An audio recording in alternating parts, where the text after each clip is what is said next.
And we're back. We are back. Day 3. We're going to be doing this for 7 hours. So our appearance isn't going to look the best. We're going to get tired. It's going to happen. I can tell you right now, I don't know if Alexis knows this, but I literally got an hour and a half of sleep. Wild. I think I got a good 6 hours in.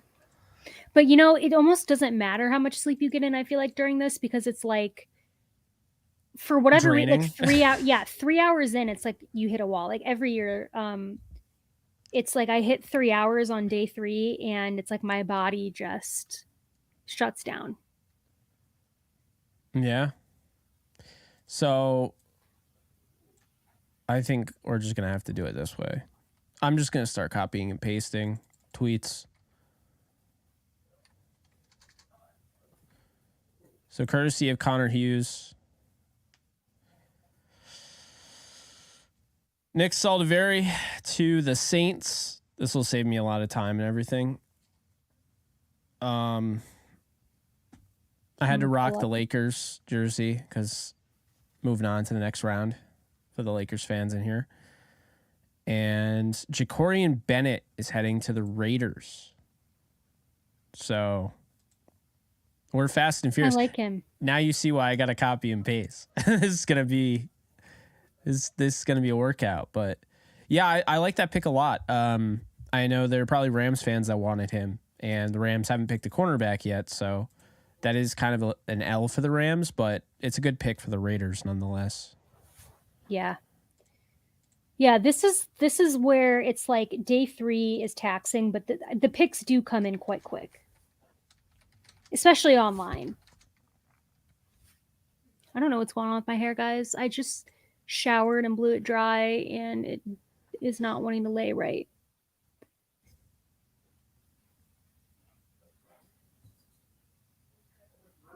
How are y'all doing? Yeah, what's up, everyone in the chat? How the hell are y'all?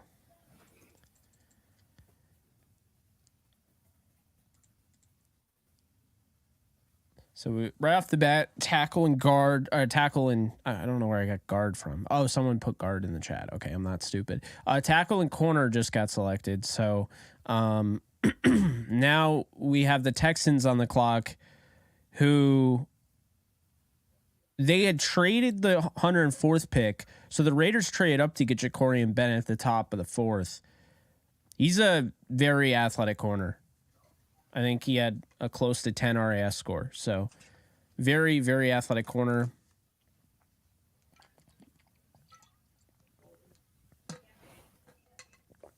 Texans, Colts, Patriots up next.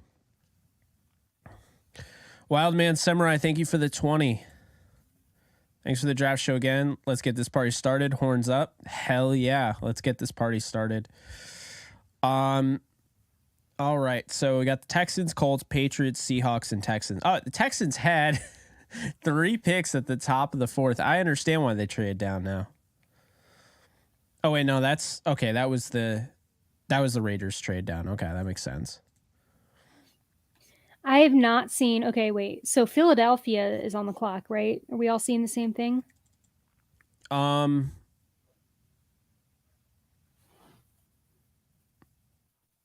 They traded up, right? I'm not sure. This is where it gets confusing because I'm trying to see on Twitter. Well, and the draft tracker is just so far behind on NFL. Like, it doesn't even have the trade up yet for the Eagles. I don't even see the trade up for the Eagles. It's the one I had texted you, but I didn't have any details on it. It was just there was a trade. I did fix my monitor to anyone that cares. Very simple fix. I'm a moron. At the end of the night, I realized that the HDMI port got jiggled a little bit and it came out of the computer.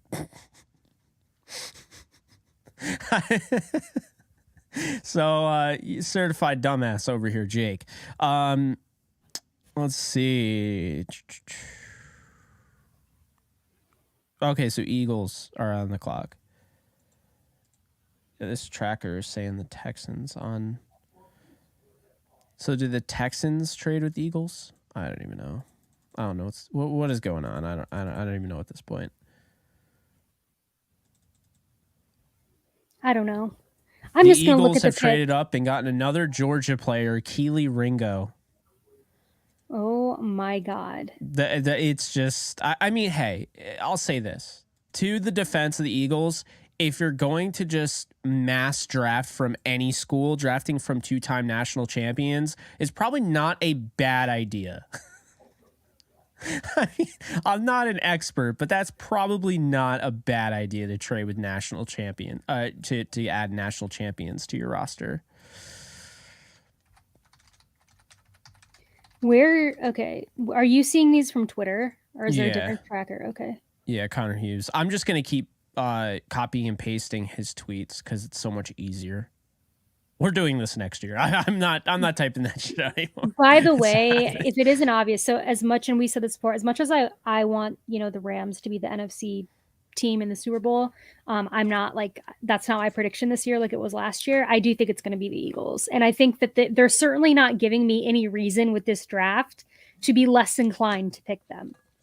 You know what I mean? Like they're certainly not bombing the draft to the point. Well, this is the last hurrah, I think, for the Eagles. I think they kind of know it. They're going to get hit with kind of that deadly cap situation after this year. So this is another all-in season. So they need to hit on this draft, and I think that's what they're just going with guys that are, they're going with Georgia Bulldogs.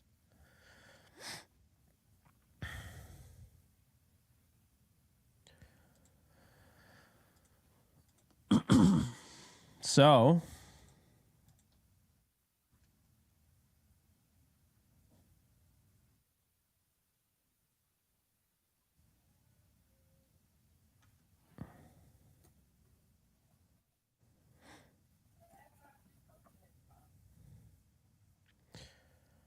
we got, let's see here.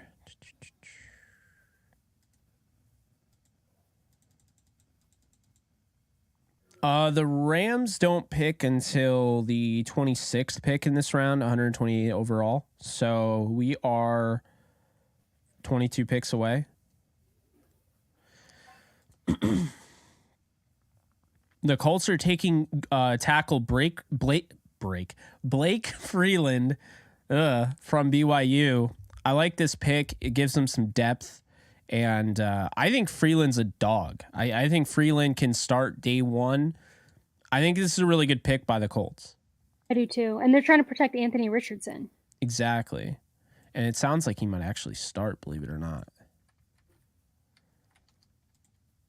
We'll see what ends up happening, but that's fascinating to me. You know what's interesting and I forget who pointed this out on NFL Network the other day, is that CJ Stroud, Anthony Richardson, and Will Levis are all in the AFC South. And that means that Will Levis is going to, if he ends up starting for the Titans, right? He is going to be going against the two quarterbacks that were taken ahead of him twice a year. And if that's not a chip on your shoulder to be going against the two guys twice a year, the two teams picked ahead of you. No, that's a good point there.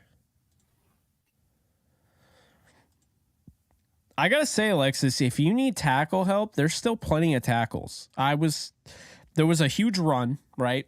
And then I said, okay, you're missing out if you need a tackle. But right now, I mean, DeJuan Jones is really a projection. That size has never translated in the NFL. He's got like record-breaking size. But in the 4th round, 5th round, flyer there, that's really good value. Carter Warren, Jalen Duncan, really athletic tackle there. And then Warren McClendon, who played on Georgia, so the Eagles will probably get him. But, he's also a stud. He played on the other side of Broderick Jones. So Keely Ringo dropped after a shoulder dislocation, labrum tear, as well as concussion. Regarded as high character, talented player. Had 2nd-round grades. Huge value in the 4th. According to Aaron Wilson. I wasn't as high on Ringo. I saw a lot of hip tightness. I thought he tested extremely well, really athletic testing, but the hip tightness kind of concerned me a little bit. But it's a really good pick in the 4th round. I think all these picks have looked good. I mean, this is value right now. They have. And talking about Ringo, you and I talked about him a little bit on the stream yesterday, how he was one of those guys that, like, at one point before the season last year was like number 1 overall pick. Like, that is literally what the interwebs thought. And then he just had like descended. But it was like, did he really descend, or were people just like extremely overhyping him? I think it was a little bit of both. I definitely think he was getting extremely overhyped. But to be fair, I mean, good value in the 4th round. That's where I had him going. It is really cool that Ringo, Nolan Smith, Jalen Carter, and Kobe Dean and Jordan Davis are all. I mean, you're on cloud 9 right now. Yeah. Because you love that. Yeah. I think I'm caught up on the. If anyone's following along on the elimination board, I think I'm caught up. I think. Yeah. I don't have kickers, punters. So the Patriots drafted center Jake Andrews out of Troy. That feels like a very Patriots pick. Yeah. Seems like a little bit of a reach too. I had him. Yeah, I think I had him as like going in the 5th. So I feel like the Patriots definitely reach on offensive linemen, though, that they like. I mean, look at Cole Strange. Yeah. Last year. So if they like an offensive lineman, I don't think they really care where they take him if they believe in him. No, that's true. Yeah, I definitely thought this was a reach, but Connor Hughes isn't putting the school there. That's the only problem with me copying and paste. I don't have a choice though. It's gonna get like hectic, and I'm not gonna be able to type that all out.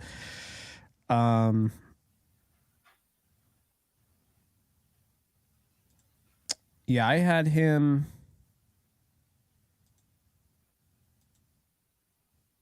I had him 7th round, I think.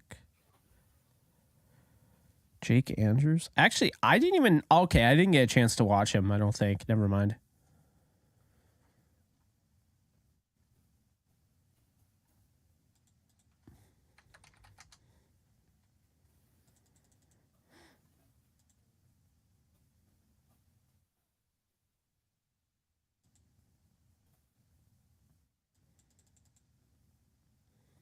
I mean, I just think it's funny. The Eagles have legitimately a recruiting pipeline to Georgia. That's not something you normally hear with an NFL team. Right. Although I know for a while there was like a weird connection with like the Patriots and drafting Rutgers players for like no reason.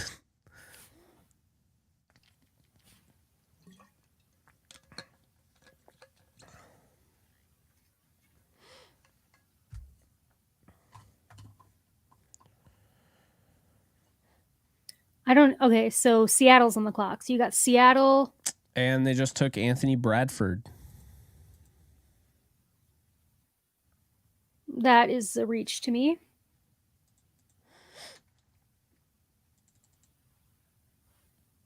I had Bradford actually the best available in the 4th round, but Chandler Zavala is still there, and I would have picked Zavala over him. Yeah, I probably would have too. But hey, that means if he's not taken, the Rams could get him. I don't know. I think the Rams are done with offensive line. They might, go after a tackle at the end of the draft, but I think they're pretty good. I think that was like kind of their, all right, we feel good about their offensive line. We're just going to add one more piece. Texans just got the TCU pass rusher Dylan Horton. Had some decent tape. I think he's a little underrated. Yeah, I liked Horton. Who in the chat? I guess in the chat, guys, who do you want the Rams to take with their next pick? I'm just curious what everyone's feeling. I know who Jake and I would like. I still would take Adebore.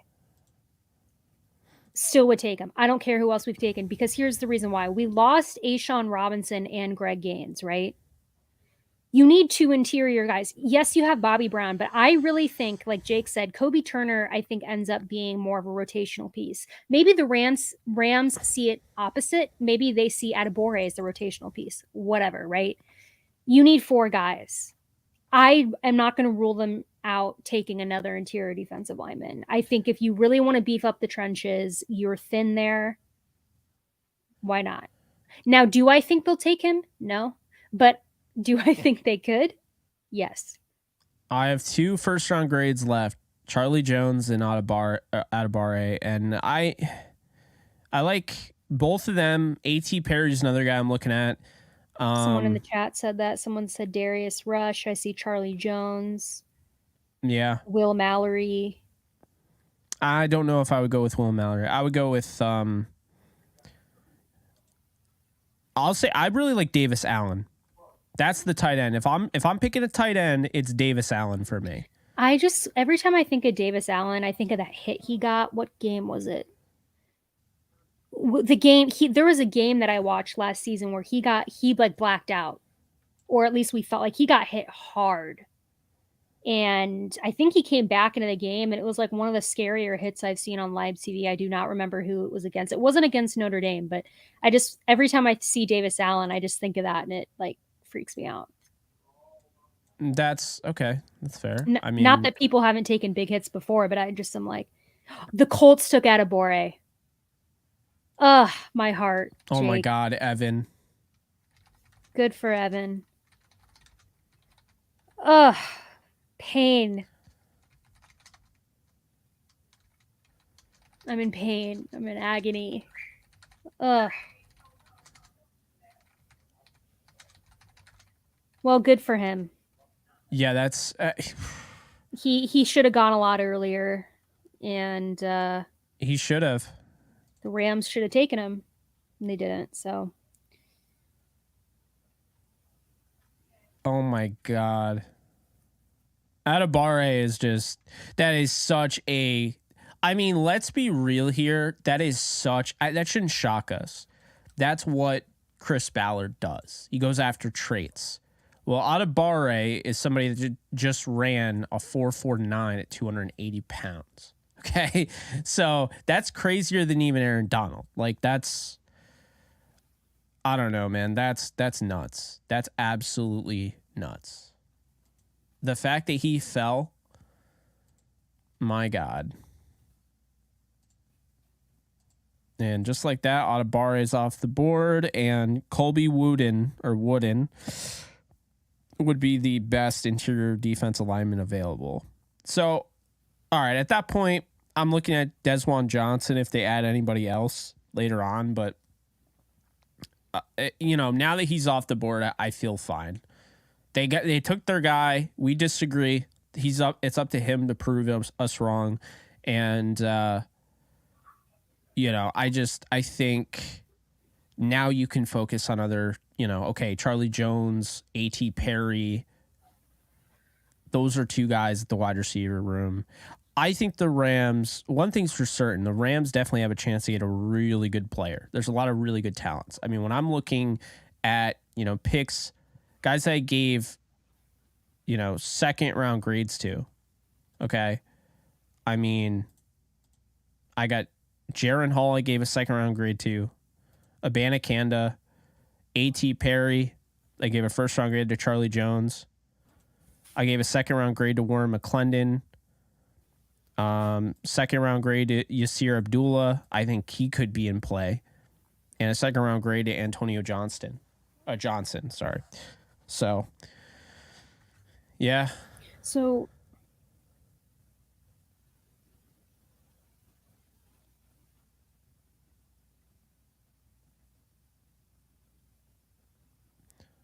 someone asked, why is Dawan Jones still available? I think it was Dr. Dingus. I heard I don't know for sure, but just the buzz I get is that he's kind of coming off as a little lazy being at that big of size. So I think there are teams that are kind of, he had a really good Senior Bowl, but a lot has happened since the Senior Bowl. You got to keep up that momentum during the combine, So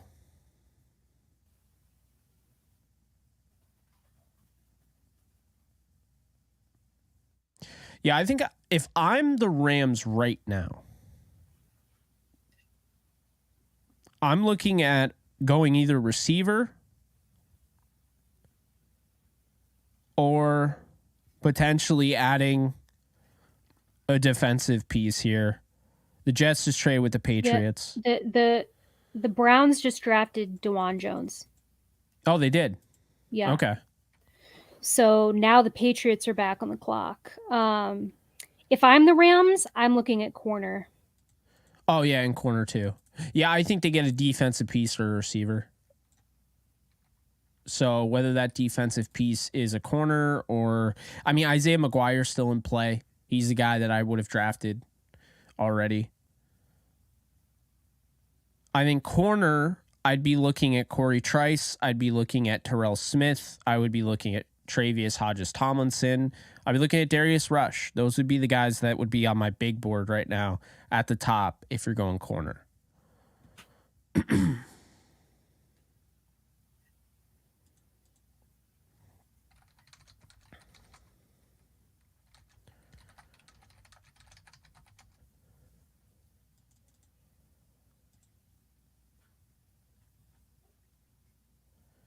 So the Jets are trading 180 and 184. Oh, wait, no, I'm sorry. The Jets traded down, so the Patriots trade up. Yeah, the Patriots are on the clock now. Patriots trade up. Okay. Interdivision trade.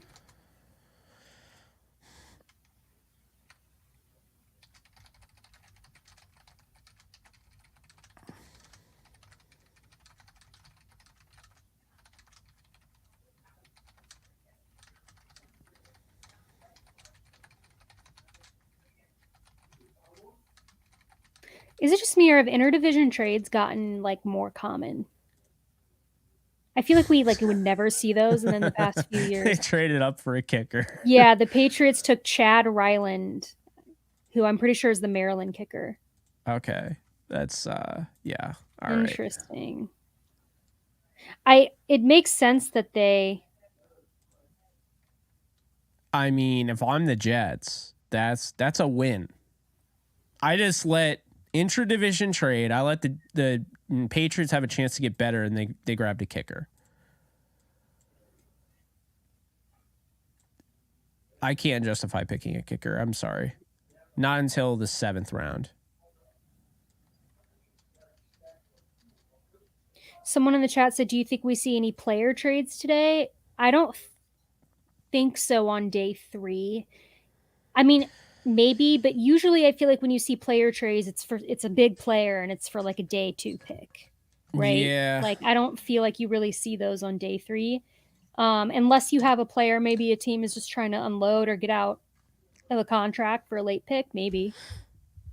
There's no one I can think of off the top of my head that I really foresee. No, I'm with you. It's like last year we saw kind of the crazy once every 5-10 drafts, like AJ Brown and Hollywood Brown get traded on the same night. But yeah, typically speaking, like unless you're trading a guy to dump his salary and you don't care about a big pick, you're probably not trading a player on day 3.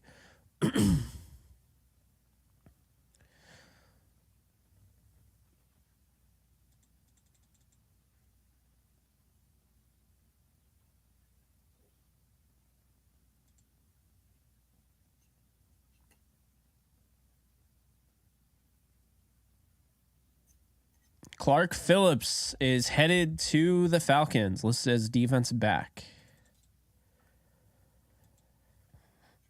It's later than I thought he'd go.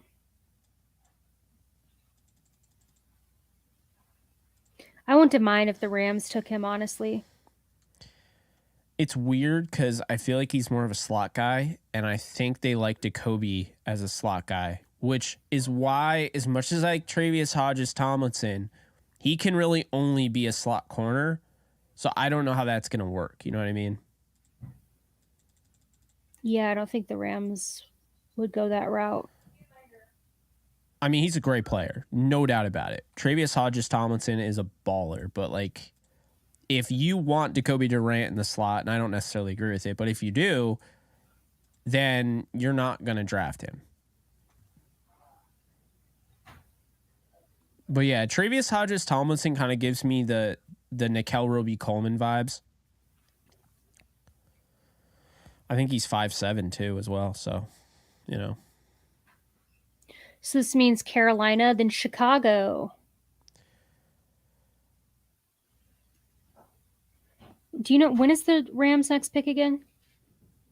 Because we're at 112. Or no, we're at about to be 114. So they're at 128. Okay. Yeah. It's coming up.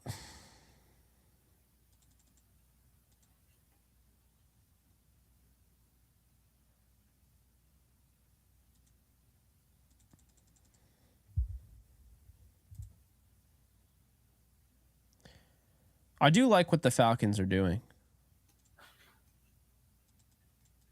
They're turning it around. They definitely are. I am nervous about their quarterback situation. I know that you really like Ritter. The Panthers just got Chandler Zavala. That's a really good pick. Zavala fell. First off, great guy. Alexis and I both interviewed him on the Downtown Rams podcast, but Zavala is a really good pick here because he fell due to medicals. Like, he is a third-round talent through and through, and arguably even a late second. But I like the pick for the Panthers. I think it's a really good move for them. What are your thoughts? Who'd they pick? Chandler Zavala. Oh, they did? Yeah, no, I think it's a really good pick for them. It's a good pick. You know? I really like Zavala. He was a guy I hoped that the Rams would take. Now that they took Avila, right? Is that how I pronounce it? Avila? Yeah. I don't think they were going to take him, so I liked him. And he was a fun interview. Yeah. No, he seemed like a really good dude, so... And now he's going to be protecting Bryce Young, which means Chicago is on the clock.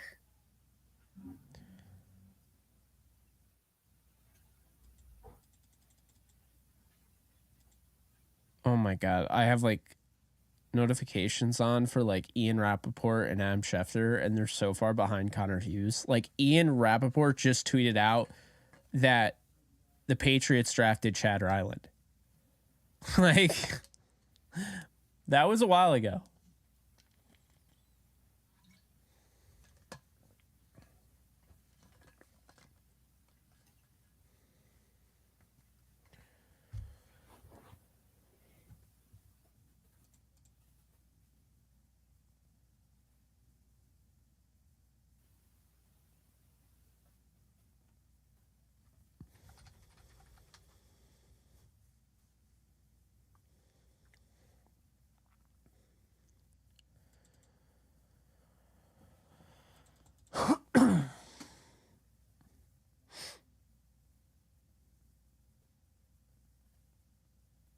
Oh, I didn't even think about that. Solo Man's getting a shout out here. Where is it? That's a great point. Zavala and Iquanu back together. They were nasty side by side at NC State. Yeah. Oh, I love that. Monty Hecker made the Panthers selection of Zavala, by the way. That's cool. I like that. Who do you think the Bears go with? I could see them going tight end. I could see them getting...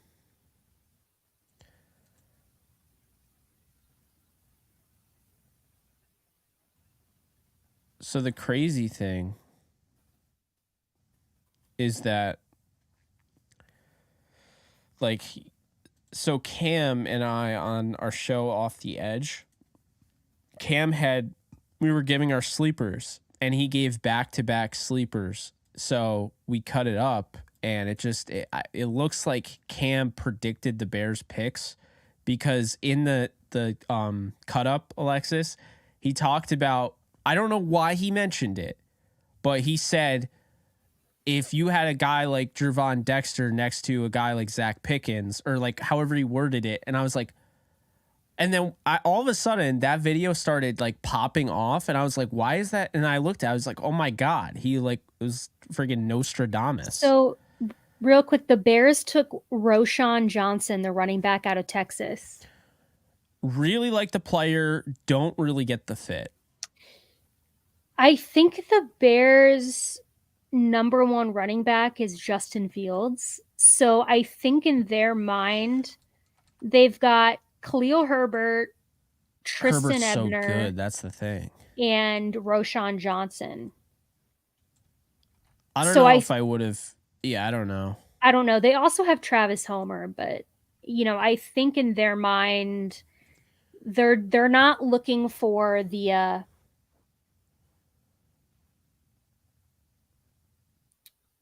I think that they're just doing like a running back by committee. They're not looking for a lead back.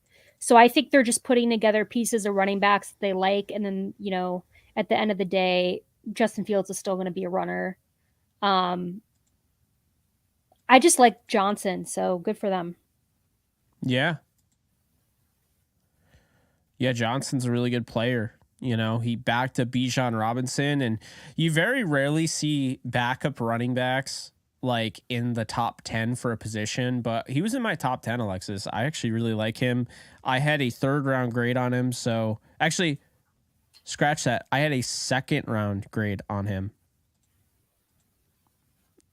I very much liked Roschon Johnson. Also very much like Israel Abanikanda. I also very much like Keaton Mitchell and Deuce Swan, so I'm hoping the Rams get one of those. I don't want them to take a running back earlier than the 6th round, personally, but the Packers have taken Colby Wooden out of Auburn.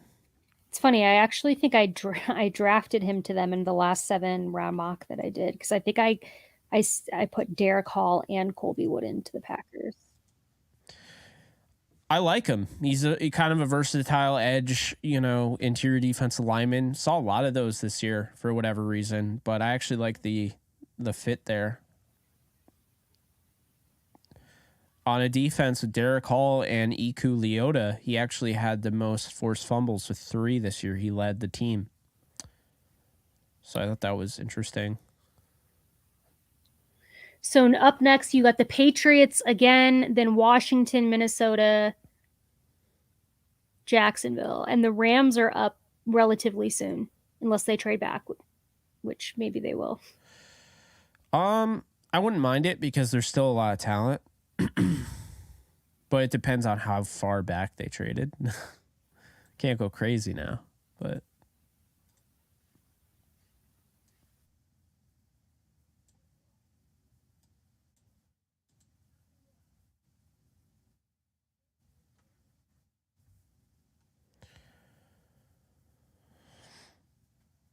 oh yeah, the Patriots are so gonna take Charlie. Oh, where'd you go, Alexis? Oh no. StreamYard likes to boot me. I don't know what you said to it, but it just must have taken it personally. I was just saying that it's painful for me to see Johnny Hekker represent the Panthers still. Oh yeah. Yeah, I just saw Dr. Dingus said Patriots got to take Charlie Jones. Fits them too well. They're so going to take Charlie Jones, aren't they? The Patriots? 4th round. Yeah, I mean, he's a very Patriots-esque pick. This would be this. He's also very much a Rams-like receiver as well. So, I mean, we'll see what ends up happening here. I think you get some really good value with Charlie Jones.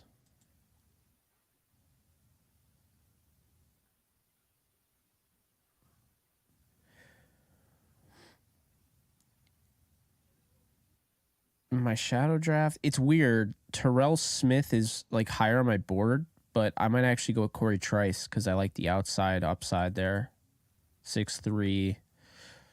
I'm kind of leaning Trice right now for the Rams.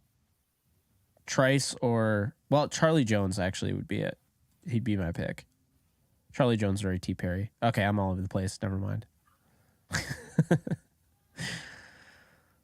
City Sow. That is the pick. Interesting. This is very high. I mean, hey, Patriots have become a staple of reaching an offensive line. Yep, that's their thing. That's their vibe. You know? I mean, I thought he was like a 7th round pick. But I think he's a good prospect. He is. And I like the name. I feel like Eastern Michigan, ever since Max Crosby, they've been kind of like on the rise.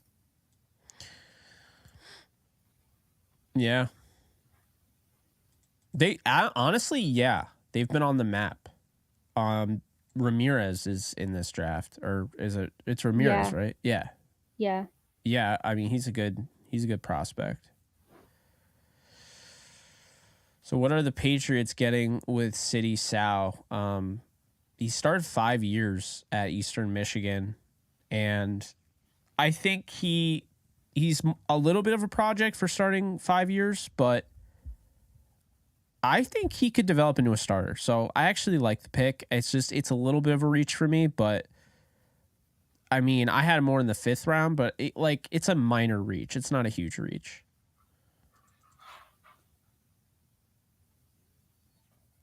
So I don't know. It's so annoying. You try to itch your nose. Looks like you're picking it. It's like, I promise you guys I'm not doing that.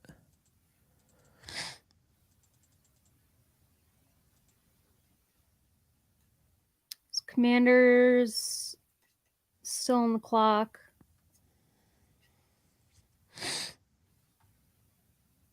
Yeah, Commanders.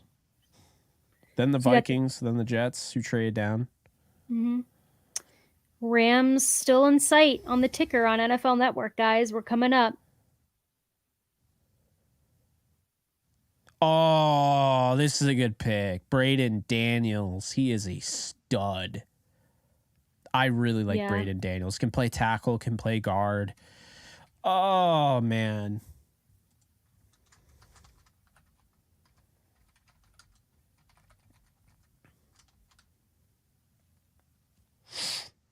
They have him listed as a tackle. I don't know why. I kind of felt like maybe more of a guard, but I liked him at guard. Can see that. I also think the Jets got sniped because I think the Jets might have drafted him. But hey, they traded down, and we saw yesterday, the Rams traded down. They missed out on the guy that they wanted. Sean McVay was not happy about it. And yeah. Sometimes that's the cost of trading down, right? You never know.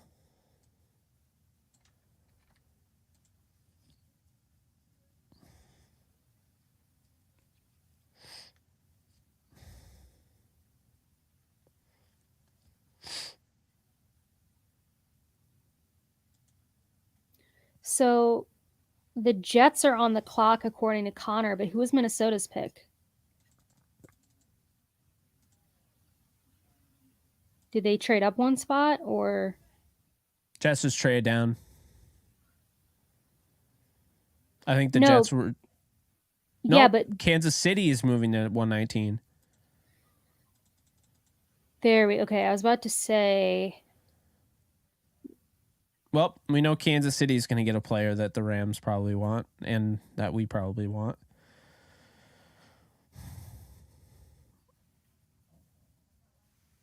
Good God. Good God.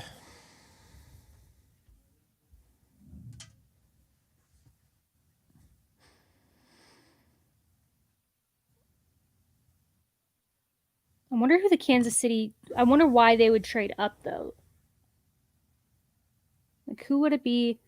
What if it's Charlie Jones?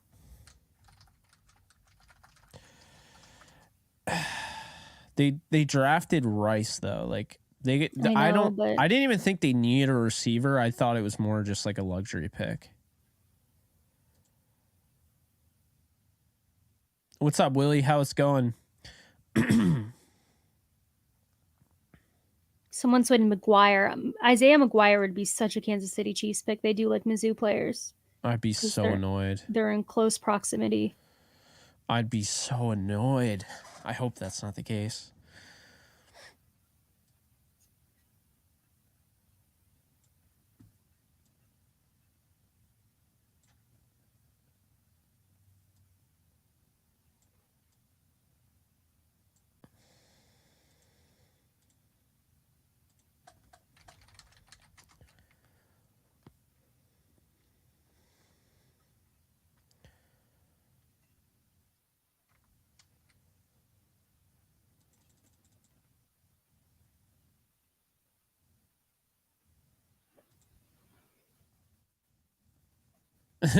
Connor Hughes said, I can't read. The Jets are on deck, not on the clock. So. Yeah, I was about to say, I was like so confused. Wait, so Kansas City moved up in the 4th round and are taking time to make their pick. What? The pick is in.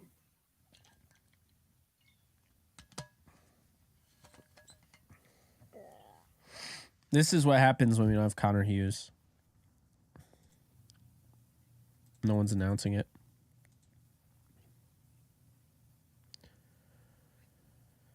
I mean, one of the other accounts literally just announced Washington's pick. Like, bruh.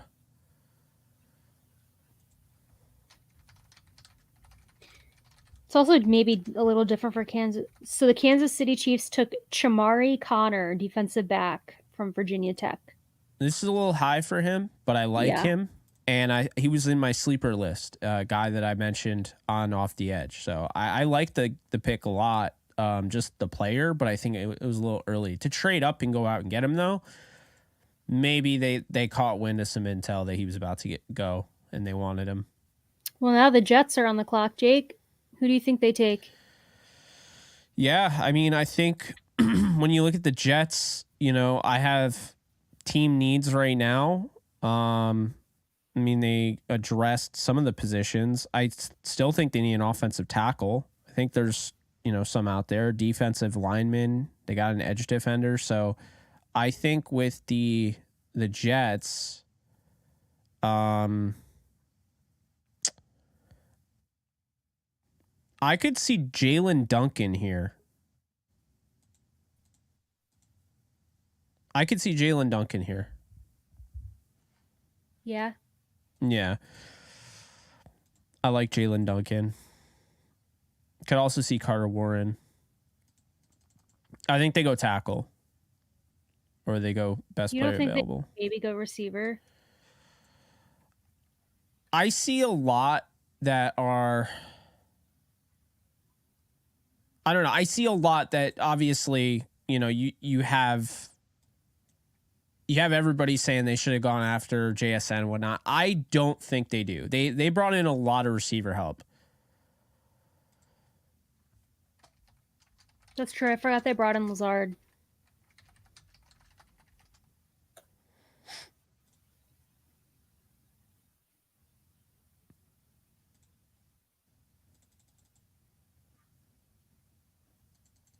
Oh, there's something.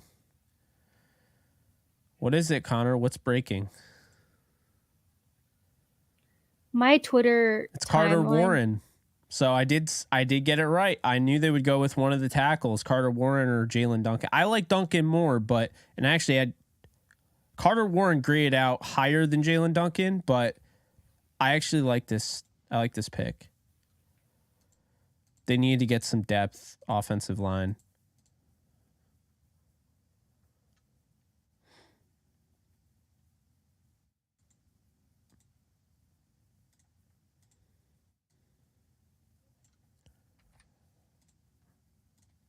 There we go. I literally don't know why StreamYard keeps booting me because my connection works with everything else. Yeah, I don't know. It's weird. So Jacksonville, Arizona, Seattle, Baltimore, Chargers, Browns, Jaguars, then Rams, guys. Almost there.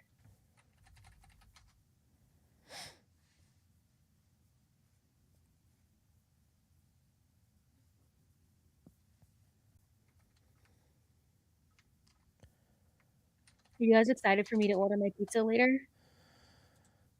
Everyone's hyped.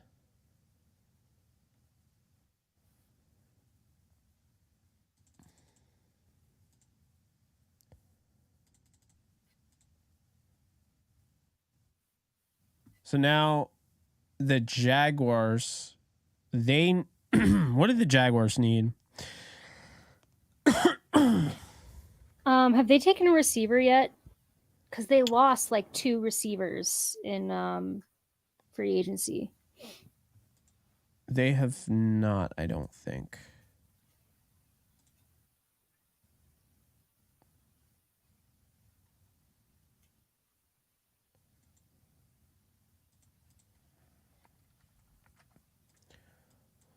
This is so much easier. I'm going to open up a separate draft tracker so I can see what they drafted.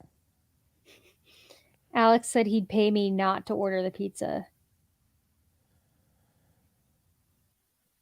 Okay, so they've drafted Brenton Strange. So they went tight end. They drafted Tank Bigsby and Anton Harrison. So honestly, defense, I think. I know Blaine, who's watching, isn't going to like this, but I could see them going Isaiah McGuire here. And I'm not going to like it either, but. Yeah, I'm not going to like whoever takes Isaiah McGuire from us. Yeah, I'm going to fist fight them. The Jaguars also took an edge rusher that you really liked. Who was that 2 years ago? Guy out of UAB, Jordan Smith, right? Jordan Smith, yeah, UAB. No, he didn't really end up doing anything, although it's still young. But yeah, I loved Jordan Smith, and I thought he was being slept on.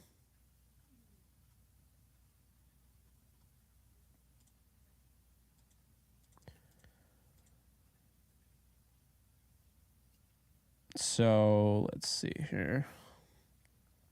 In my shadow draft so far, I've taken Brian Branch, Atabare, and A.T. Perry.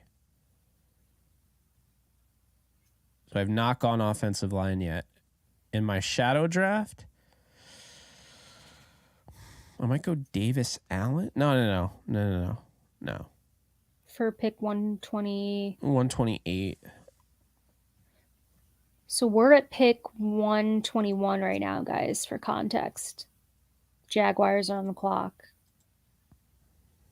Rams pick 128. I think, man, this is tough. 128.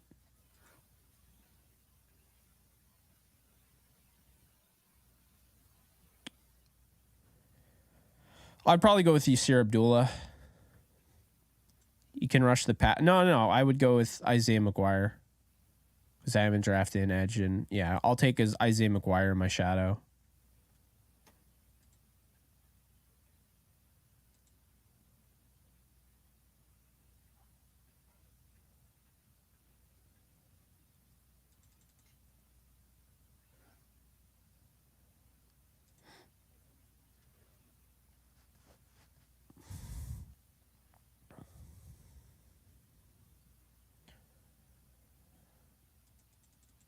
Solo Man mentioned Nick Hampton out of App State. I could see Nick Hampton.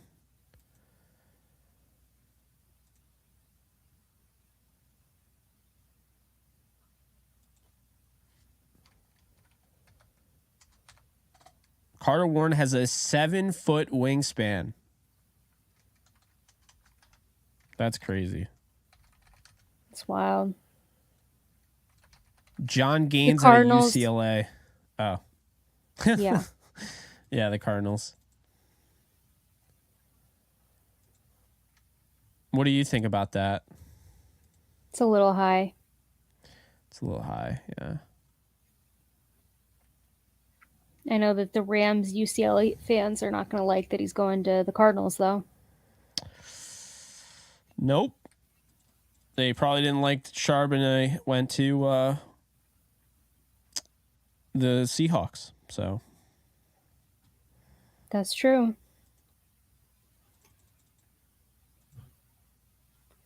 So that means that Seattle's on the clock, by the way. Speaking of the Seahawks. Yeah, they have had a pretty solid draft, I think. They have the past few years. It's been annoying to watch. Yeah, it has. And you can thank the Broncos for making them good. Just giving them draft pick after draft pick.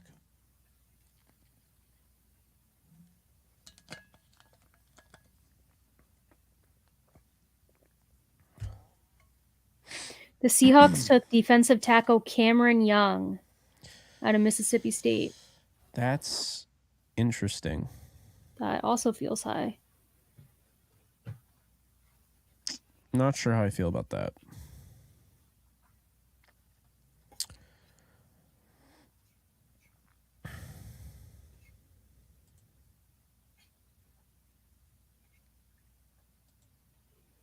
I had a 6th round grade on Cameron Young.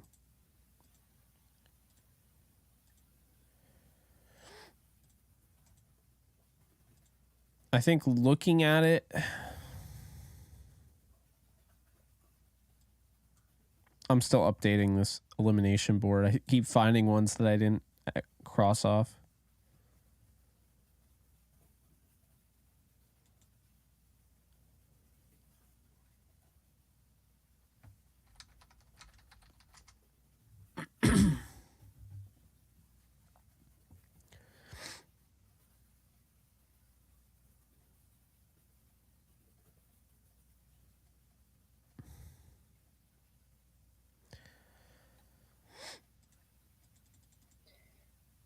The Jaguars took Ventrell Miller. We missed that. The Cardinals took John Gaines, and then the Seahawks took Cameron Young. Interesting. Yeah, I don't think he ever put that up there. I mean, we're just going with what Connor tells us.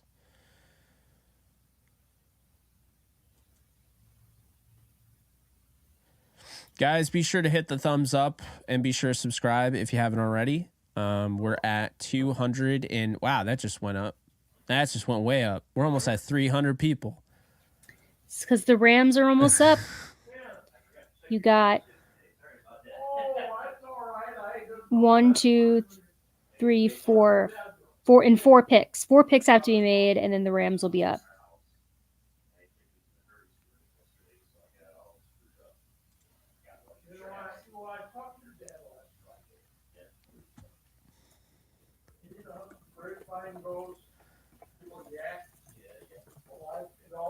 Yes. I knew you were going to ask. Yeah, I can hear that. Some people just stopped by my house out of the blue, and now they are congregating in my kitchen. This was not planned, so I apologize. I'll mute myself for now. All right. So Ravens are on the clock at pick 124 here.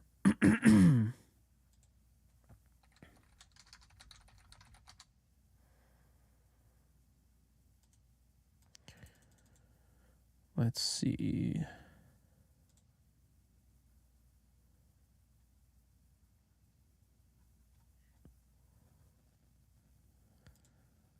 Say hello from LA. I'm sorry. I don't know why it's so loud.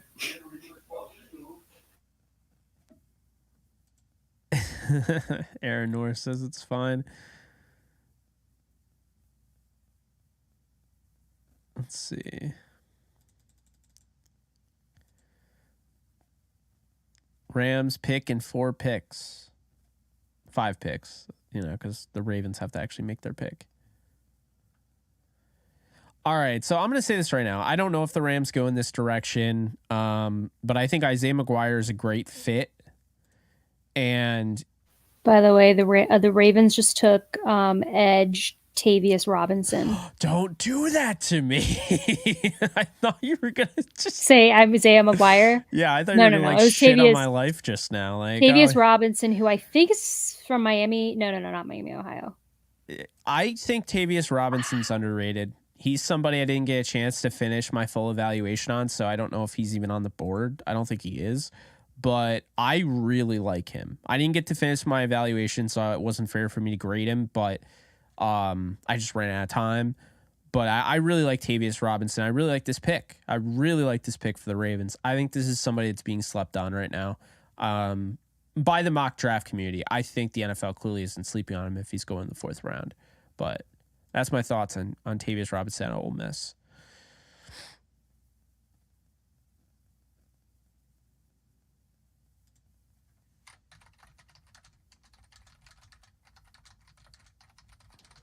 So you got the Chargers, the Browns, then the Jaguars.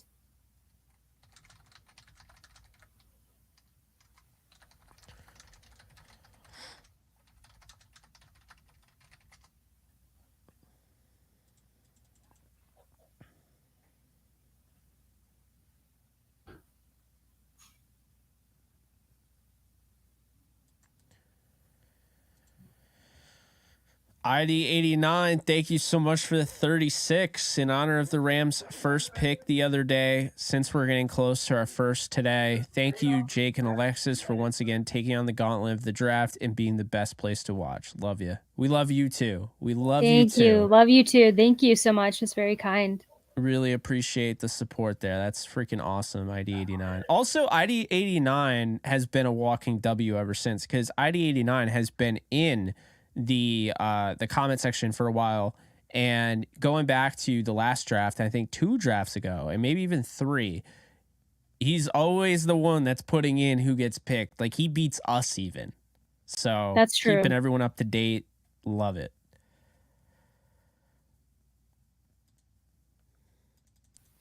The Chargers drafted wide receiver Darius Davis out of TCU. I don't even know what to say to that. That's kind of high, I think, for him, but I didn't watch him. So I don't, like I said, I don't know what to say to that.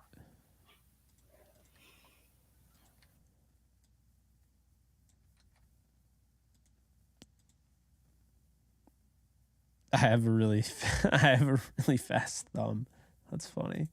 You know what's interesting is that's the second TCU receiver they've drafted. They took Quentin Johnston in the 1st round, and now they're taking Darius Davis in the 4th. Do you know anything about Darius Davis? I think this is kind of a reach, honestly. I saw him a little bit, but I didn't finish his eval. Yeah, I didn't watch too much of him. I think this is probably a little high based on where everyone else had him going. But yeah, they wanted to reunite him with Johnston. I love that story. That's a draft connection. Yeah, I'm reading Gadget Player, so I guess it makes sense, because he's going to replace I forget the guy's name that they got from Washington, who was their return guy.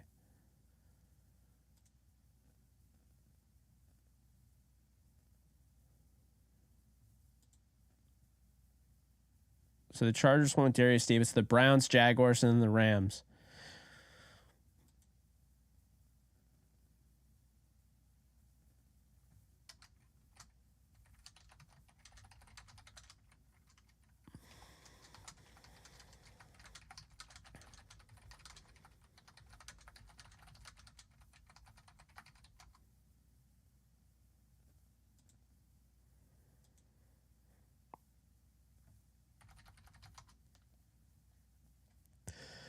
All right, so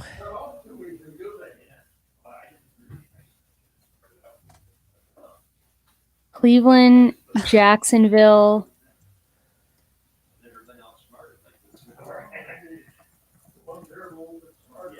Sorry, someone just called me.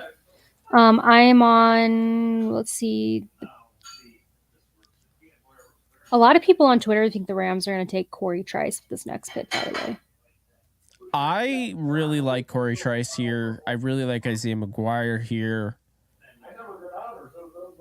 I mean, I'm going to stick with my board. I'm going to go with Isaiah McGuire. Double dip on edge.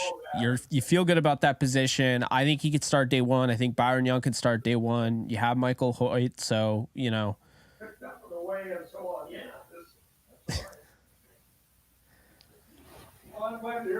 No, the Browns took Isaiah McGuire. Of course they did. come on. Damn it. I really wanted him. Oh, man. I'm so pissed. Him and Byron Young on the same.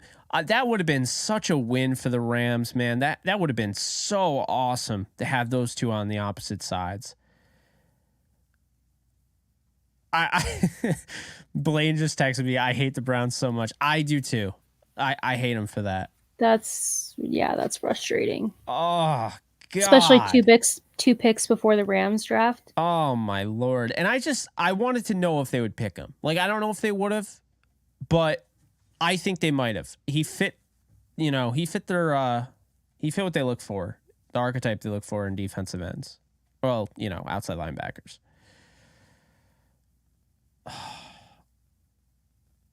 God, Cleveland, why?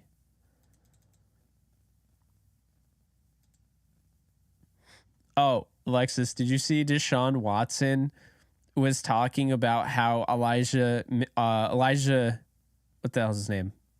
Elijah Moore came from a toxic environment with the Jets. Like, bro, you shouldn't be talking about toxic, period. Like I thought that I cracked up at that. I'm not going to lie.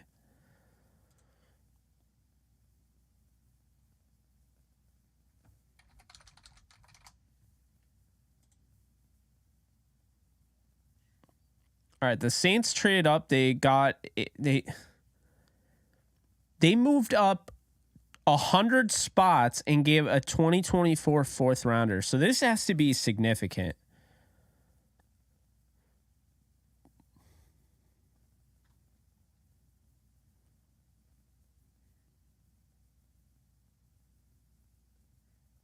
This has got to be significant. I'm so mad about Isaiah McGuire.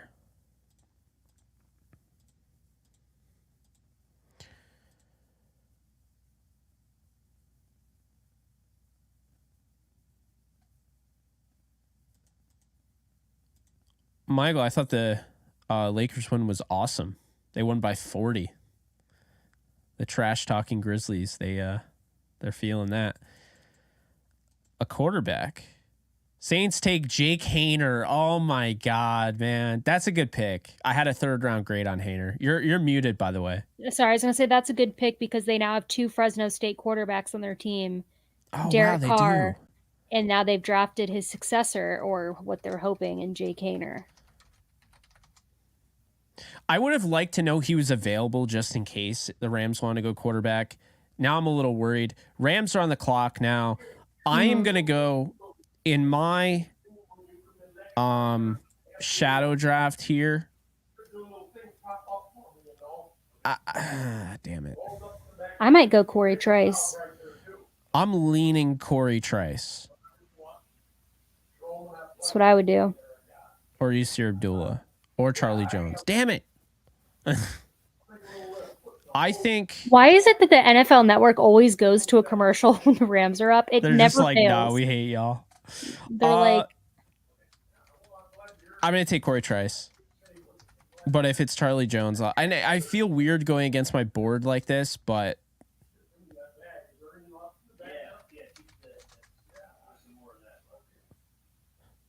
Let's see.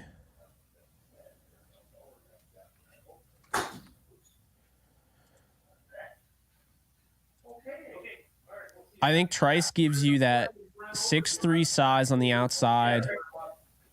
Really good athlete. I think he works. Big news. The Lions have traded DeAndre Swift to the Eagles for draft compensation that hasn't been released. I think the Rams. I think I just got where the Rams are getting Stetson Bennett from the source. Ew, not in the 4th round. There's no way. There's literally no way. I think. Okay, did you hear my news about DeAndre Swift, by the way? Yeah, Swift to the Eagles. Yeah. Sorry, there's like so much going on. I'm getting tips. There's no way the Rams are taking Stetson Bennett in the 4th round. I think it's Bennett. I think that's what I was just told. Oh God. Listen, I would have liked Stetson. I don't hate Stetson Bennett, but he would have been like a great pick in like the 6th round, right? That would have been fun for me. He's not ever even been mocked as higher than the 6th round. I've never seen. I'm getting confirmation right now. 1 second. It sounds like it's Stetson Bennett.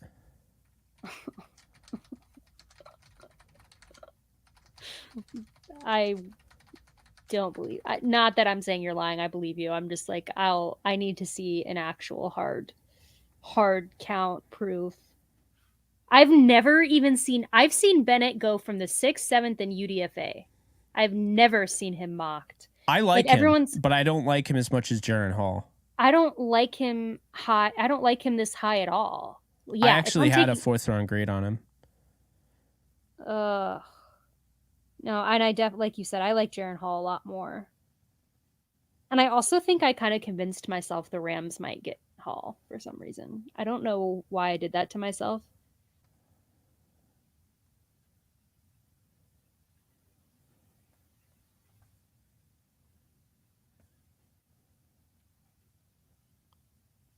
Just waiting on confirmation. I'm also still trying to process DeAndre Swift to the Eagles, but the Rams took Stetson Bennett. Yep. That's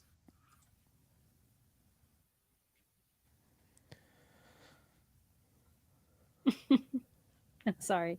You give analysis on this. Give me a minute.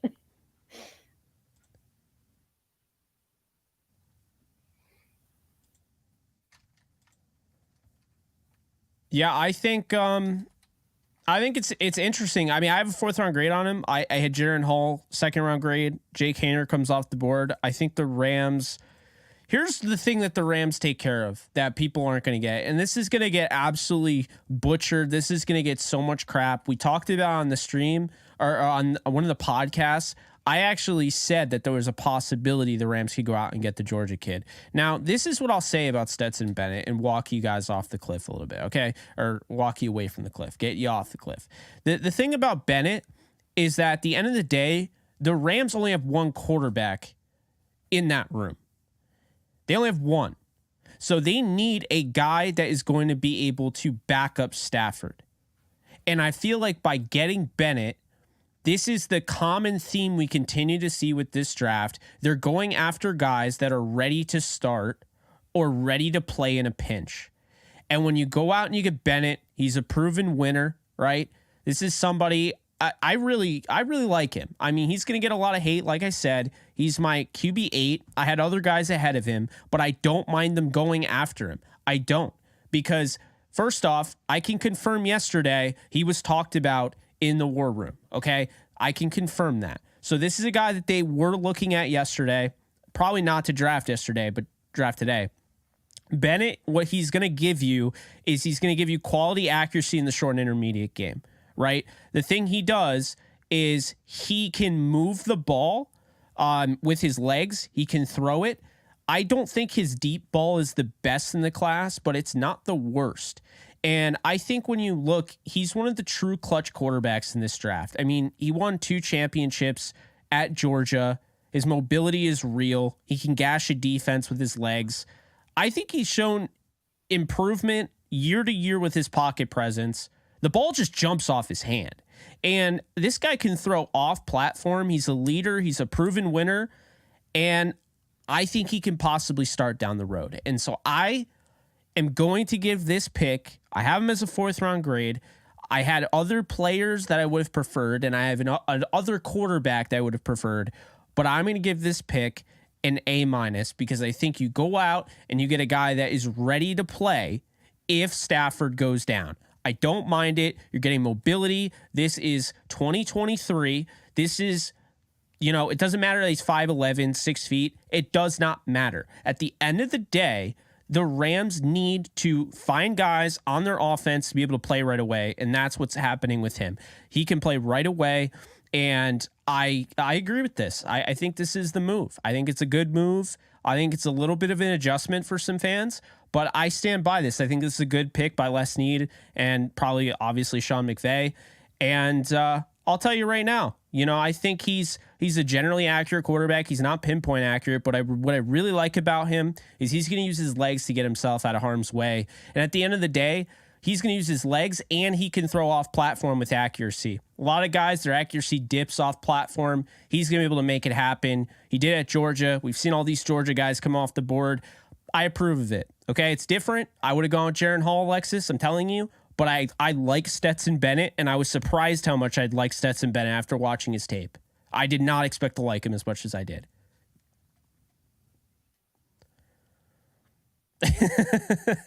I'm not commenting because I'm not. I know how this goes. I say something and this gets clipped, and then I get called a hater, so I'm not saying anything about how I feel right now. But I would have liked this pick if it was 2 rounds later.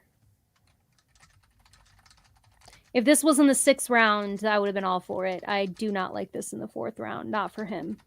He wasn't even a top 10 quarterback in this draft, in my opinion. But he is friends with Stafford, and that's what I'm seeing being reported on, that Stafford really, really likes him. So it makes sense. They're both from Georgia. So this was,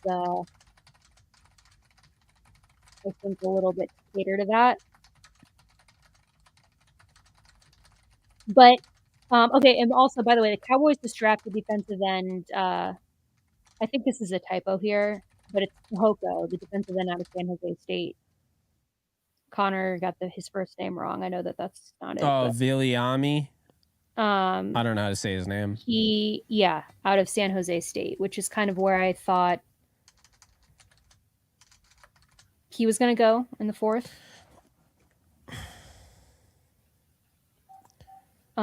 But by the way, also DeAndre Swift, by the way, trade to the Eagles, which was announced literally at the same time of the Rams pick, so we kind of glossed over it. Another Georgia player to the Eagles. DeAndre Swift is from Georgia. Are you kidding me? DeAndre Swift literally played at Georgia. I didn't even think of that. Yeah, so it's like they really are like, it's almost like the Eagles have committed to the bit. It's like at this point, they're just like, we're really going for it. How old is Stetson Bennett, by the way? Is he 45? No, I think he's 25. Got it. Yeah, he's 25. He'll be 26 in October. I like the pick. It's different. I know people are going to have issues with it, but when are the Rams up again? They were at 128 and 1. I had it pulled up and it like went somewhere.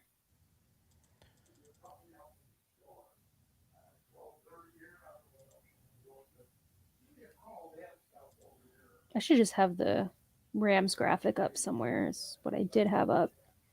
Okay, they pick 161. Oh my God, they don't pick for a while. Why did I think it was sooner? I thought they had another 4th round pick. I guess not.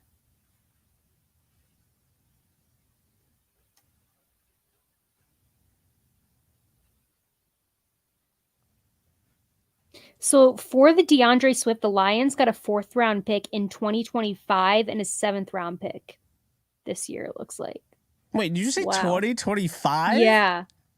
Yeah. They basically gave Swift away for nothing. Which we kind of assumed with the Jamar Gibbs pick that they just like were ready to just get rid of Swift. So I don't know why it's surprising. But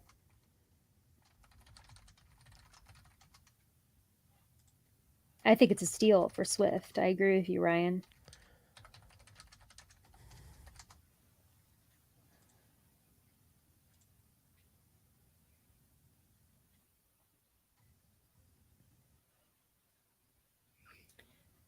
So that means Jacksonville's up, by the way.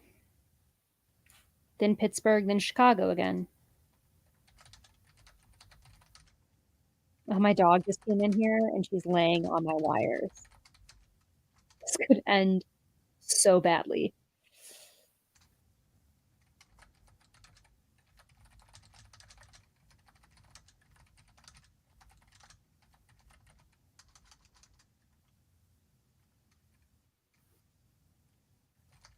Mike, the Rams drafted Stetson Bennett out of Georgia in the 4th round.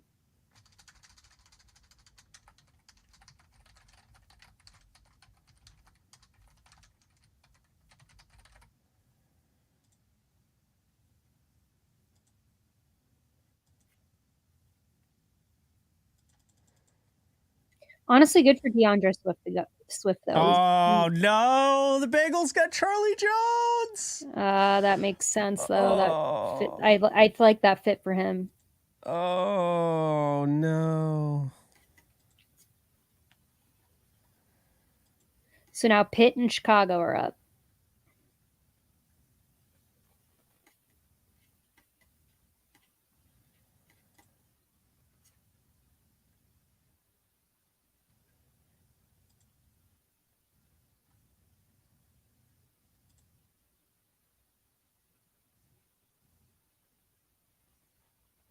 Cali Ram fans said, do you see Bennett starting for the Rams in the future? Personally, the way it is right now, I don't see him as a franchise quarterback. No, I don't. Could that change? Yes, but when you watch Stetson Bennett, to me, he doesn't feel like an NFL starting quarterback. He seems like he could be a solid backup quarterback in the NFL. I'm just glad it was another pick that I actually did a ton of work on. Like I put out, and not like a guy that like we just are like, wait, what?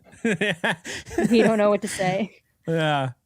Like, remember that like 2 years ago when they drafted Chris Garrett, and I was like, I didn't watch him, but hold on a sec. And I looked up his scouting report. I was like, I don't know, this guy. Like, I didn't have. I feel like we're early enough to where these guys that are getting drafted now, we know. When you get to like the late 6th, 7th round, that's when it's kind of like, okay, I don't know who this is anymore.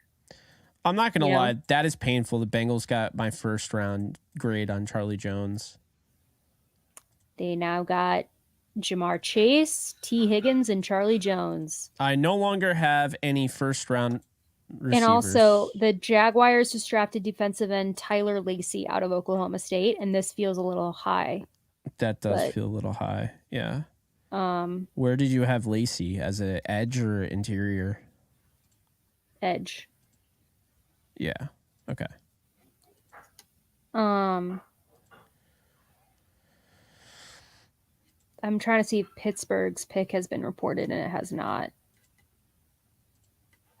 I think we're pretty caught up to date on the elimination draft board that I have.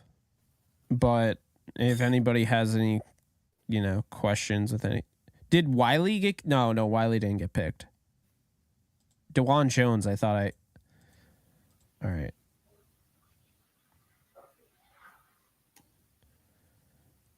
Whippler's still there. Oluwatimi's still there. Jarrett Patterson's still there. So I don't know if the Rams are interested in going back to center, but there's some good centers. I'd like to see them take either one of those guys. I had them both as 4th round grades, so the 5th is coming up. I think that would be good value. Yeah. If they wanted to go I had center. Oluwatimi and Whippler in the 3rd. I had Patterson in the 4th. I thought, I don't know what it is with Notre Dame prospects this year, Alexis. I really thought I was going to like Patterson a lot more, and I just didn't. Same thing with Foskey. It wasn't. It's. I'd say this is Notre Dame's worst class in a while. Okay. Which is saying a lot because it's not a bad class, but it's just very weak for I think what we're accustomed to coming out of Notre Dame. But I think this year and next year are going to be kind of weak classes for them. I mean, I didn't know that Justin Adamola is actually able to be drafted this year. I don't know why I thought he was coming back. The Steelers took Nick Herbig out of Wisconsin, and I like that pick for them because I like Nick Herbig, and they like their Wisconsin edge guys. Look at TJ Watt. So they did it again. And that means that Chicago is on the clock. So I like Nick Herbig a lot because I think, he can rush the passer. He can help you as just an off-ball linebacker, and the Steelers go out and getting him. That they're really just, man, They're really killing it. The Steelers have really killed this draft. Adam is going to be over the moon. He is over the moon because I talked to him this morning and he can't even believe it. I mean, I don't know how he can't believe it. The Steelers just dominate every draft. How many times are we like, oh, that's a good player. The Steelers get him. Like, what? I'm not getting very good reactions to my tweet on Twitter when I said, Rams fans, how are you feeling about the Rams drafting Stetson Bennett?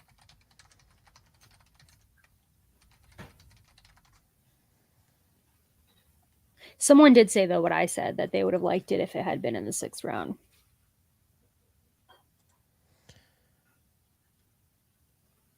And I don't see Chicago's pick yet.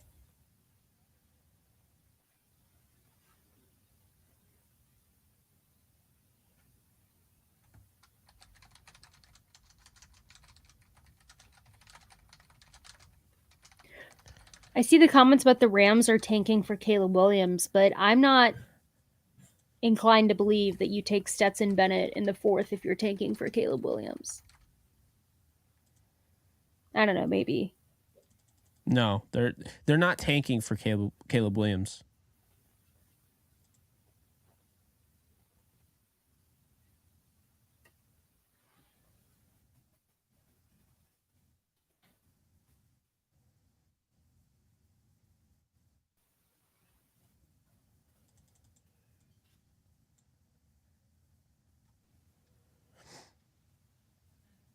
Yeah, they're not tanking. I think if anything, they're getting guys that can.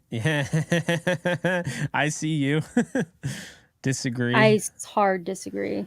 Alexis and I are just gonna be like going at each other. You're the only person, by the way, who I've seen that is like not bummed by that pick. I like Stetson Bennett.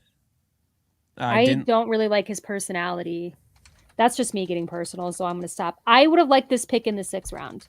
I'm more annoyed that this is a 4th round pick. Especially with where the Rams are. Like, I also felt like they would address just some other positions that I think weren't. Not that I knew they were going to draft a quarterback, but I just didn't. If it was going to be in the 4th round, I would have preferred like a Jaron Hall. I would have liked a Clayton Tune in the 5th. Oh, yeah. I mean, I had a higher grade on Hall, but I actually really like Bennett. Like, I mean, here's my thing. Okay, they're never going to pick everybody I want, but if they can get in that range of guys that I want, that's cool. Like, for a while, I was like, okay, actually, like, Stetson Bennett, low-key, like, that might actually, I don't know. The Bears took wide receiver Tyler Scott out of Cincinnati. Kind of surprised by that, actually. Very, very fast receiver, can make plays after the catch. I was surprised Tucker went before him from Cincinnati. I thought he was the better receiver, but Scott is a top 10 receiver for me, so I think this is a good pick. Bears get another weapon for Justin Fields, and he can help you with that speed. A.T. Perry's still there. I'm hoping, I don't know how he's going to, but I'd love to see him fall to the Rams.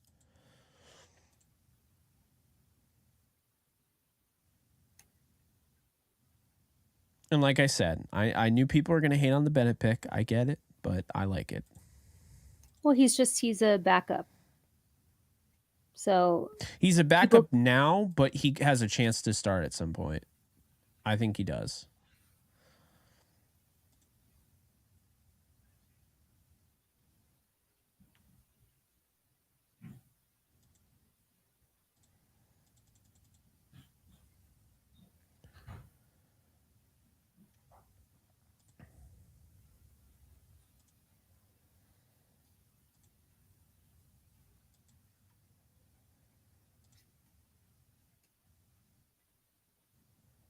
So Minnesota, I don't see their pick is in yet, but they are on the clock. Then you got New England, and then we're entering round 5.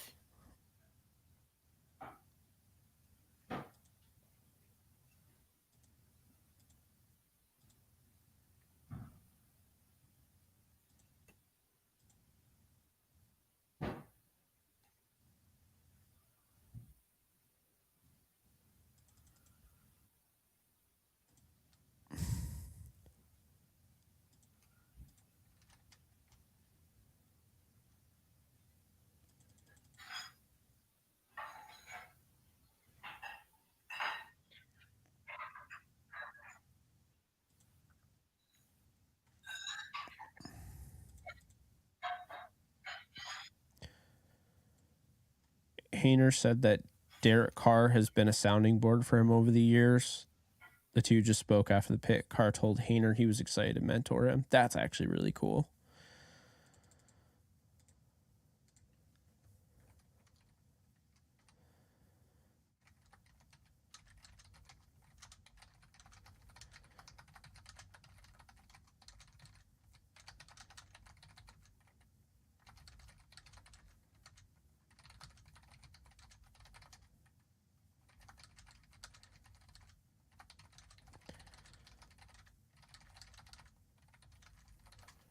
So we're about to enter round 5. I'm going to step away for a second. I have to go take care of something in the kitchen, but I'll be right back. The Rams don't pick for another 30 picks. So don't worry. I won't be gone for like 5 minutes. One sec.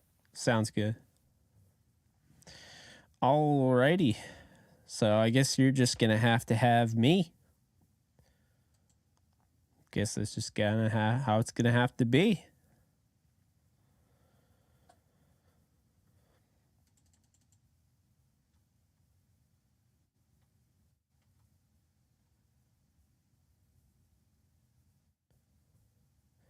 Now, let me just say this in regards to the Stetson Bennett move.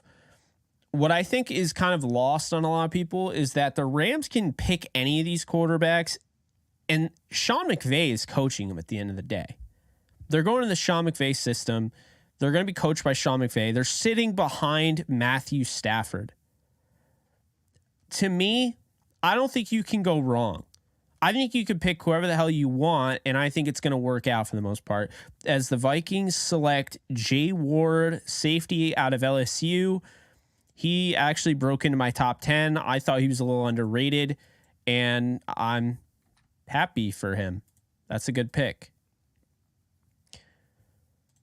So LSU, Jay Ward comes off the board. I had him as a 4th round grade. And now the Patriots will wrap up the 4th round here. We'll go into the 5th round. But in case anyone's interested, I am updating the board. Oh, the Raiders have traded up, and there is some speculation this could be for a quarterback. Shout out to Qui-Gon Jinn. Qui-Gon Jinn Joe. I have never, and no offense to everyone else, but I have never seen as detailed, oriented, as thoughtful, as just incredible comments as I've seen from this man. And I have to give a shout out. I have to give credit where credit's due. I love watching. I love looking at every single comment you make, and I don't have like time to I look at every comment. I don't have time to comment, like respond to every comment. I try, but I really, really appreciate you. I just wanted to give you your praise there. I think everyone should know that you are the GOAT. And there's a lot of people in here that are just awesome, and I love all of you. Your comments are a breath of fresh air to read every single time I drop a video or a podcast or a live stream. You're always underneath, and you got a huge, long, like DBQ essay, and it's just awesome, and I appreciate it. So thank you, Qui-Gon Jinn Joe. I hope you are still here and are still watching. And yeah, that shout out's for you. I appreciate it. All right. So let's see here.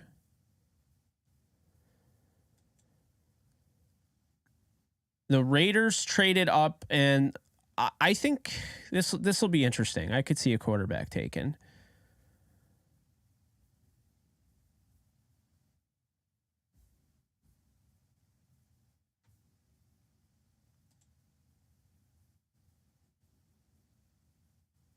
Who do you guys think? Who do you think the Raiders trade up for? Wrong answers only. No, let's not do that.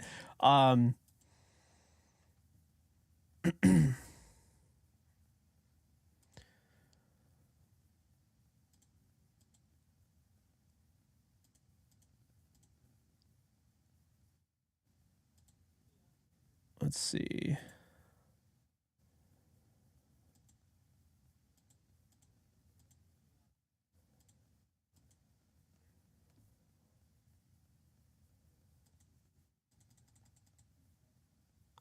If it's a quarterback, I think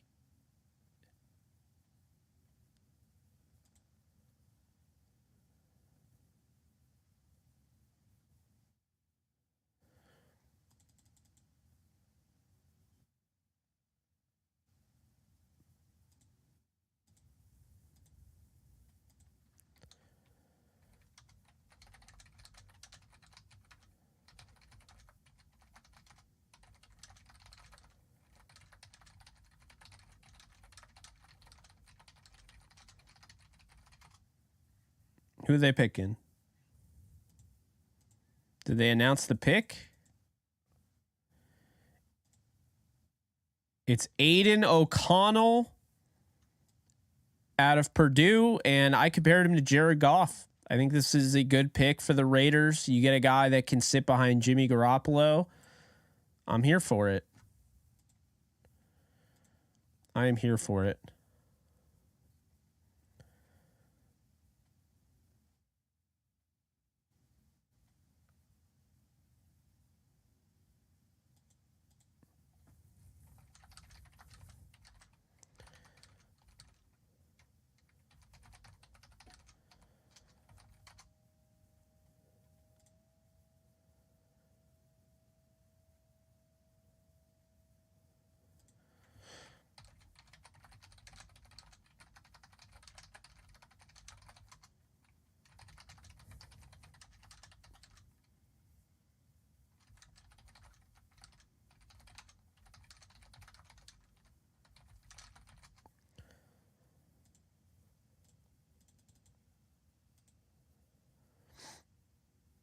So the Raiders traded picks 144 and 214 to the Patriots in exchange for the 135. So Las Vegas could select Aiden O'Connell. That's what happened.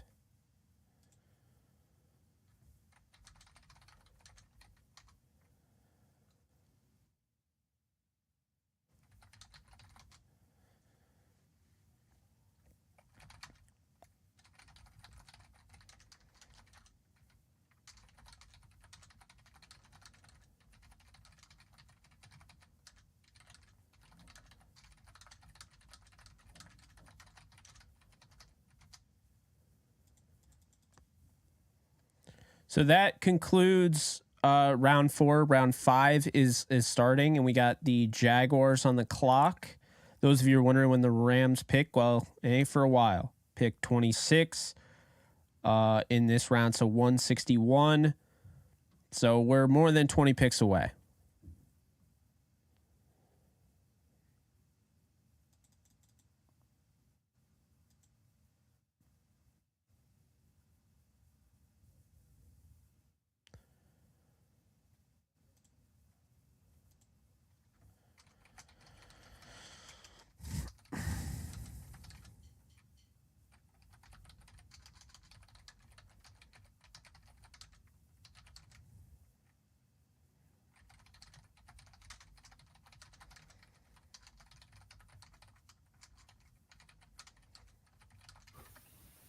I'm back.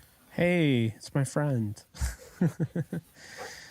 All you missed is Aiden O'Connell went to the Raiders. That's how long it took for them to. They traded up and then they just sat there forever to announce their pick. And they got Aiden O'Connell? Yeah, I like it. I mean, he gets to sit behind Jimmy Garoppolo. We both compared him to Goff. I don't know. I think it makes sense.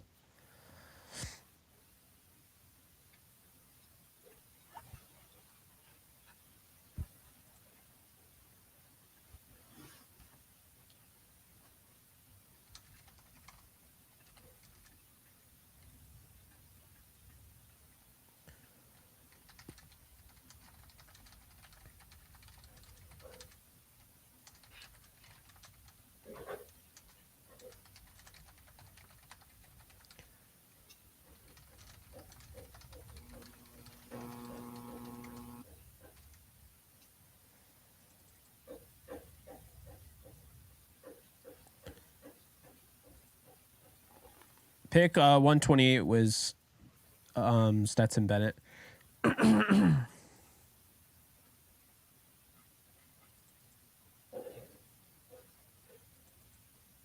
don't know why it just played. Don't you hate when you go on like a website and it automatically plays like a sound or something? Starts playing like a video. I hate that. Like, stop doing that, please. It's really annoying. Yasir Abdullah just got drafted. Oh, did he? That's a really good pick. By whoever. Yeah.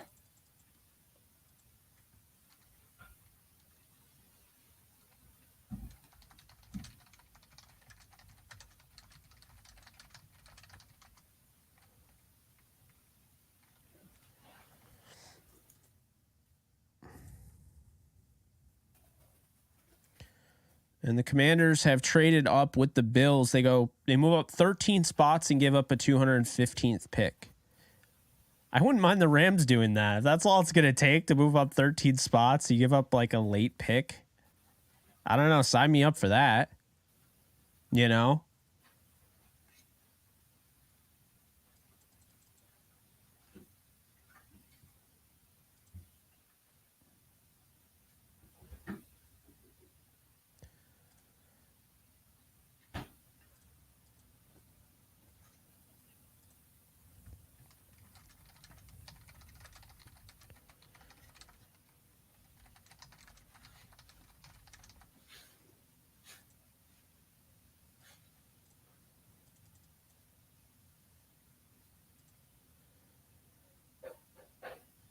How are you feeling about the draft class, guys?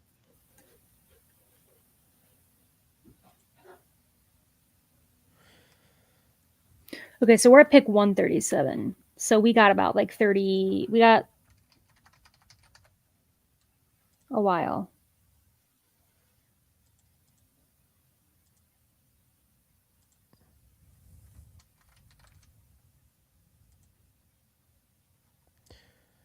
I'm going in actively as we speak right now. I'm going in and updating my YouTube short with Stetson Bennett, and I'm putting Rams tags in there. So hopefully it pops off.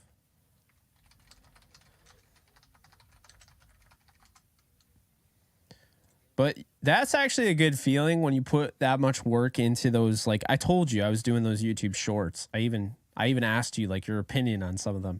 But when you put in the work and like go through and do those, because they take a while. Like, I did about 80 of them, and I had a goal of doing like 200, 250 or whatever. I didn't do that. Whatever. I didn't make it. But it's cool that the Rams drafted 2 guys that I did do those YouTube shorts on, because I was not. I was assuming, like, with my luck, they would do guys that, like you said, like guys they weren't even on our radar. So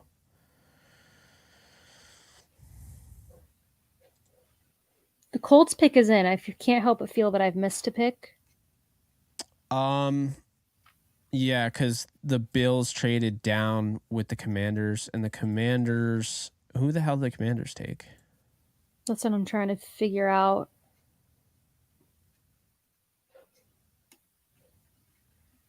It just says that the Jaguars took Yasir. That's all that I have here on my timeline. Did the Colts trade up with? No, because the Commanders traded up. So yeah, they the definitely Commanders made a traded pick. up with the Bills. Oh, KJ Henry was who the Commanders took. Okay. So now, okay, the Colts just took Darius Rush, the corner out of South Carolina. I know a lot of Rams fans wanted him.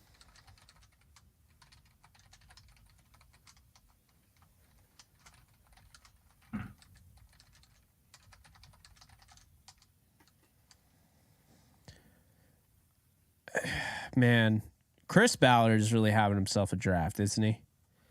Colts have done a nice job.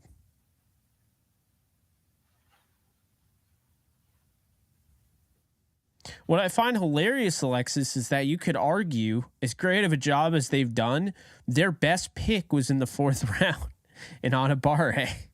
That value is just not going to be able to be matched by, I don't think, anybody. It's going to take me a while to forgive the Rams for not picking him. But I mean, that's how it goes. Okay, so the Cardinals pick is in after the Colts take Darius Rush.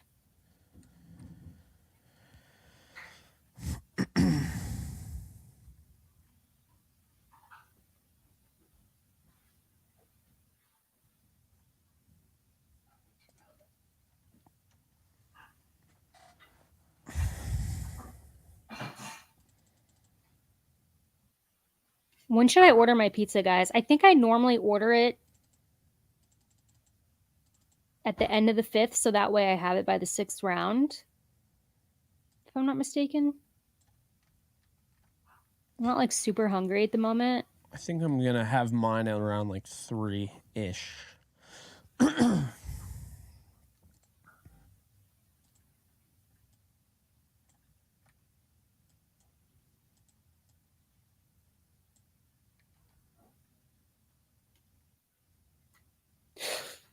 Did my camera just move? Did anyone see that? I can't tell. I mean, it looks a little slanted, but It did. My dog just walked over my wires because you can't have nice things. And that's just what your dog does. Yeah. At this point in time, NFL draft tracker still hasn't updated the Jaguars pick. It's behind.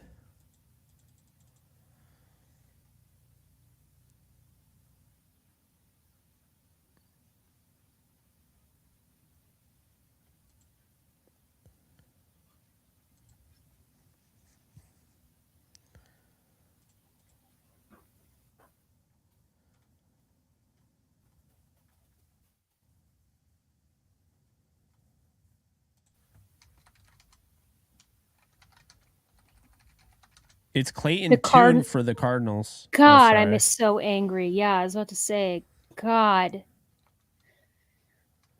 I had someone text me who's not a Rams fan, and their impression was that the Rams liked Hainer, and then they saw the Raiders take Hainer, and then they panicked.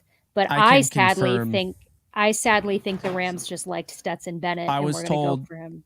I was told yesterday that Stetson was near the top of their board. So that's a guy that they had targeted for today. So they feel really good about that pick. And I can't honestly blame them. You know what I mean? I think it's a good pick. You were the only person I'm seeing say that. And I'm not saying you're wrong. I need to give myself like 3 days to. Did you just see that? I didn't like that at all. I forgot to select ticker, so I put this giant ass banner. It just looks so awkward. I didn't see it. I'm trying to figure out. So Arizona took Clayton Tune, so that means Cleveland is up. Okay. Yeah, so the Cardinals, they took Michael Wilson, they took Clayton Tune, they took why am I blanking on who they took? They took Paris Johnson. Who else did they take?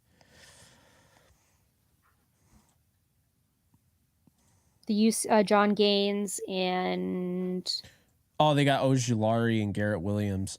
Yeah. Garrett Williams is a really good pick. Yeah, they've had a good draft. Yeah, Garrett Williams very solid. The Browns just took Dorian Thompson-Robinson out of UCLA. Wow, 5th round, huh? Okay. To kick off the 5th.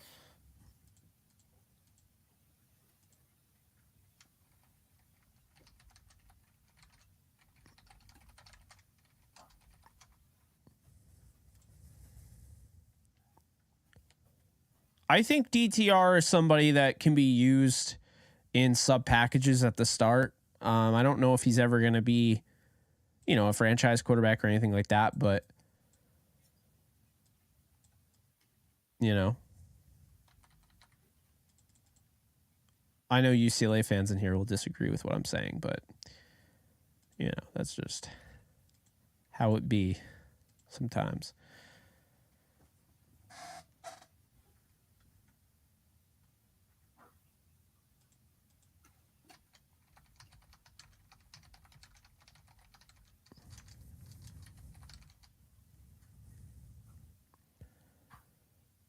So DTR is going to be backing up Deshaun Watson in Cleveland.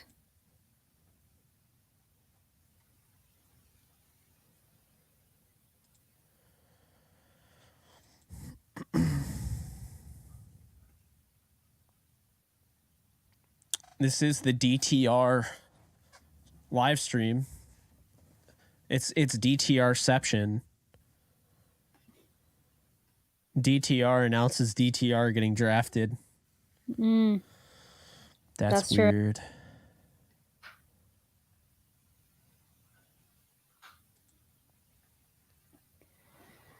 I still don't see Indianapolis's next pick, but you got Indianapolis, Cleveland, the Jets, New England, and Carolina as your next few picks.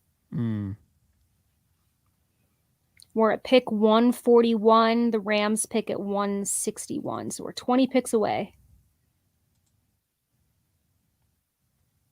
Julian wants to know our opinion on making a trade for Young or Sweat. I like both of those guys, but I don't see the Rams doing that. Actually, I could see the Rams trading for Chase Young because of the name value there. That seems like a guy that they would like. Yeah. I'm not entirely convinced that the Commanders will trade him, though. I mean, I don't know. I don't need them to do that. You know what I mean? I want them to just build out a team, develop some guys. I don't need them to go crazy with, trading again. That's what put them in this kind of hole. Now, you could say what you will, win the Super Bowl, but you got to be responsible now. You got the Super Bowl. Now be responsible. Don't go crazy and use all of your draft capital. You got a first rounder next year. I'd like to pick in the first round. It'd be fun to do that. The Vikings traded up with the Colts. And I have to imagine this is a quarterback because there's been a run on quarterbacks. And I swear to God, if this is Jaren Hall, I'm going to be... Well, Jaren Hall's going to get drafted eventually. So I need to just accept that. So the Vikings traded up with the Colts? Yeah, so they're on the clock now at 141. And the Colts snagged Rush, the third pick in the 5th round, and then they trade down. How far did they trade down? Oh man, they traded down to 23rd in this round. The Rams have the last 5th round pick, compensatory wise, of this round. They also have 177, 171, 167, 161. So that's where we're at right now. I'm so prepared for this Vikings pick to be Jaren Hall.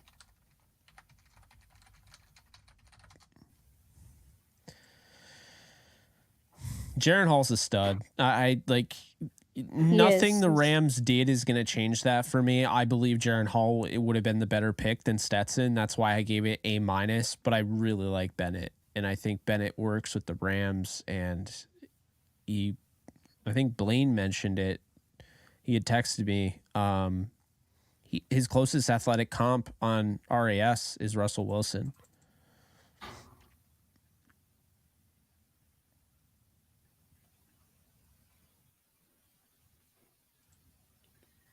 The pick is in for the Vikings, which isn't surprising because they traded up, but I do not see...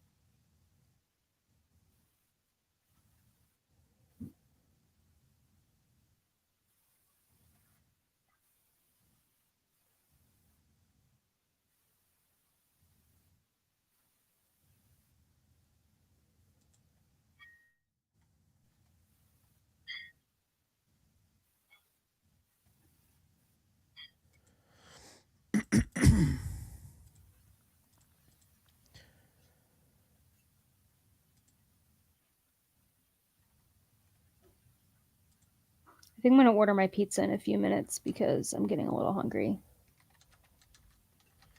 I also feel like a running back hasn't been drafted in a while. I feel like the last running back that was drafted was Roschon Johnson by the Bears early in the 4th. Yeah. It's weird because this running back class is insane. It's so good. It's so depth-filled. It's so deep. I mean, See, I actually didn't really think that about this class. Oh, I loved it. Which is why I was like, I don't think there's no one that I would want the Rams to take unless it was like in the 7th round. That was why I Maybe didn't want Swift. Because did I mention yesterday? Brad Holmes called up to trade DeAndre Swift to the Rams, and the Rams hung up. No, but real quick, the Vikings just took Jacqueline Roy, defensive tackle from LSU, who used to be at Pitt. That's right. He did transfer. Yeah, I had a 6th round. Okay, interesting. On Jaquelin Roy, I think is how you say his name. I really thought that was going to be a quarterback with the run on quarterbacks going on, but there's been 1, 2, 3, 4, 5, 6, 7, 8, 9 quarterbacks drafted so far, which is just wild because I think this is, like we've said, this is like not a really good class for quarterbacks. Yeah, I'm really curious to see who's going to get Jaren Hall. And honestly, hear me out. Rams have 4 5th-round picks. I wouldn't be shocked with only 2 quarterbacks in the organization right now if they just also drafted Jaren Hall. I would love for them to draft. Honestly, if he falls, they might, and I think that he will win. He'd win the backup spot.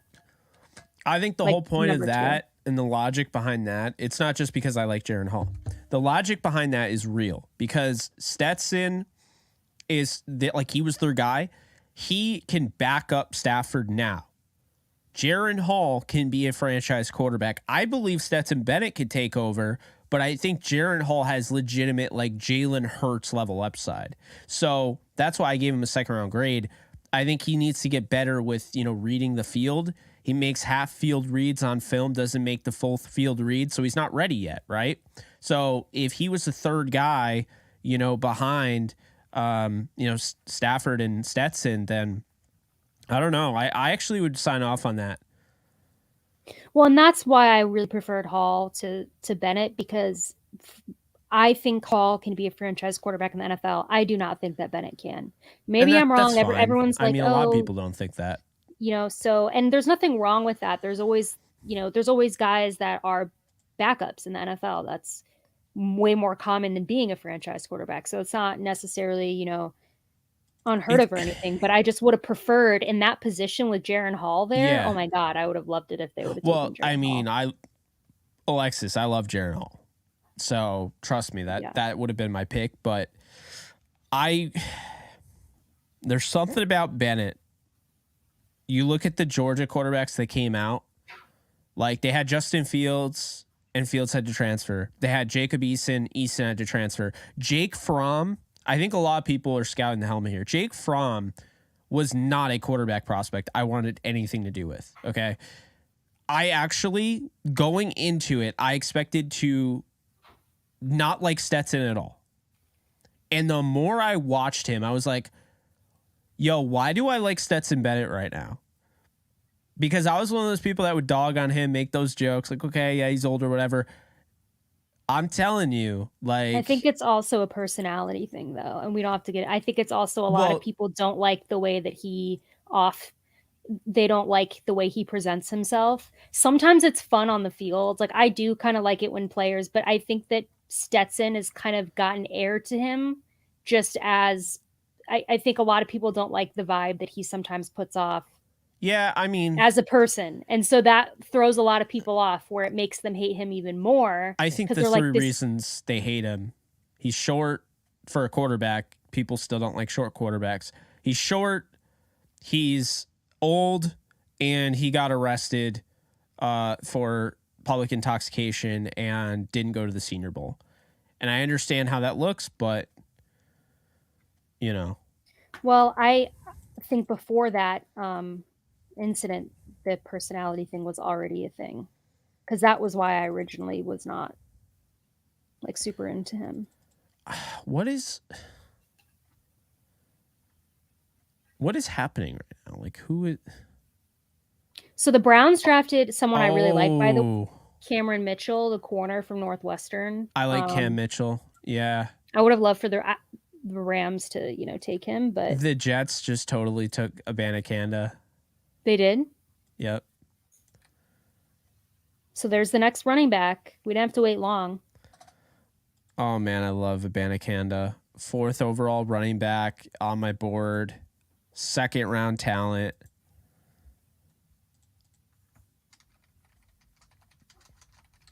Edwin pointed out in the chat that Deuce Vaughn is still available. Someone said A.T. Perry. Kenny McIntosh. There's going to be some guys I definitely wouldn't mind the Rams taking late. I mean, well, we're in the 5th round, so this is considered late-ish.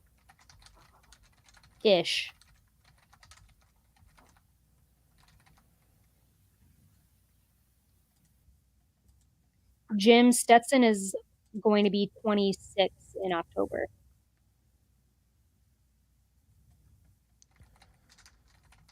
Someone asked if there's a trend with the Rams taking older players. I don't know if it's intentional or not. They definitely seem to do that, but I can't say that it's an intentional thing of them wanting to purposely draft older players.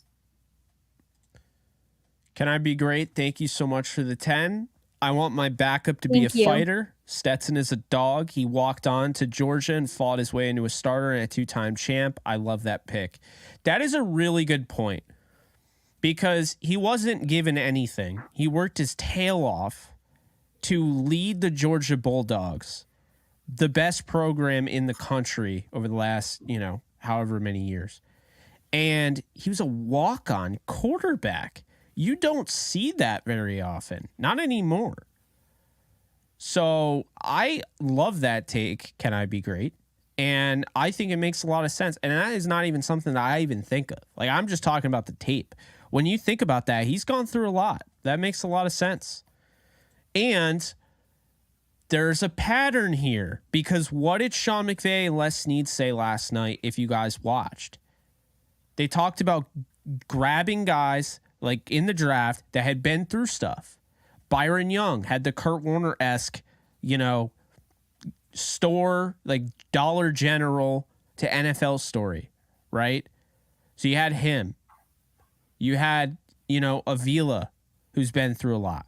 And then you had Kobe Turner. And now you have Stetson Bennett, who knows what it's like to have to work your way up from literally nothing. So, yeah, that's actually pretty cool. Baker Mayfield walked on, didn't he? I think people are pointing that out. Maybe, I think at Oklahoma, maybe. Yeah, no, Texas Tech. I think it was Texas Tech. Oh, okay. I thought he walked on. I thought he transferred to Oklahoma and then walked on there. Yeah, I don't remember. That might have been it. I know he was behind Patrick Mahomes, and they're like, yeah, about that. Mm-hmm. The Patriots are on the clock, by the way. I think we're at 144. Never mind. I thought we were at 154. A-Dog, appreciate the 5. Jake, is there any running backs left that's compared to Isaiah Pacheco? That's an interesting. Kenny McIntosh? No. Not exactly, but you don't think? McIntosh. Do you remember the running back from the Bills? God, what the hell was his name? Singletary? Fred Jackson. Oh, you're going way back. Yeah. I thought you remember Fred Jackson? That's my comp for him. Kind of, he ran a 4.6. He's a taller back, doesn't have a ton of long speed. I mean, I'm inclined to say Keaton Mitchell. But I just don't he's not as filled out. That's tough. The Isaiah Pacheco in this draft. And Blaine, if you're still watching, hit me up with a text on who you think it is. I mean, the Panthers pick is in. Is it Xavier Valladay? I could see Valladay. He's not as powerful. I think that's the problem, is that Pacheco has so much pop for being as fast as he is. Also, low-key, I'm seeing Whippler in the comment section.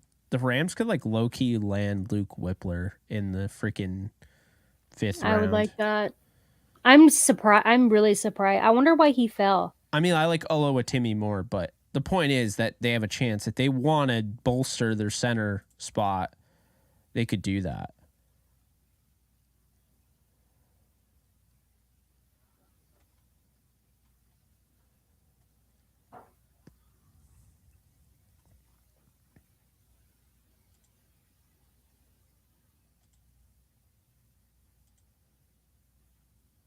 Man, I'm kind of bummed that we don't have the chance to get Cameron Mitchell. But that's a good pick. All right, Blaine said Valade probably closest. That's what I was thinking. Keaton Mitchell's just not big enough. Because, I mean, if I'm not mistaken, Pacheco is like what? He's at least 5'10". Like, Mitchell's 5'7". Yeah. Ooh, the Panthers took Jamie Robinson, the safety from Florida State. Interesting. It's a good pick. He almost came on our show. We just couldn't work out the schedule. Yeah. It was a busy year. I mean, yeah. I've liked the Panthers draft so far, to be honest. The only pick of theirs that I am a little skeptical on is I thought they reached on DJ Johnson. But they solid. Definitely reached on DJ Johnson. They had Bryce Young, Jonathan Mingo. I kind of thought they reached on him too, honestly. Then you got DJ Johnson, Chandler Zavala, now Jamie Robinson.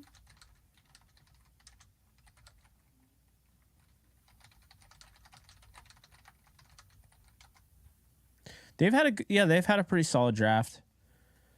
Antonio Mafi was another UCLA interior offensive lineman that got picked. The Patriots got him. I feel like they reached to get on offensive lineman, and I love that for them. That's just their brand. That is exactly what they do. I love that for you. Let's see. A-Dog asked me if... A-Dog, thank you so much for the 2. Appreciate you. A-Dog asked me if there's a good kicker for us to draft. So I am on NFL. There's no kicker that I would... There's no... Oh, well, he's asking you, but I would say there's no kicker that I would draft at this moment and left. Isn't like BT Potter the only one that could even get drafted that's still available? Probably, but I don't know that he will. I think the only 2 that like were talked about as being like probably going to get drafted were already taken, and that was Moody and Ryland. Yeah, that's what I'm seeing here. I think Potter is somebody that I'd be interested in, priority free agent. I think whoever is, and think about this. This is the good thing about the Rams. Everyone knows that they don't have a kicker. Everyone knows that they don't have a punter. They're going to get the priority kicker and punter on their team. Think about that, in UDFA. I think that's something to feel somewhat good about. Not making too much of a big deal about it. It's a freaking kicker at the end of the day, but,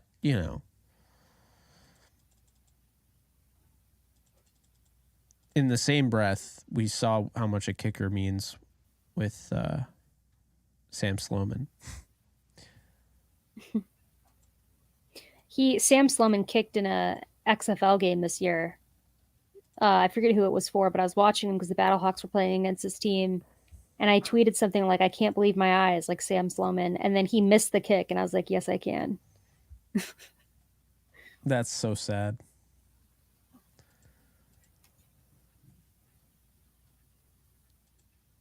Guys that have been through adversity. Think about that. Those are the guys the Rams are targeting. Adversity, high character, ready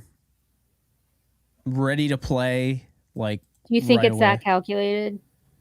I mean, I think that's kind of what they're looking at. I mean, if you look at the trend, they're definitely focusing on high character and ready to play. Like guys that are ready to play right away, that can compete.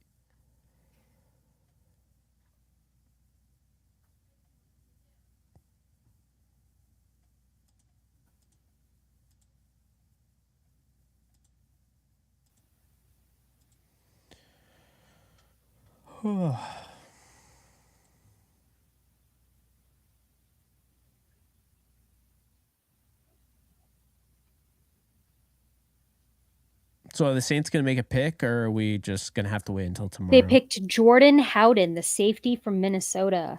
Okay. That is the first pick of someone I am not familiar with of the draft. And it's round 5, pick 146. And if you were going to take a secondary guy from Minnesota, I would have thought Terrell Smith would have gone first. Yep. I have a 3rd round grade on Terrell Smith. He was in my top 10. I'm a big fan of his. If you remember the guy out of UCLA that was a former running back turned corner, Fabian Moreau, that was my comparison to him.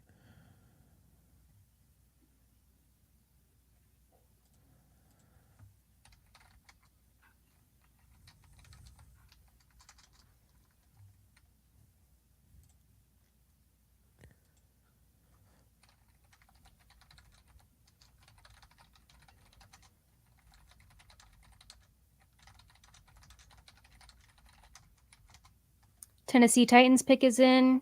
Hasn't been announced yet, but it's in. And then you got Chicago, Green Bay, Buffalo, Seattle coming up. Oh, and we are at pick 147. How do I see the Los Angeles Rams on the ticker already? I thought we didn't pick till 169. 7, 48, 49, 51. Hold on a sec. I think they traded up. No, I guess it is 161. No, I think it's 161. I think they're just like showing a lot.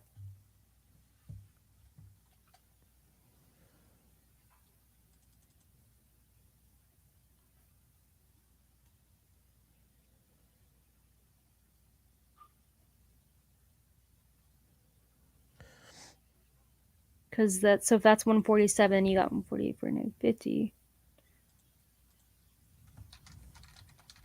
Yeah, no, that's accurate. They're at 161 still. So we're getting close.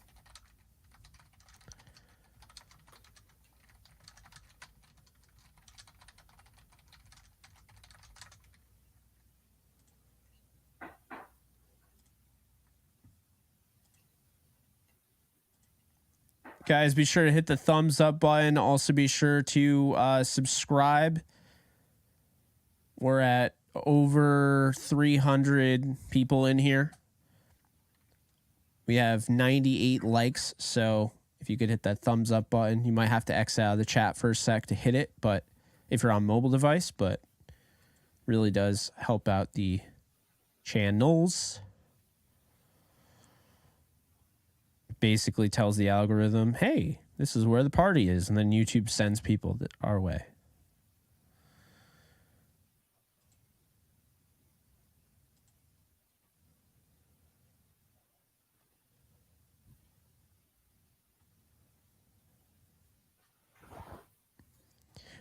Remember yesterday we were talking about Tyson Bagent, and I don't remember why, but we were. And I said that his fan club comes at me in my comments for saying his name wrong because I said Bagent. As soon as I got off the stream, Alexis, literally 2 a.m., and I'm getting hate mail from people saying, it's Bagent. I'm like, I can't. Why are people so concerned with that? By the way, the Titans just took tight end Josh Wiley out of Cincinnati. Interesting. He is someone who grew on me. I'll say that. Yeah. I feel like I didn't give him here in the 5th round, though. Yeah, I think this makes sense. Oh, by the way, the Bears pick is already in. That was so fast.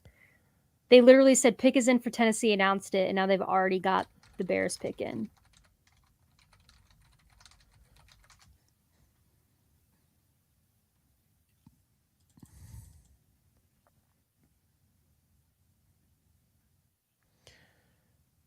I think at some point you're going to have to pick a corner, though, if you're the Rams. You have to. Like, numbers-wise, it's like you have to. Like, you only have 3. Not. So I don't care if you like all 3 of them. What if one of them gets hurt? I mean, you only have 3 on the roster, man. That honestly, that tells me that they're probably going to bring back like somebody like Troy Hill. Or there's just someone like late. There's some late round guys that they just really like. That's true. They could have really high grades on some late round guys that they know will fall. Bears pick is in at 148. I've liked what the Bears have done. I feel like position wise, I've really liked what the Bears have done, but there's been some, I don't know. They haven't picked my favorites available, but can't complain.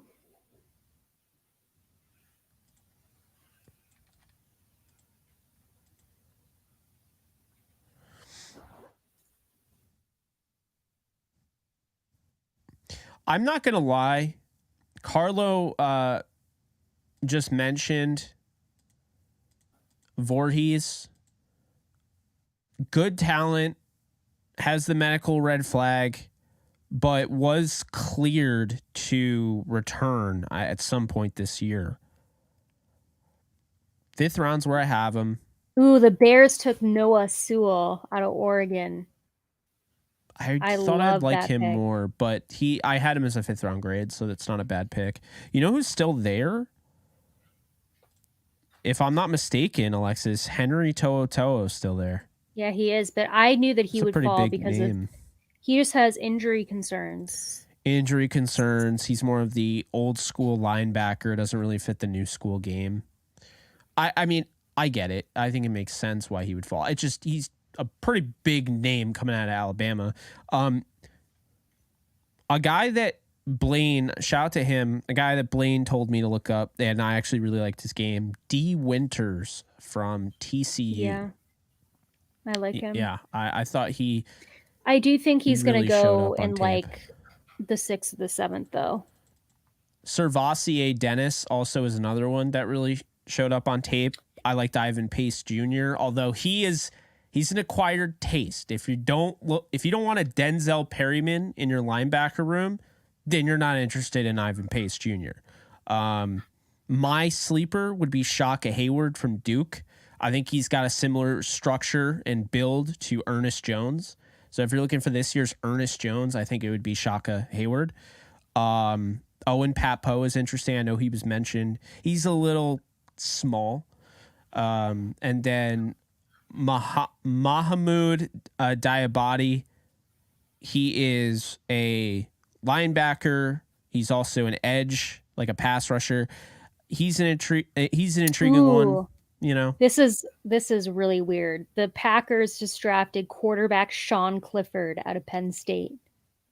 What? That is it's a massive reach because that is I didn't think he would be drafted, but secondly, well, I guess I can't say it's surprising they drafted a quarterback. I mean, they are going with Jordan Love. This is clearly a backup situation, but it would have been fun to have Jaron Hall and Jordan Love on the same team. This is just very weird. Not that I care so much because I'm not a Packers fan. That's very bizarre to me.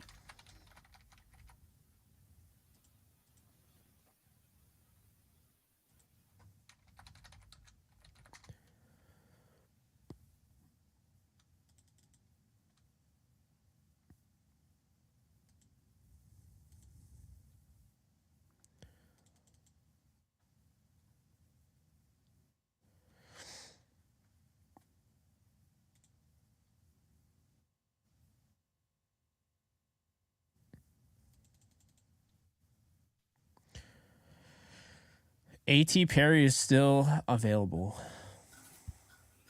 Bills pick is in. So you got the Bills, the Seahawks, the Lions, and then Tampa as your next on deck. We're about 11 picks away from the Rams picking, assuming they stay there, because we're at pick 150. The Rams pick at 161.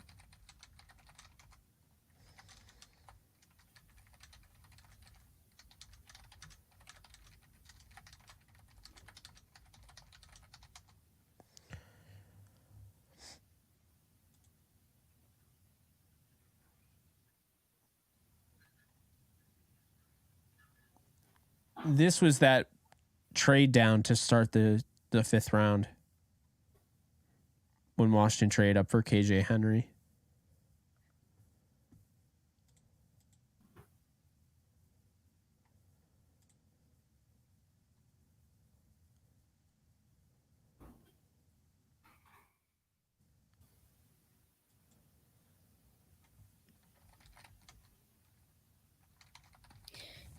That Clifford pick by the Packers is the first pick that they've made that I'm going to say don't like. That pick is absolutely horrible. That is a horrible pick. I mean, I don't want to dog on the guy. I just... Sean Clifford was the 20th ranked quarterback by Brugler. 20th. Like, there are people that are making fun of Stetson Bennett to the Rams, saying that he was undrafted. He's not an undrafted player. He was going 4th or 5th round. Sean Clifford is a guy that I have Penn State fans that I know that were telling me I cannot wait when Sean Clifford leaves. And he went in the 5th round? My God. No wonder why Aaron Rodgers wanted out of there. I don't know, man. If you were going to go kind of out of nowhere like that, grab a guy like that, I would have grabbed Lindsey Scott out of Incarnate Word. Seattle's pick is in. By the way, the Bills drafted Justin Shorter, wide receiver from Florida, which is higher than I projected him going, but... That's kind of a reach. I mean, you got guys like A.T. Perry still available. I don't get it. I mean, if anything, this was kind of the argument for Anthony Richardson, is that this was his best receiver. That's not a flex, Alexis. But let's give Shorter his due. Shorter is a really good blocker, and he's going to be able to play special teams. He cares. You know what I mean? I think that's something that should be said. Seattle took Mike Morris, the edge out of Michigan, which is kind of where I thought he would fall in the 5th round, not specifically the Seahawks, but just... I mean, he kind of looks like a Seahawk now. Yeah. I kind of see it. I mean, I thought Mike Morris had some weird tape. Like, I could not figure out where I liked him. Edge defender, interior defensive line. I ended up putting him as an edge defender. I gave him a 6th round grade, but he's interesting. Like, I actually liked his tape. I mean, it was weird, but I liked it. You know how I feel? I'm going to make a prediction here. I feel like the Rams, he doesn't fit what they look for, but I kind of feel like the Rams are going to end up with Andre Carter II at some point in this draft. I just feel like they're going to end up with him. I'm calling my shot now. I'm calling my shot now because you know what I mean? Like, I don't know. I just have a weird feeling that's the type of guy that they'll go after.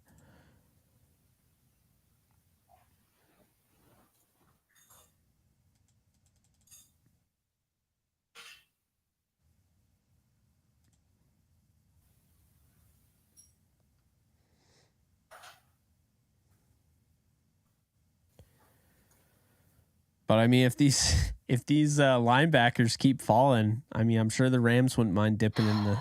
Well, we're 9 picks away because we're at 152. The Lions still good players. Pick is in.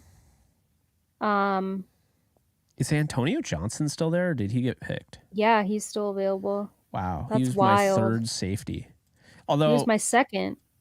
Safety's kind of been a little devalued, but we did see a lot of safeties go. It just wasn't him.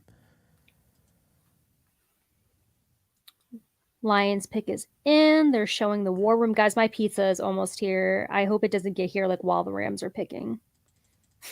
That would be... That's literally what it looks like is going to happen. I'm sorry. Aaron Wilson's the only one reporting picks now, apparently.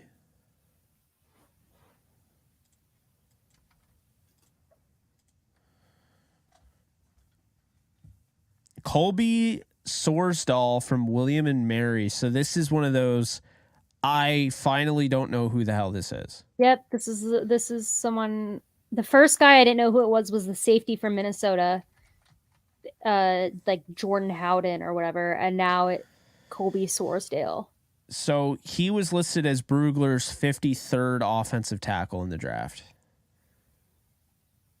Okay. Bucks pick is in. Guys, we're getting closer. Pick 153 is in. The Rams are at 161.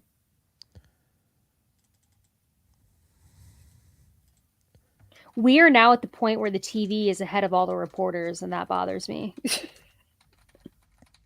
But this happened last year on day 3 too. I think the reporters just get to a point where they're like, we can't just keep doing this Fast and Furious thing anymore. So they just, and less people get told because you're not there anymore at the drafts. These picks aren't there.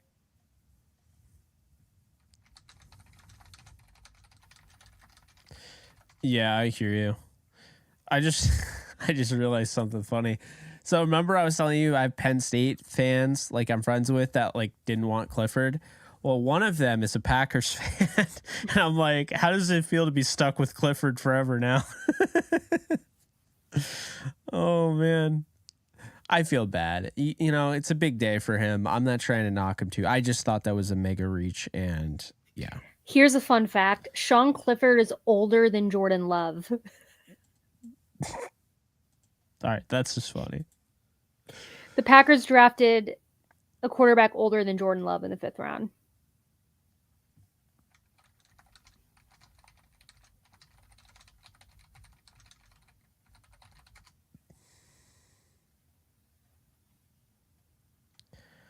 Who am I going to take with my shadow draft? I got to figure that out. I say pick Trice. Did you already take him in your last pick? I don't think I did. Okay. By the way, my pizza's here, so I'm going to go grab it real quick so I can be back for the Rams pick. Oh, I did pick Trice. All right. Yeah, go ahead.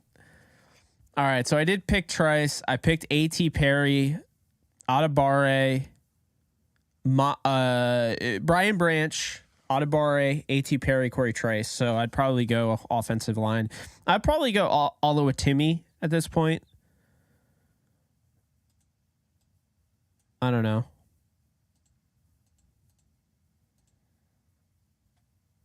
Yeah, I'd probably go with Oluwatimi from Michigan.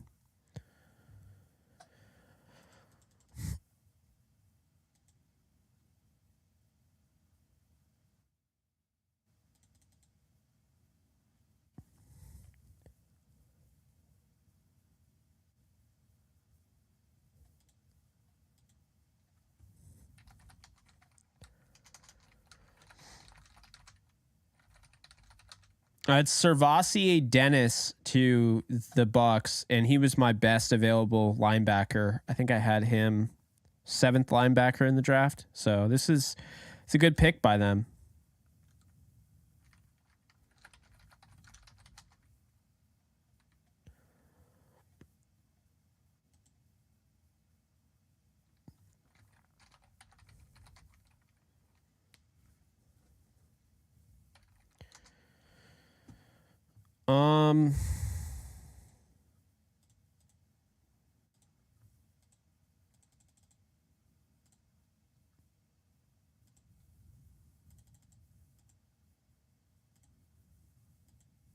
I'm trying to update the ticker. Sorry, guys.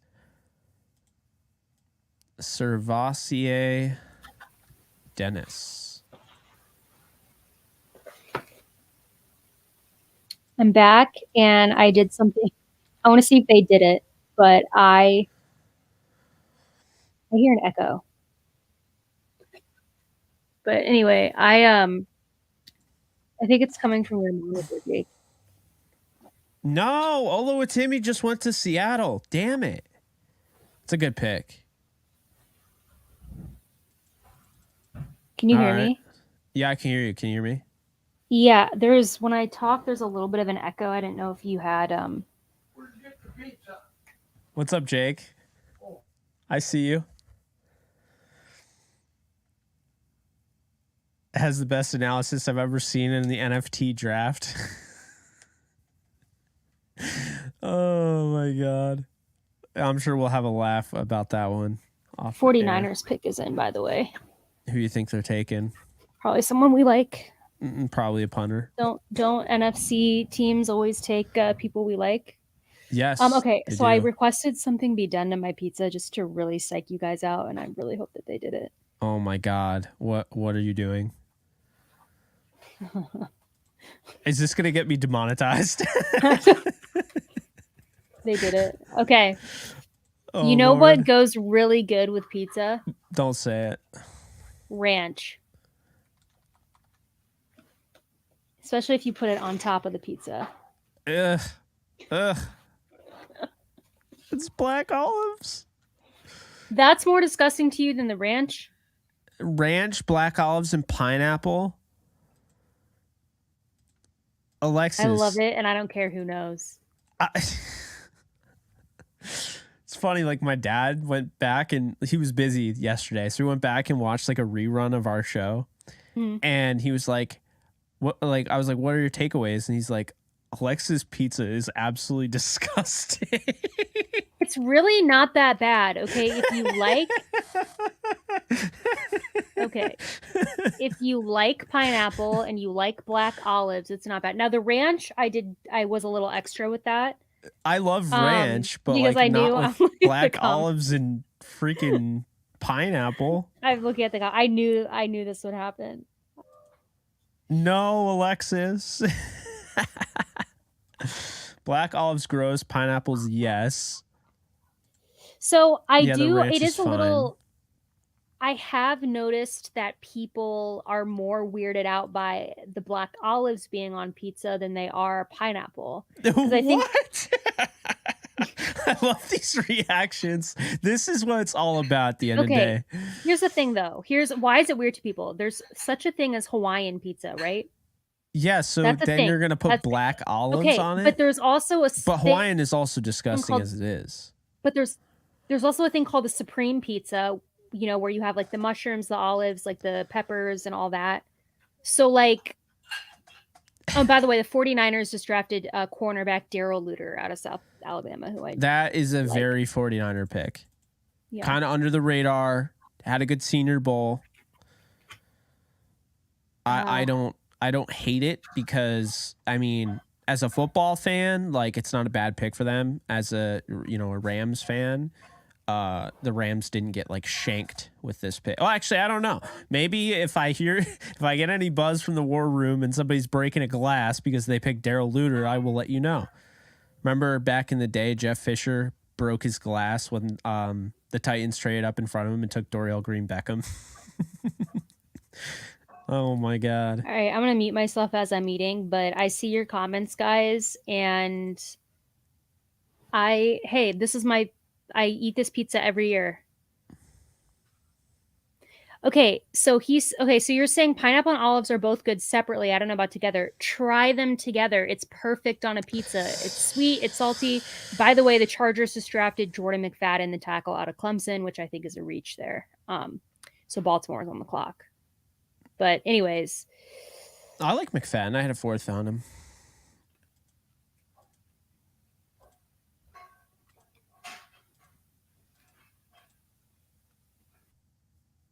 We're coming up closer to the Rams pick.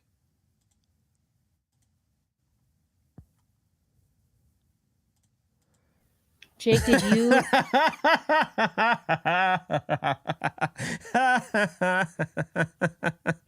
I don't care what anybody says. I literally don't. Wait, hold on. Someone said I was good until the ranch, and like I said, I was a little extra with that because I just really wanted to put the cherry on top of people. Are you calling yourself extra, Alexis? Well, I was just like, what could I do to make this pizza? Like, what could I do to make it even like more obnoxious? But I do like ranch on pizza. But I actually think that's more common than my pineapple and olives combination. I know a lot of people who like to like dip their pizza in ranch. The Frankenstein of pizzas.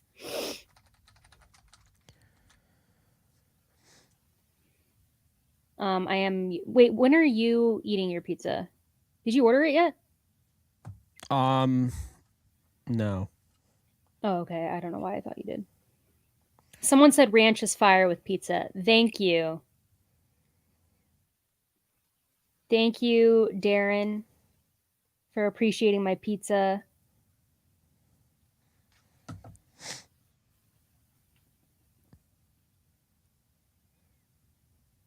William, yes. See, William gets it. Some people get it, and I appreciate that. Thank you, Benji. Yes, let's get those likes up. We have 365. We have as many people as there are days in a year.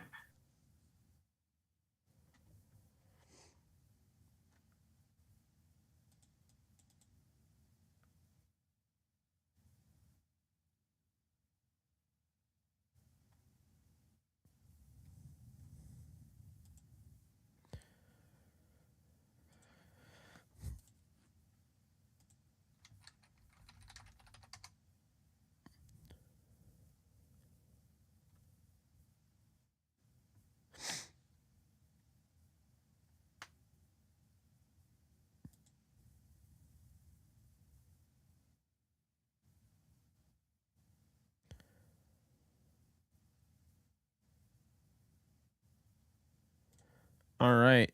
So Caillou Blue Kelly is heading to the Ravens. That is the pick. I like him. I thought I was going to like his tape a little bit more, but at this point in the draft, I mean, it's not a bad pick.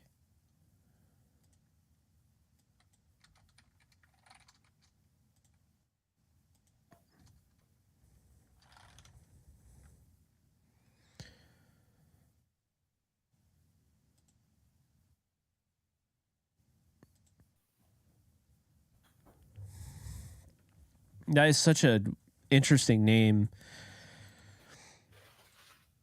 I like him a lot. I actually thought he could have gone higher. Henry said your pizza is not as obnoxious as the Manscaped reads, and I agree. Because those are insane. I know.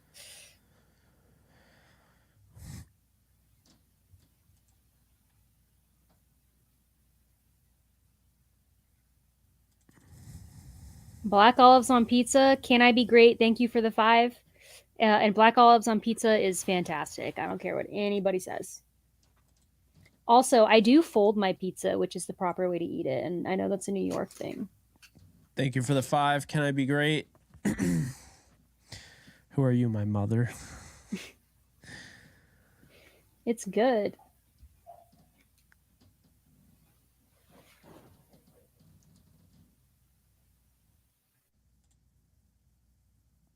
Ranch. That's funny. All right. So where are we at right now? We got the Ravens taking Stanford corner, Caillou Blue Kelly. Daniel Scott is heading to the Colts, safety out of California.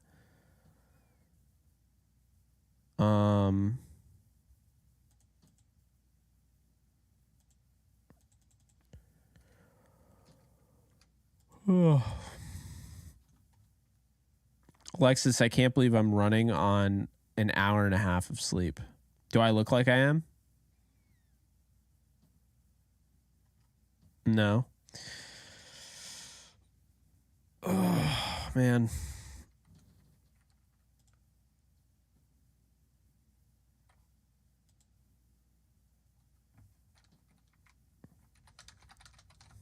Oh, shoot. Sorry. I didn't realize I was muted. We're 2 picks away from the Rams. The Packers pick is in at 159. Rams pick again at 161.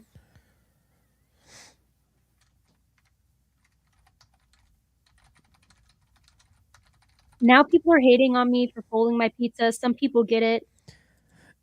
Jake knows. If it ain't Whitman's, I don't want it. My guy. Is that a New York place? Oh, yeah. Next time you're in New York, we will go to Whitman's and we will get Detroit-style pizza. I love New York style, okay? But that's Whitman's Detroit style is freaking insane. It's so good. I get this Korean barbecue pizza, and it is amazing. And Jake knows. I think Jake definitely knows. We go there pretty often, actually. So a Korean barbecue pizza is fine, but not my pineapple. Are you kidding me? Is that question? Korean barbecue chicken is absolutely fine. The buffalo one is not really my style, because the buffalo one has the blue cheese on it, and I don't like blue cheese chunks. I liked them when I was younger. I don't like them anymore.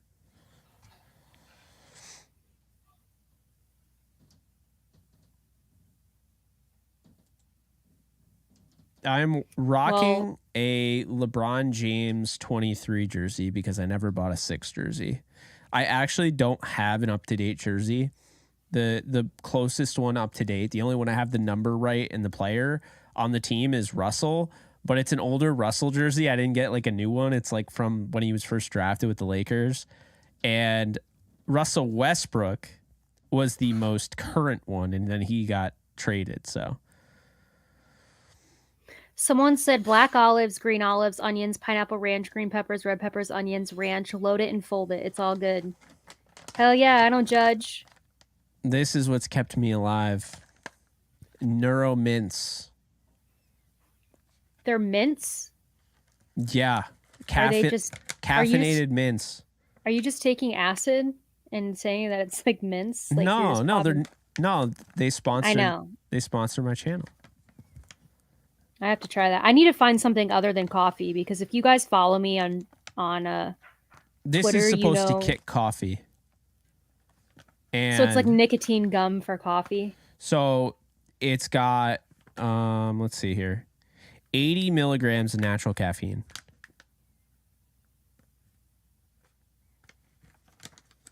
If you don't believe me, you should only take 2 a day though. Don't go crazy. Don't start hitting the borderline of what the CDC recommends. For caffeine, I mean. The Jaguars pick is in, by the way. Oh yeah, Fast and Furious. Dontavian Wicks from Virginia is heading to Green Bay. I like that pick. I like that pick. I am surprised. I forgot that he was still available.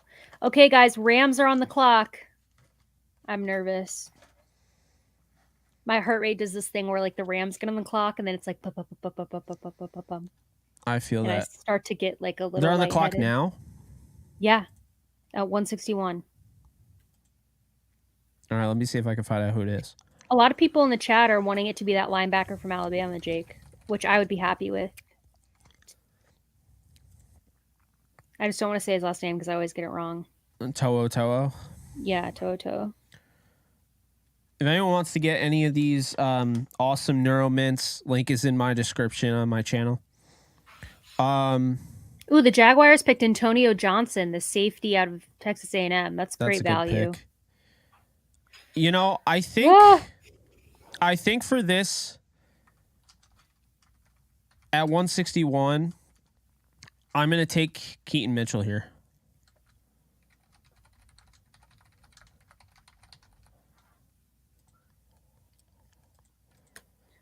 My Twitter crashed, so I'm not. I'm trying to find out who it is. Haven't heard anything yet. Trey said to go to Cuts and Slices in Brooklyn to get an oxtail slice. That sounds interesting. Who'd you take in your shadow draft here, Jake? I took Keaton Mitchell, East Carolina running back. Rams pick is in. Oh, boy. Ooh. It is weird, right? As soon as they pick, even though it's not a big deal, like your heart starts, you start feeling it.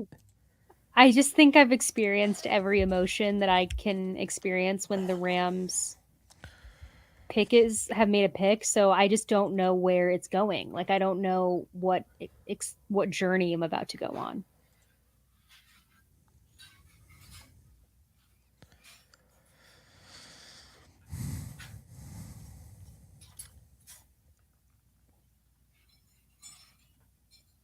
Nick Hampton, edge out of App State. Hey, there we go. So I like Nick Hampton, actually. I like him a lot. I would have gone... Actually, no. Isaiah McGuire isn't here. So never mind. I was about to say I'd go Isaiah McGuire. I like Nick a lot, actually. And this is about where I had him falling. So what are your thoughts, Jake? I really like Nick Hampton. You know, I had a 3rd round grade on Nick Hampton. I'm a big fan of App State edge defender Nick Hampton. You know, I think when when you look at him, 3-year starter, Appalachian State, this is somebody that, I think when you look, he's probably not an everyday starter right away, not an every down starter right away, but he's got traits, man. He ran a 4.58. He had a 1.55, 10-yard split, 6'2", 239. Very explosive first step. What you're getting is a speed rusher. So it's another speed rusher. They're adding juice off the edge. A senior, team captain. I think he did a really nice job. 11 sacks in 2021. He had, 7 last year. So he came away with having 26.5 sacks and 6 forced fumbles in his college career. And I think that when you look at him, he's somebody that has kind of the mold that you can really develop and build around. This is a great pick for the Rams. No mistake about it. They just got a 3rd round talent in my mind in the 5th round, and I'm digging it. And it's at the end of the 5th round too, or the middle. So hell yeah. This has been a pretty bomb-ass draft. I'm not going to lie. I've really enjoyed this draft. I just, when I look at it, I just think that this is a really good pick. Nick Hampton, I really like this pick. I really like it. I give it an A+. I like this pick too. And they double dipped on edge, which we said when they took Byron Young. We were like, this is probably not the end of them taking an edge rusher. Yeah, I wanted Isaiah McGuire, but yeah, Nick Hampton is or a Antonio. baller. Yeah. Good pick. Jake, they still though haven't taken a secondary guy, which is surprising to me, honestly. I thought that somewhere higher than this they were going to go. Yeah. No, it's true, and they're going to need to draft some corners, but I really like this pick here for the Rams. Nick Hampton. Thank you, Crafty. Yes, thank you, Crafty. Thank you for the 10. Let's go Rams W pick. Absolutely W pick. Because to have him potentially, I don't know what the future holds with Mike Hoyt, right? We know he's good, but the future is probably Byron Young on one side, Nick Hampton on the other. And that's really exciting. That's a lot of energy, a lot of juice, a lot of explosiveness coming off the edge, and I'm a big fan of it. Will Mallory is heading to the Colts. They're getting another tight end here. Okay. Colts are having a really good draft. Oh, the Bengals took Chase Brown, the running back from Illinois. That's a good pick. I like Chase Brown a lot. Bengals took Chase Brown, yeah. That is a really good... Do you know who Chase Brown's twin brother is? Who's that? Sidney Brown. Oh, yeah, of course. I knew that. I was like, what? Who we also liked, who went to the Eagles. Chase Brown, the question was, is he going to work in the NFL? And he took on like 200 carries last year, and he didn't get hurt. So I think he could. Vikings pick is in, and then the Bears. I'm excited, obviously, to see who the Bears pick is going to be after this.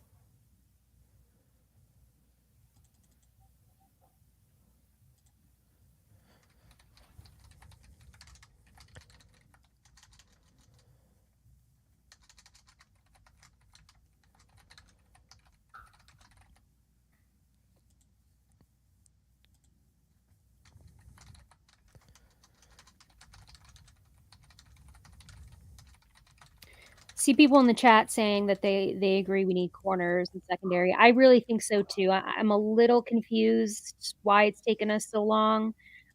Like I said, I thought we were going to double dip on edge. I would have thought before we did that we might have gone secondary, but it might have just been a situation where they saw Nick Hampton there still and they really wanted him. Now we are up again, guys. So the Vikings pick is in, then Chicago, the Chiefs, and then we are up again. And then there's 3 more picks, and then we're up again. And then there's 5 picks, and then we're up again. So we are about to have a lot of picks consecutively if we don't trade out, which we might. So stay tuned. Oh, the Vikings took Jaren Hall. I knew they were going to do that. Remember earlier when they traded up, I thought that was going to be Jaren Hall? That's a good pick. I didn't buy that he would fall to the 5th round, but he actually did. Wow. That makes me angry. There goes our dream of the Rams double dipping on quarterback. It probably wasn't realistic, but it wasn't a realistic dream. Well, I like this, and I like it for the Vikings because I think the Vikings are slowly but surely starting to like be not replace Kirk Cousins, but they're kind of like, we need to maybe get someone in here and like have him sit behind Kirk, and this is the guy to do it. Because like you and I both said earlier, Jaren Hall can be a franchise quarterback in the NFL for sure. Yeah. No, he's definitely got the upside, the ceiling to be that franchise quarterback. It's a good pick for the Vikings. It really is.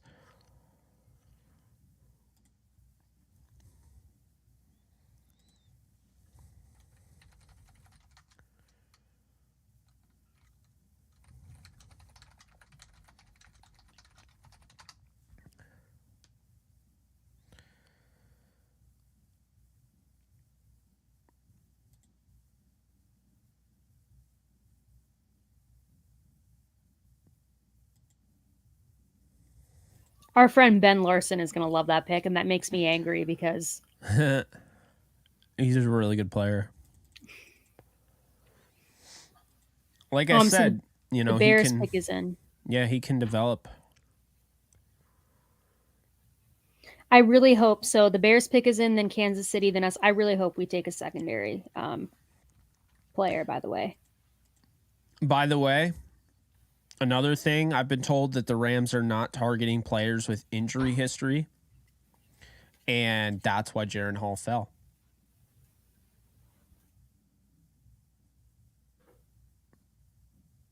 According to Tom Pelissaro at the bottom, slid in part of because of his injury history. Interesting. Yeah, I think JL Skinner's still there. Antonio Johnson's gone, so JL Skinner would be the top safety. I don't think they're looking at safety. They might, grab Brandon Joseph or somebody like that to, who could play special teams. Maybe a Trey Dean, Brandon Hill, but I don't think they're gonna go safety until like late. Ooh, the Bears took cornerback Terrell Smith out of Minnesota. It's a good pick. Wait, the Bears got Terrell Smith? Mm-hmm. That sucks. Yeah, he's a stud. 3rd round grade on Terrell Smith.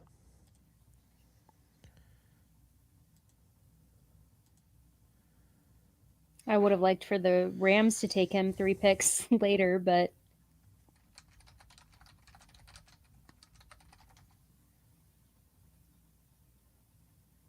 Kansas City's up and then us, guys.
Okay, let's see. Who did Kansas City pick?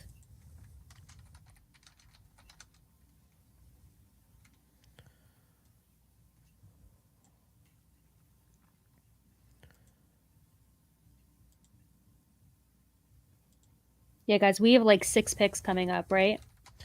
Within the next. Yeah, so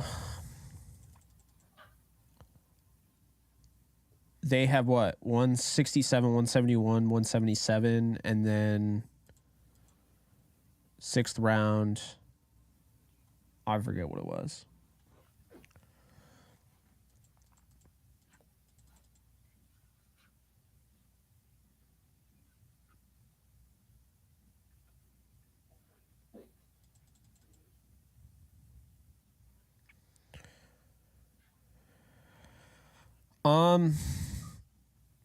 Yeah, I think in my shadow draft, I'm going with Davis Allen. All right, we're trading down. We are? Yep. Trading down. That makes sense. I mean, we have so many picks coming up. Who'd we trade with? I still haven't seen the Chiefs pick. Let's check the chat. Have you guys seen it?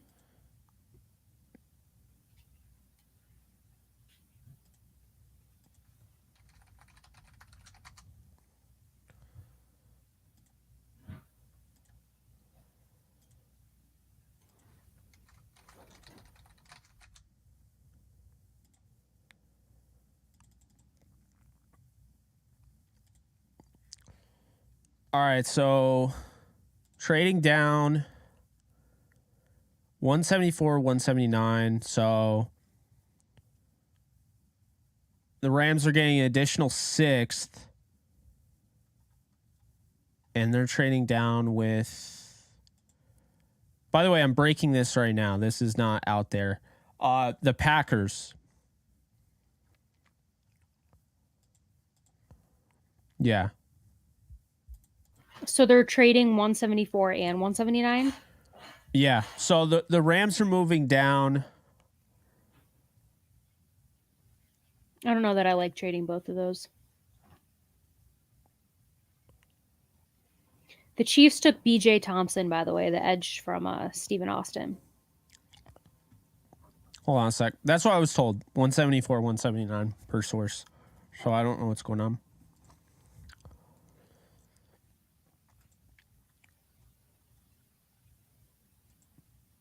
Well, I see Houston just picked 160, 168, 160. Well, it shows that Dallas is picking 169 now. Oh, 179. Okay. Yeah, the Rams trade They with haven't Houston. updated, yeah.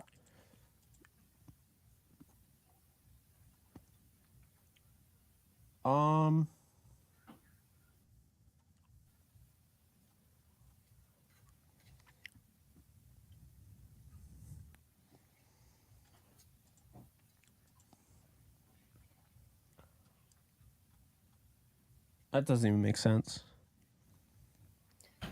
174. Sorry, guys. I was just feeding what I was given. So 174, 179 was what I was told. The Rams traded 167 to the Texans for 174 and 259. 259. Okay. That makes more sense. They've only traded 167. So they're up again at 168, 169. They're up again at 171, 174, and 177.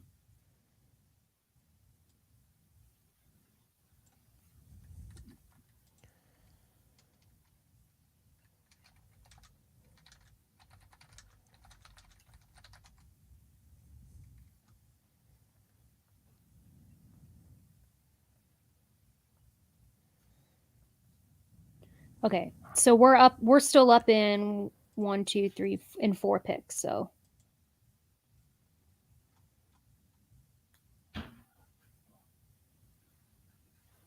Yo, that means the Rams just acquired Mr. Irrelevant.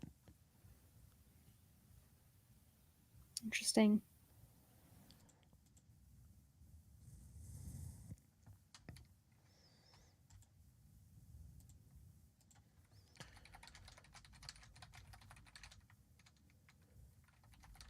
Jake, you're not going to like who the Texans took. Who did they take? Tao. Oh, no, I don't care. You don't? No.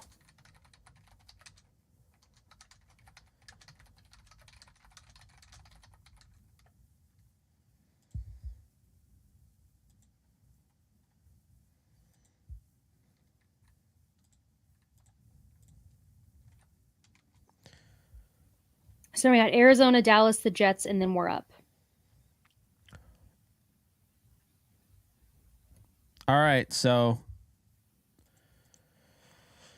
the Rams will make the last pick in the draft. That's pretty cool. I'm pretty happy about that.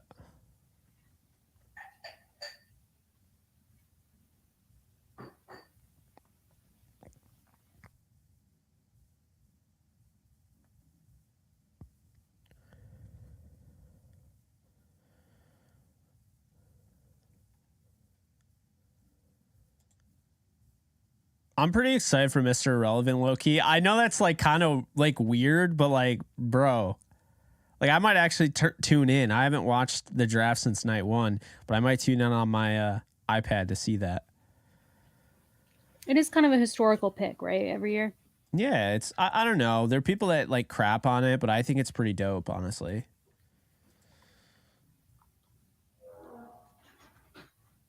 And to be fair, I mean, the 49ers picked Brock Purdy last year, Mr. Irrelevant. He ended up being pretty darn good, so there's some good juju right now. I forgot that he was like actually Mr. Irrelevant. Yeah.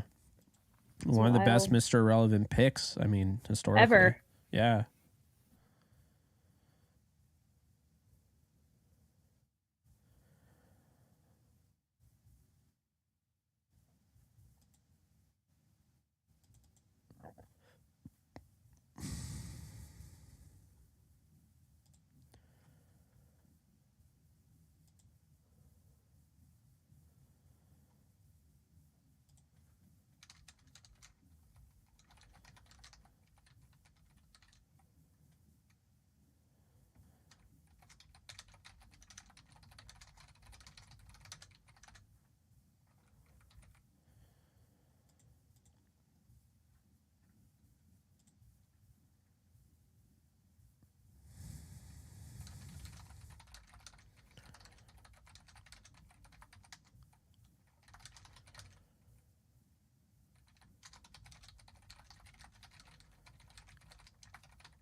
The Cardinals took Owen Pappa, linebacker out of Auburn. I love him. So, of course, he ended up in the NFC West.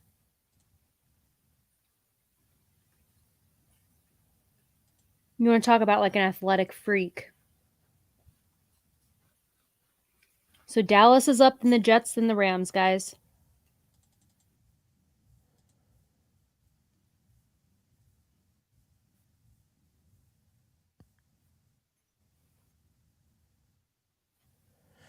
Yeah, I think Pat Poe to the Cardinals, they're just going to have to find out a way how to use him because he's a little too small to be a traditional linebacker. But I do like his talent, and 5th round, I don't mind it.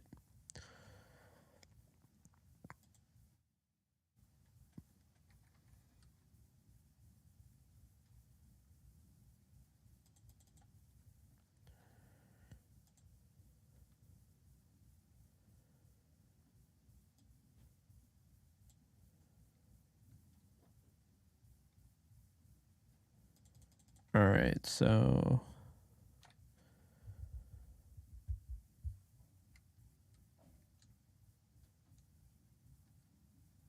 I'm still like abnormally excited for Mr. Relevant pick. I can't even contain my excitement. That's the greatest thing ever.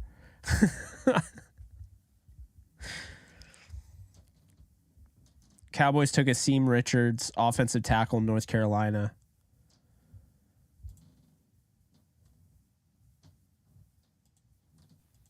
Corey Trice is still there. That's probably like shadow draft. I already did my I want Davis Allen, but Corey Trice is who I'd pick. Shadow draft is of course based on, what I've already done. I'm going to go out of left field here and say who I want the Rams to take in their next pick. I want them to take Payne Durham. I do not. I don't think he's bad. I don't know. I saw more. Price. I saw more with Davis Allen. Oh, Warren McClendon's still there. I love him. That's the tackle I want. If they go tackle at any point, Warren McClendon, I think, is really a sleeper. I think I like Trice. I like Warren McClendon. I like Travius Hodges-Tomlinson if they will play Jacoby Durant on the boundary. I like Whippler. I like Jarrett Patterson. Kuntz is all right. He's still in my top 10. A.T. Perry's still there. Keaton Mitchell, Deuce Vaughn. Zach Evans is falling, man. I thought I was going to like him a lot more. And when I turned on the tape, I just wasn't that impressed. Compared to like where other people were ranking him, I had him as my running back 11. Not like he's a bad player, but you know.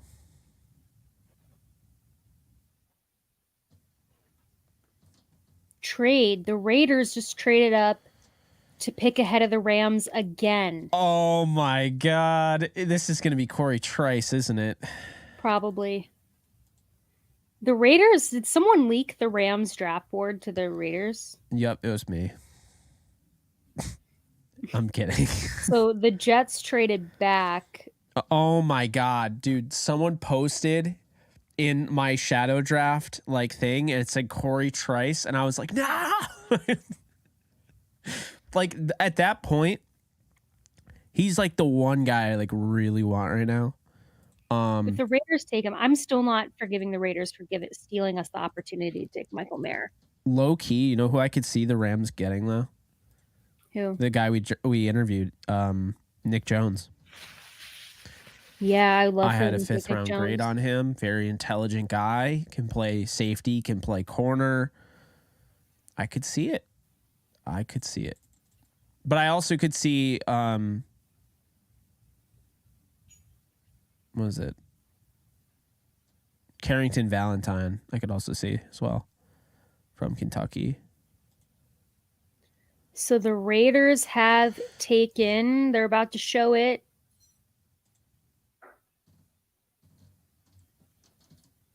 If they get this Jacksonville commercial, oh, it's an NFL commercial all the way. Oh my God. Because the Rams are about to play. That's why. What? I saw in the chat someone said they drafted Trice because it literally just went to commercial on NFL Network. So like, of course. Tell me no. Tell me no. Please no.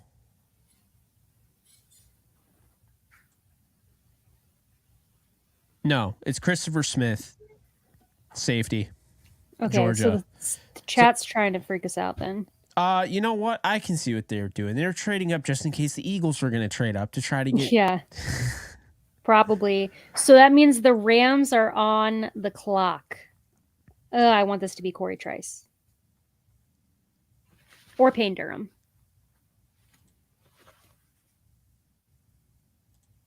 Let's go Davis Allen, Corey Trice. Davis Allen, Corey Trice, Keaton Mitchell, Deuce Vaughn. I don't know any of those guys. A.T. Perry. A.T. Perry is literally my 3rd wide receiver on the board. So yeah, I think I'd go A.T. Perry.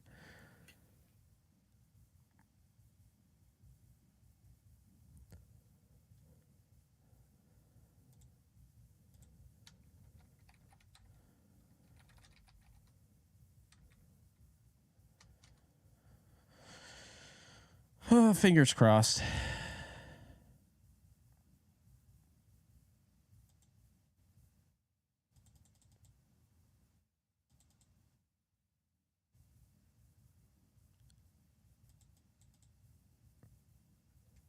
Wait, why are they showing Tampa up now?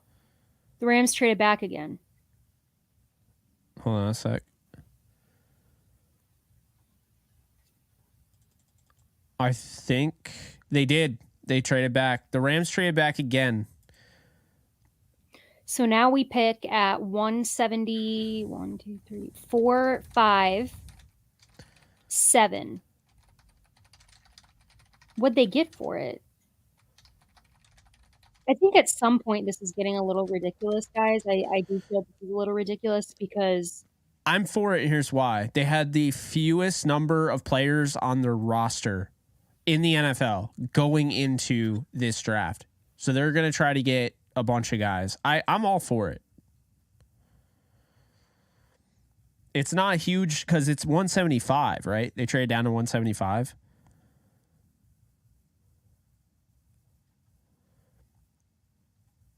I will throw a fit if they trade I will say that if they traded the Mr. Relevant selection, if they package that, I'm going to throw an absolute fit.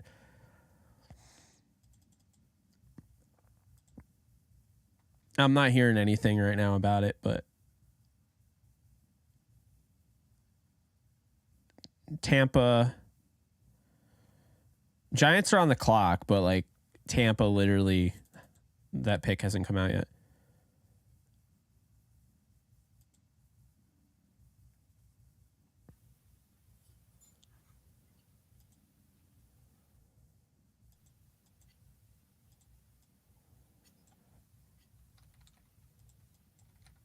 Yeah, they're taking forever to announce this Tampa pick.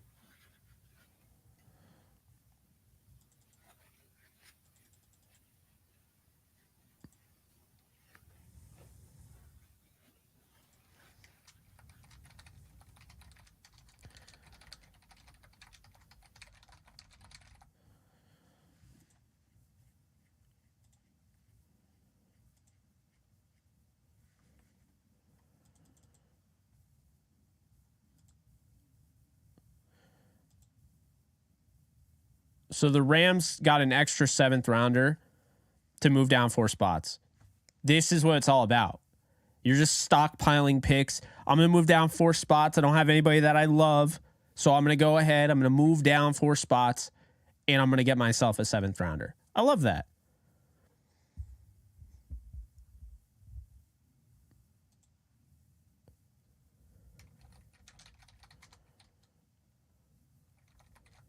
Payne Durham to the Bucs.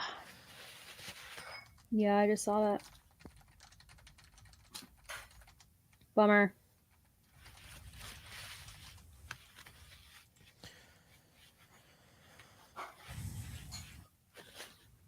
How many times have the Rams traded? Like 5? So many.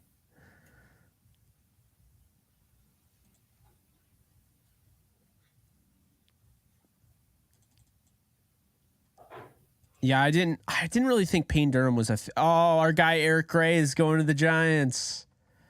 That's a good pick. I really like that pick for them. I like that fit, but yeah, I like the fit a lot. Gray. Eric Gray's a baller. Plus, he wears 0. Oh, please tell me he's going to wear 0 with the Giants. You got to wear 0. Like I said, you're a badass if you wear 0. He wore 0 and stuck out like a sore thumb in a good way on Oklahoma. You got to wear number 0. So San Francisco's on the clock, and then we have back-to-back picks.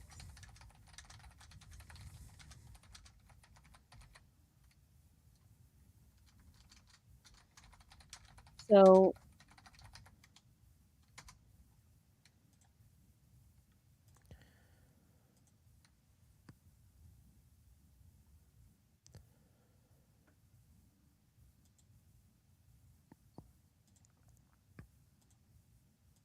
they're showing all that Kansas City barbecue everyone's eating at the draft. It's good.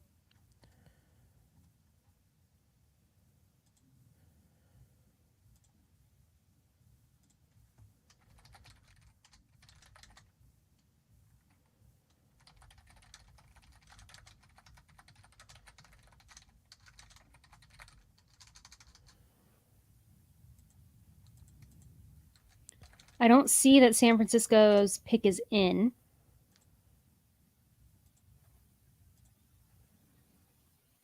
Maybe the Raiders are trying to trade with them to get in front of the Rams again.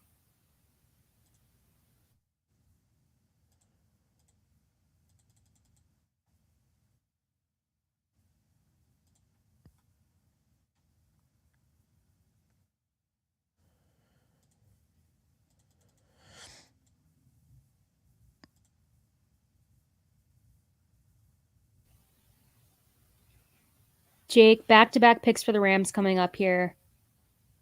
Who are you taking? Because the 49ers pick is in. Oh, Oh, yeah, I love back-to-back picks. So I'll tell you right now, I'm going to go A.T. Perry for one of them. And I'm going to get Keaton Mitchell with the other. And I'm going to flip a coin to see which one I pick first. Because I don't really care.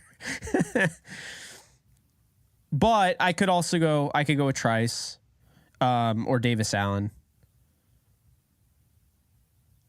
I'm thinking I'll grab Trice or Davis Allen with that 77th, 177. I just think A.T. Perry and Keaton Mitchell are most likely going to get snagged by the Colts. That they have traits. Chris Ballard likes his traits. Oh no, Trice would be a guy that they would go after. I'm okay. Yeah. All right. Okay. I don't know who I want. I think Trice for one of them. The other pick. In my shadow, I'll tell you right now, I'll go 74 Davis Allen and 175 Luke Whippler. That way I can get a center. Yeah, I'm going to say Whippler draft. and Trice. So I'm going to go Davis Allen in my shadow draft because I haven't picked any of those positions yet in my shadow draft. I'm going to go Luke Whippler at 175, Davis Allen at 174, and I'll see if I get anything. It's been a little quiet, but if my source gives me any information, I'll forward that along. We broke some stuff today, guys. We broke the trade with Houston. We broke the pick of Stetson Bennett. We broke the Kobe Turner pick. I mean, hey, we've breaking 3 things on here. Actually, we broke the Dalton Kincaid news that they were trying to trade up. Broke the Marte Mapu news. I mean, hey, we're breaking shit over here. God, can the 49ers announce their pick already so we can just get a move on?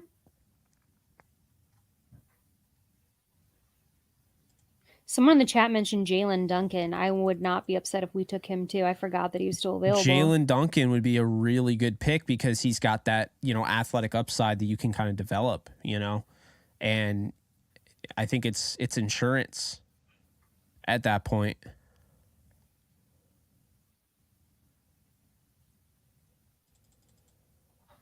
I think the Rams are sitting pretty here with a giant freaking board. They're going to get 3 ballers if they plan this right. And right now, they have drafted really well. I really like their class. I'm hoping they don't screw this up. I don't think they're going to screw this up. Well, even if they screw up one pick, they've got the other. So they've got 2 back-to-back picks here. But I still don't see who the 49ers picked. Oh, Robert Beal Jr. Okay, that he wasn't on my board. The edge out of Georgia. Man, I'm sure that Eagles are upset about that one. Well, if they get another pass rusher, what if I'm missing this? The 3rd pass rusher? I don't think so because we still have Daniel Hardy. Daniel Who Hardy, hasn't really gotten a Thomas, shot. Mike Hoyt.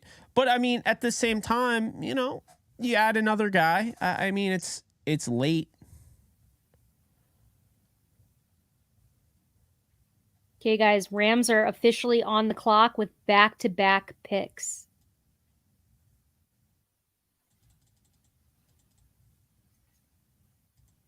It's literally Evan's team and my team right now.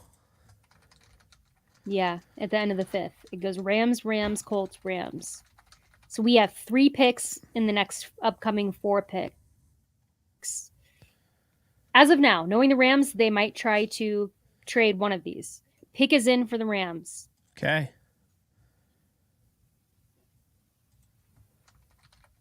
Ian Rappaport and Schefter and everybody have literally stopped tweeting picks. They're done. I know. They're just like, you know what? We're done. They're like, we've been doing this they did what? They did basically 3 rounds. They did Thursday night and last night. Today they weren't having it. Is that the Rams war room? No, that's not. They showed a war room. That's 49ers. Ugh. So the opposite.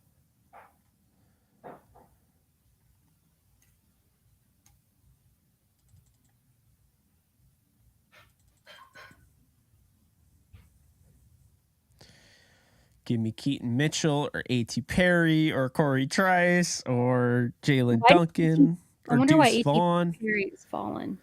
I could see Deuce Vaughn.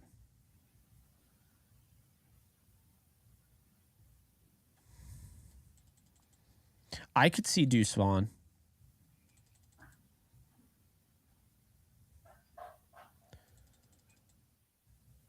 Brett said the Rams pick is up, so it's time to go to commercial, and that's so true because every time the Rams pick, it's like NFL Network literally just shuts it off, and we don't see who the pick is. It's so bizarre. It's so true. It's so obnoxious. They're showing right now. They're showing the Rams war room on the phone.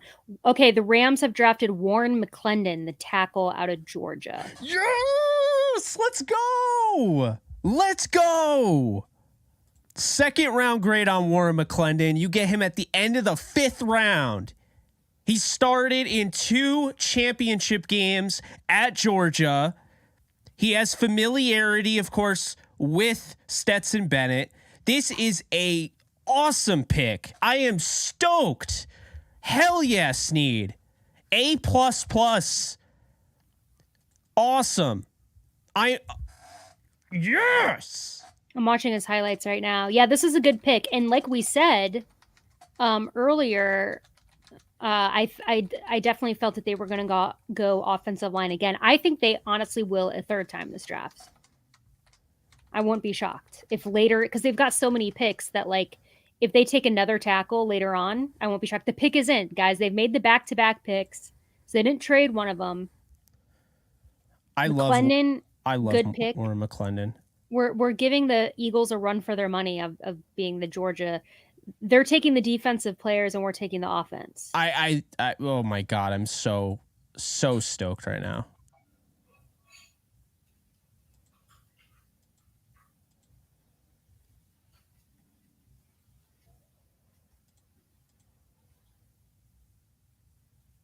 I swear to God, I know they're about to go to commercial because they're showing people eating the barbecue. Allen!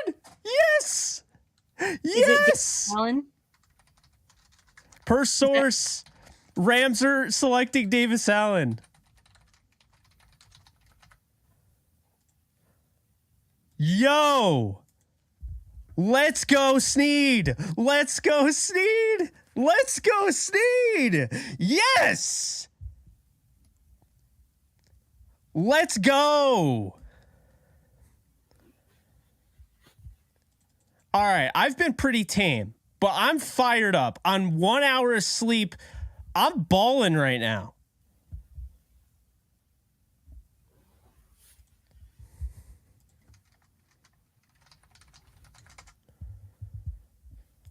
Oh my God.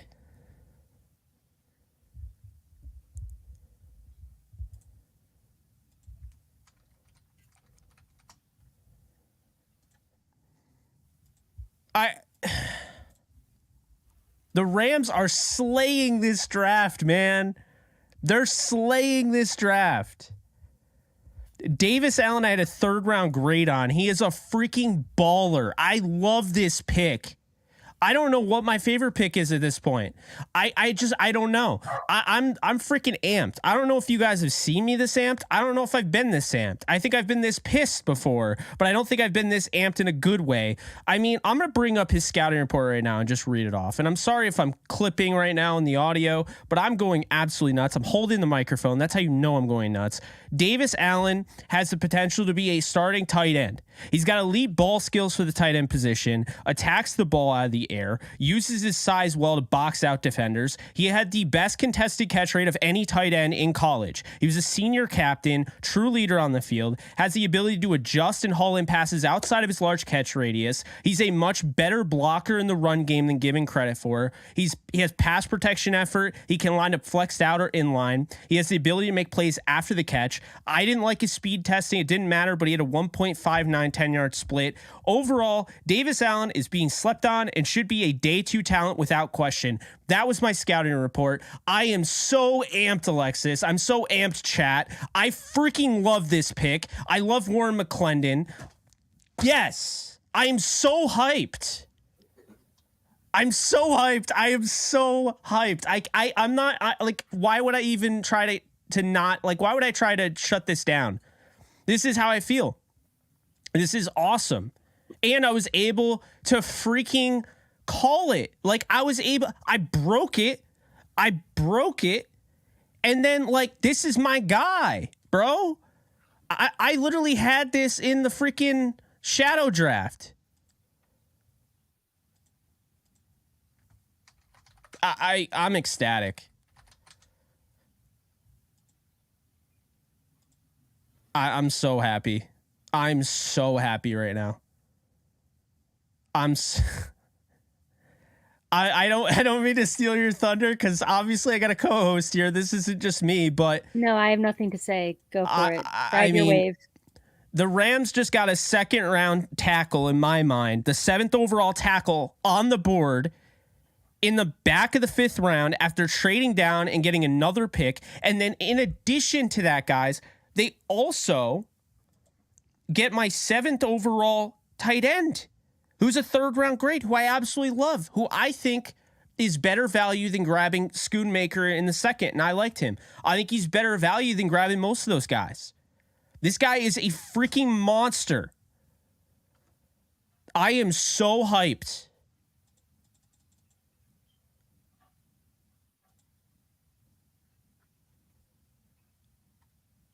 By the way, we pick again. Like now. I mean, if they... oh my God. I don't see that the Colts pick is in yet.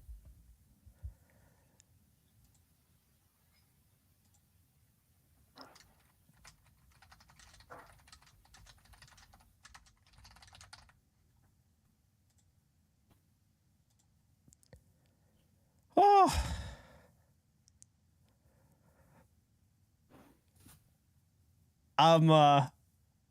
I can't. I'm so psyched. Davis freaking Allen and Warren McClendon. Like, you got to be freaking kidding me, man. It's like they like read. I had Davis Allen 5th round 150. So I actually had him in my mock draft. And once again, it continues. The Rams draft guys in my mock drafts. They drafted Quentin Lake. They drafted what's his face? The cornerback, Robert Rochelle. And now they draft Davis Allen. And I had Warren McClendon in my mock draft. I had him in the 6th round. So, yeah, I got 2 guys. And hopefully they draft Keaton Mitchell or Deuce Vaughn. Well, I think, yeah, or they go secondary. Because remember what we were saying? We're like, they still haven't taken a secondary guy. And like numbers-wise, I don't foresee how they can't take at least 1 or 2. Oh, by the way, the Colts just took Evan Hull, the running back from Northwestern, who isn't that someone that Blaine really liked? Yeah, Blaine really liked him. I like Evan Hull. You know, I think he's got a chance to be a RB2 in this league and maybe a starter down the road. Obviously, he's not going to start over Jonathan Taylor, but I like the pick. I think he definitely adds to that room.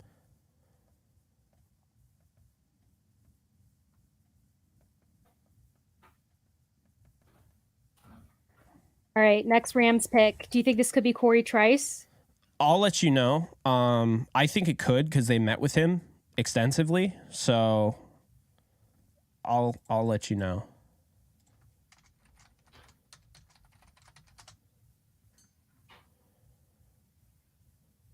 Because the pick is in, so they are making it. They're not trading back.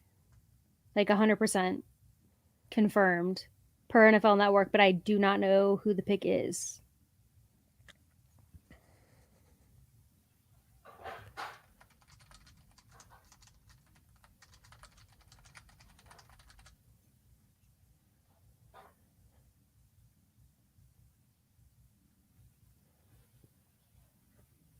Oh my God. I feel like this is going to be Corey Trice. I don't know why my gut is telling me that, so it probably actually won't be. I think if I hear anything, I'll let you know. It might come through before I hear anything, but I don't know if anybody's seen me that, like, I mean, wow. Like, I'm just, my heart's pounding. I'm so hyped. I love the way this turned out. The Rams took Puka Nacua, wide receiver out of BYU. Okay. So here's the thing. I like him a lot, actually. I like him, yeah. And I was higher on, like, I originally had him in the 5th round, and this goes back to what we were talking about with, like, mock drafts. Everyone was like, that's too high for him. And I'm like, I didn't think it was. I know a lot of people thought he was more like a 7th round pick, but I watched him obviously a lot. Jaron Hall, we've talked about. Yeah, no, I thought Nacua had really good spatial awareness. Like, you see those 2 feet in bounds, those catches in college. I mean, those are bonus points for me. I had him actually in my mock a couple weeks ago to the Rams, maybe even with this pick.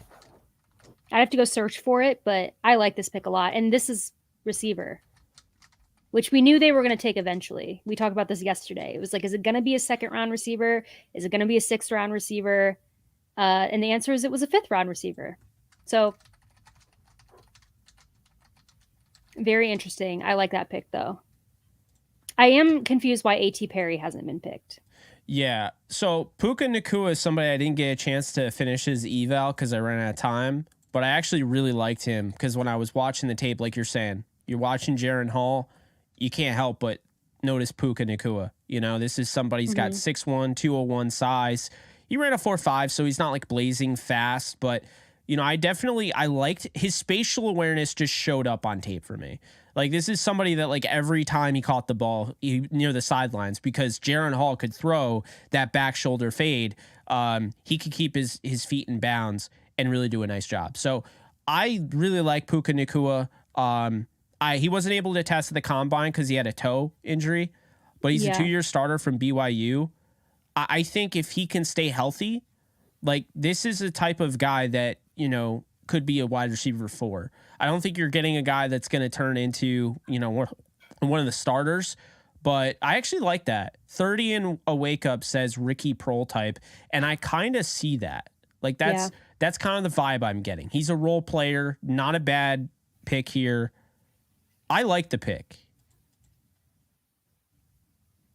So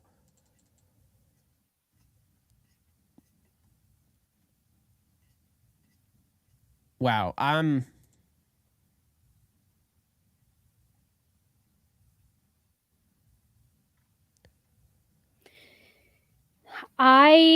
okay, so the Dallas just traded up, by the way, and they just took Eric Scott, the corner out of Southern Mississippi. So that's the 3rd player now this draft that I am not familiar with. So now we have Green Bay, Arizona, Tampa, and then we're up again. Interesting. All right, we're in round 6 now, so.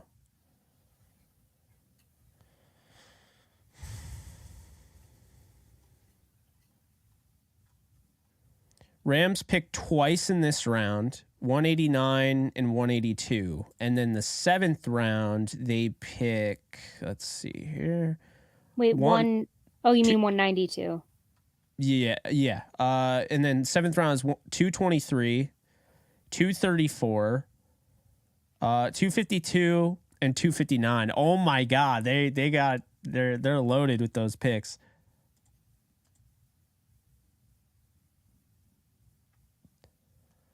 Trying to see, I don't see the next pick in. If you guys have it, the pick after Dallas, if it's been announced, it might not have been.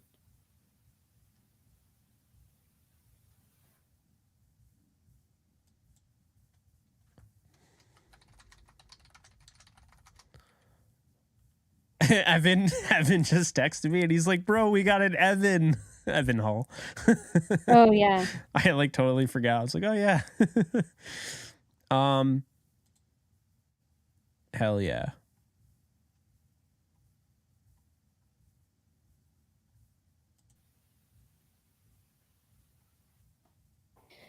So I'll say I really, really, really want the Rams to start taking some secondary very badly. Because what's weird is I probably wouldn't even take secondary in my next pick because I want Keaton Mitchell or Deuce Vaughn. I just don't think we need to back that bad. I mean, numbers wise, in terms of like, the Packers just drafted Carl Brooks at the defensive tackle out of Bowling Green, who we both like, by the way.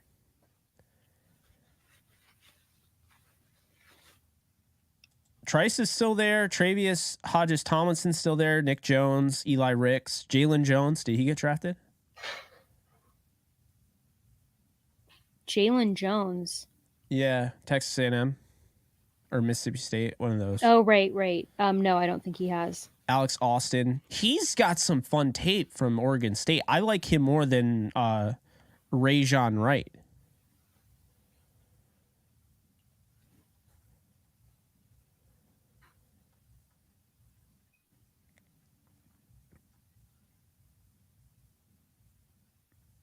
I like Rajon Wright. Luke Whippler is still there. Whippler, sorry, is still there too, by the way.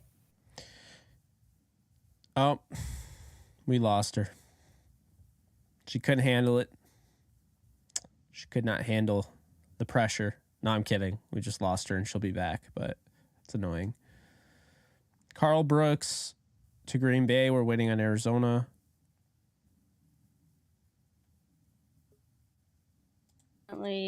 Clicked something and my screen shut down.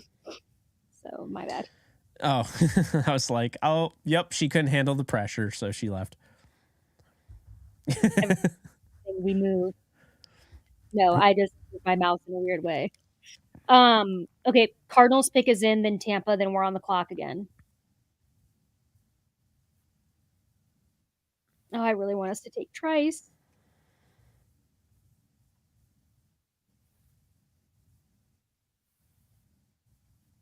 Luke Whippler, Jalen Duncan, Kayshawn Boutte. Out of LSU. We already took a receiver, though, so I don't see us doing that. Yeah, if they take any receiver. You know what would be absolutely hilarious is if we drafted Max Duggan out of TCU, the quarterback, because remember that's who played the national championship, him and Stetson. That would be really funny. That I would actually love that. Josh, thank you for the 2. Thank you, Eli Josh. Ricks or Mekhi Garner. Garner's a safety, right? No. Well, I think it depends on who you ask. Okay, he's a DB. And then Eli Ricks is a cornerback. I would say Ricks. Ooh, the Cardinals just picked Keitrell Clark out of Louisville, the corner, and I liked him a lot. Yeah. All right. I had a 7th round grade, but he's got some upside. Don't mind it.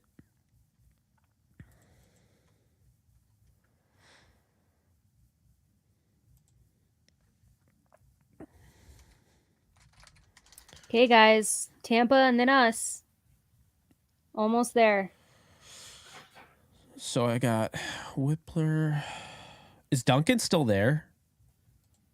Yeah. Well, since McClendon's off the board in my shadow draft because the Rams took him, I'm going to take Jalen Duncan. No, yes. Wait. Well, you're not putting Trice because you already put him, right? Yeah, I already put Trice, I think. So I'm gonna say that's who I want here. You know what? But I would also like Whippler or Duncan. I mean, obviously, you know me. I could take 7 offensive linemen in a draft and be happy with it.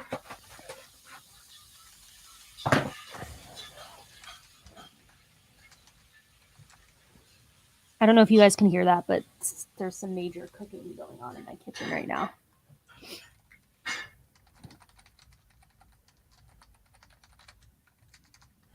I'm going to take Trey Hodges Tomlinson in my... Because I think the cornerback room needs more. So I'll add in my shadow draft. I'm going to add another corner to that room.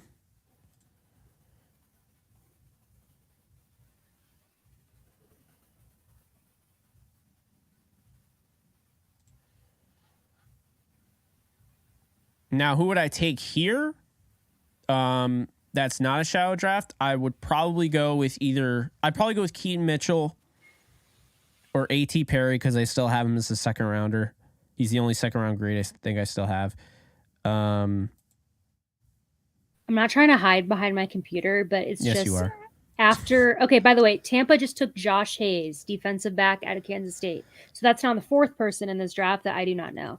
But I just need to bend my legs for a little because I've just been sitting here and my body is cramping.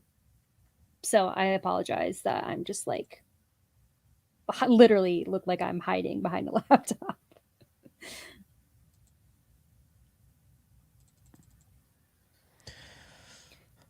Okay, guys, Rams on the clock.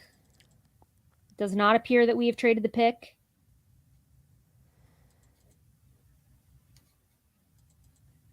Ooh, I hope it's Trice. If I hear, I'll let you know. I'm not hearing though. It's getting a little quiet. I mean, they're gonna start. They're gonna start, calling college free agents and stuff like that. So I probably won't have any more scoops, but hope you guys enjoyed the scoops. If you did, be sure to hit the thumbs up and the subscribe button.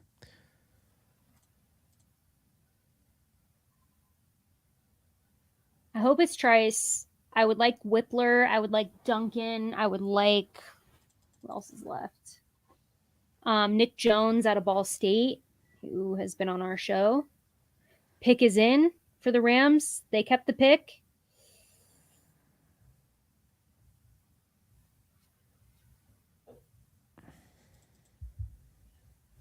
At this point, I think the TV just has it before. I think the reporters have thrown in the towel for the day.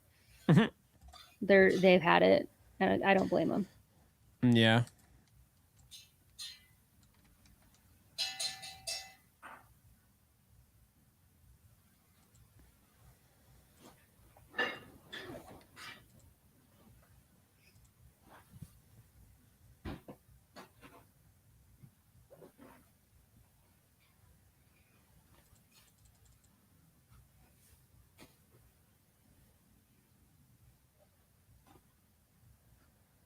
Let's see. It's deathly quiet. There's absolutely no tweets that I'm seeing about. Yeah.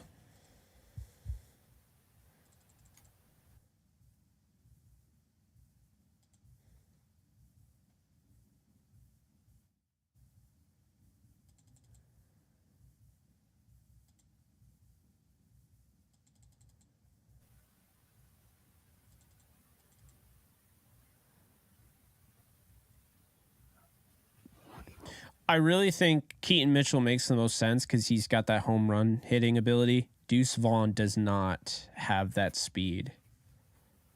He's got legit 4.3 speed, so Trice would make sense. Travius Hodges Tomlinson. But I feel like it has to be secondary, right? I don't think it has to be anything. I mean, at this point, you're not drafting for need. You're drafting for guys that'll play on special teams. You're drafting for guys that. Oh no. Oh. There it goes.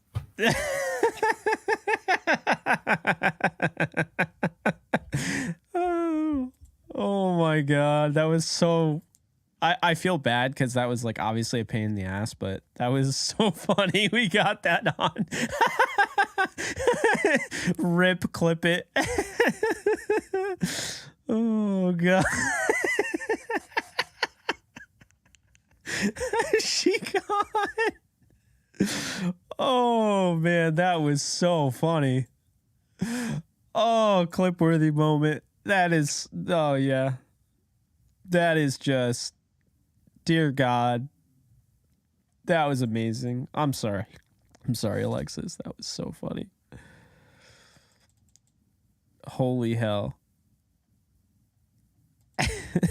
GG's. Oh. Who'd they pick? I'm not looking at the TV. And Twitter's quiet. Travius Tomlinson, let's go! Yeah! Shadow Draft wins again! What? Let's go!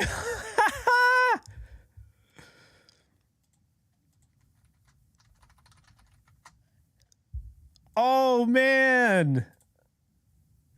Let's go. We're calling our shots over here. Yeah, we are. Oh, man. 11th overall player on my board. Travius Hodges Tomlinson. is the nephew of LaDainian Tomlinson, and he is a guy that I had a 3rd round grade on. I don't know how he fell. I think it's probably just the size. I really like this pick, man. Les Snead, my God, like just absolutely dogging the competition now. I mean, this is just so impressive, man. This is so impressive. Let's take a look at the scouting report that I got here. So Travius Hodges-Tomlinson, my scouting report. He's a starting nickel corner day one. Plays way bigger than he is. He's a true energizer bunny of a player. Great athletic ability. Displays great range. Has outside starting experience. Will likely kick inside at nickel. He has the long speed to carry upfield. True read and reactor. Has great twitchiness to stick to his receivers. Has the NFL bloodline through his uncle LaDainian Tomlinson. Has the short area explosiveness. Killer instinct to be a gambler. He's a tad bit of an ankle biter. You know, he's not going to really go to make form tackles, but he's also 5'7", 178. But I have Travius Hodges-Tomlinson could be an absolute nickel gem and turn into one of the best slot corners in the entire NFL. Love this pick. You're getting him in the 6th round. I had a 3rd round grade on him. Absolutely killer. Showing that killer instinct. Just absolutely love it.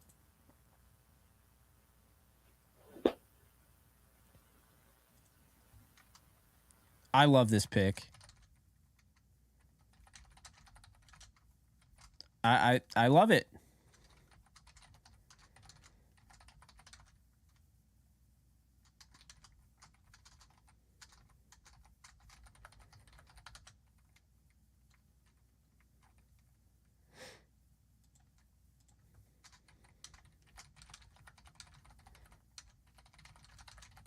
He is just, my God.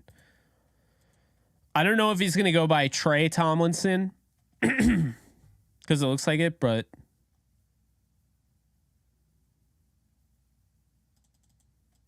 we're back-to-back picks, man. We got Davis Allen and Trey Hodges-Tomlinson in the shadow draft. Like, my God. What a freaking steal, man. What a draft. What a freaking draft. This is the best draft on paper that I've seen the Rams have since I've been covering the draft. Like, to not have a 1st rounder and play, like, have this type of thing, I don't know, man.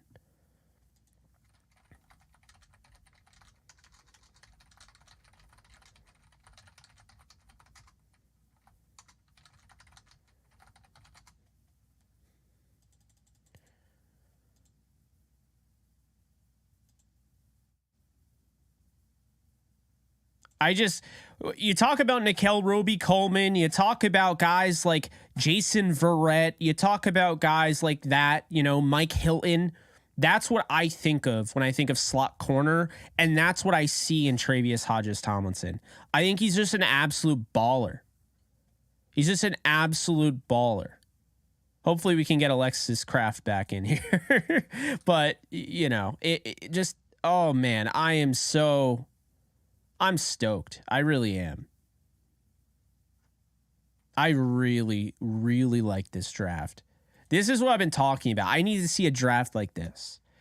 I mean, they have absolutely slayed this draft. Like, I don't know how I wouldn't give them an A+ at this point. I don't. Their day 3 selections have been off the chain. And arguably their worst pick of the day was Stetson Bennett, who I agree with. I agreed with picking Stetson Bennett. But, man.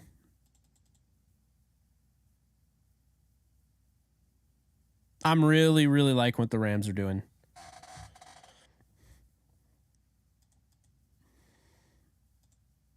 Yeah, but size doesn't really matter when you're talking about slot corners.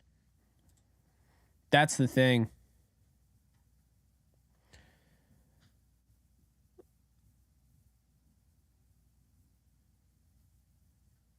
Guys, I don't know if I can handle another good pick from Les Snead. I might lose it.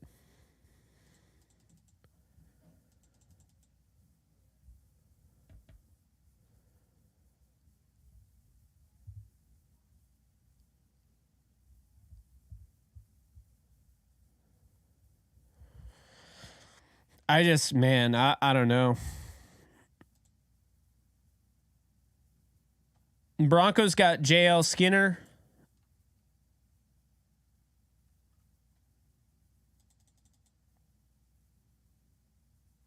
From Boise State.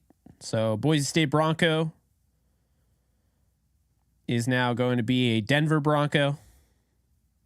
Fitting. Hopefully we get Alexis back at some point.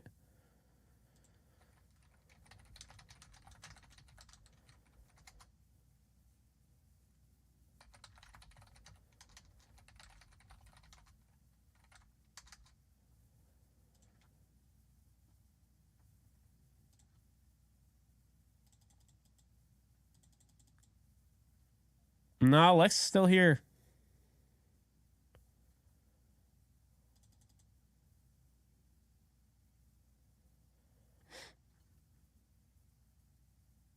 A.T. Perry and Trey is still on the board. Yeah, they could go after those guys. Zaire Barnes is going to the Jets. Western Michigan linebacker. We'll see if Alexis comes back here. I'm going to have to hold it down.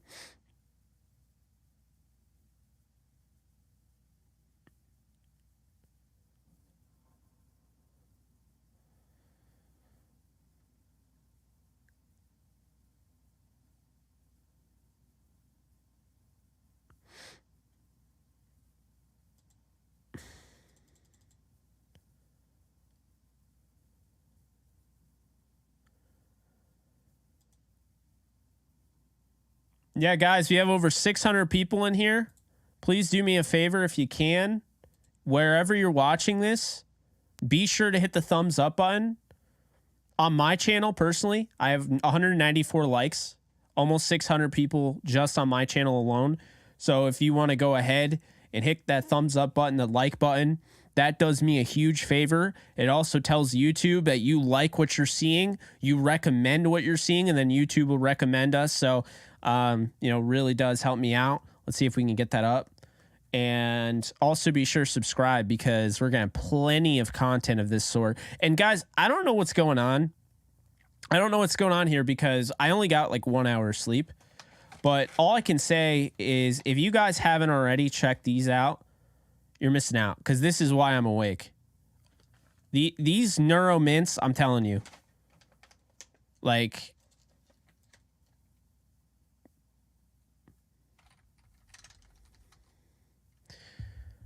we might have lost Alexis for the night, though.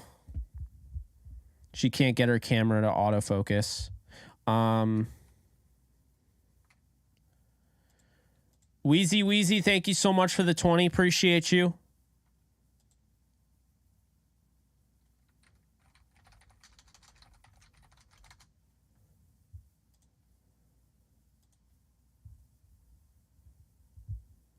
Yeah, I think she's gone.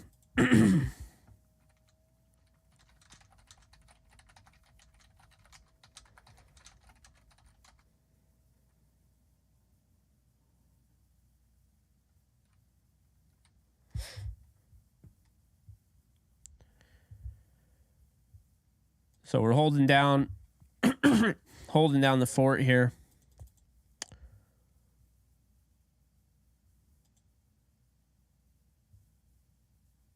Oh, she fixed it. Guys, we have a revival. We have a revival.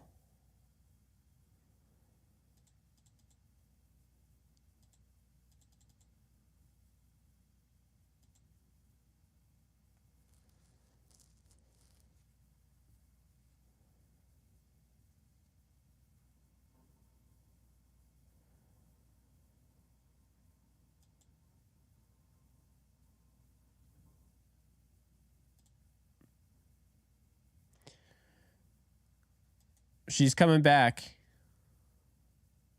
She's making the comeback. I'm here for it.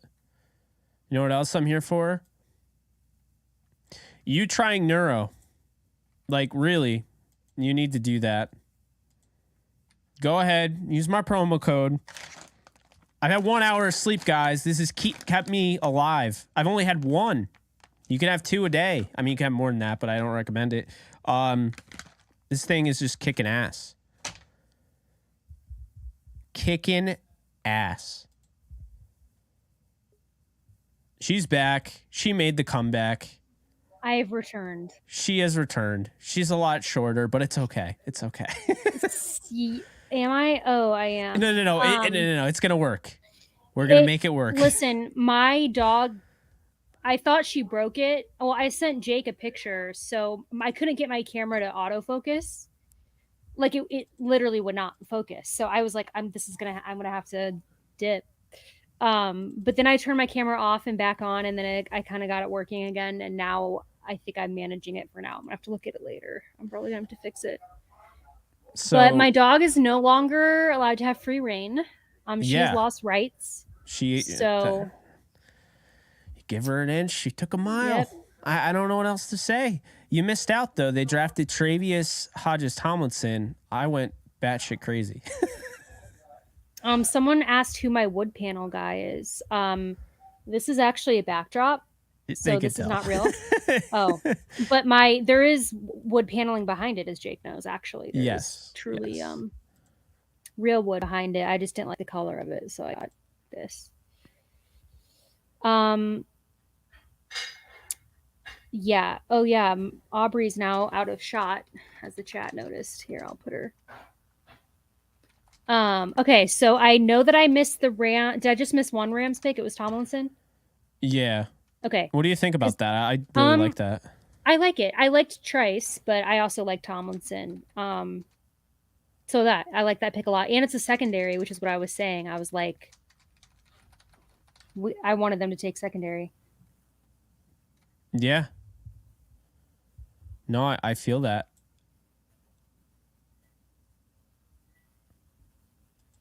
I'm going D. I did miss Winters. all the other picks, though. I'm going D. Winters. In your shadow draft? My shadow draft, yeah.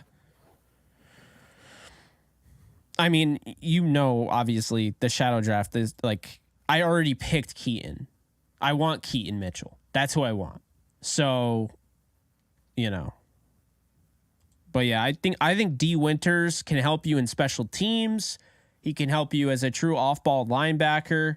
Jalen Duncan comes off the board here for the Titans. Good pick by the Titans. Really good value. Good athlete. Yeah. I'm not laughing at... Sorry, I'm laughing at something else. No, you're fine. I was laughing at just the way that I literally said out loud, I was so mad at my dog. I was so mad. I was fuming at my dog. Wasn't yelling at her. It was kind of funny. Here's coming my grandpa. If she bothers you, whack her. Then every time she's in there and you pick it up, she'll run.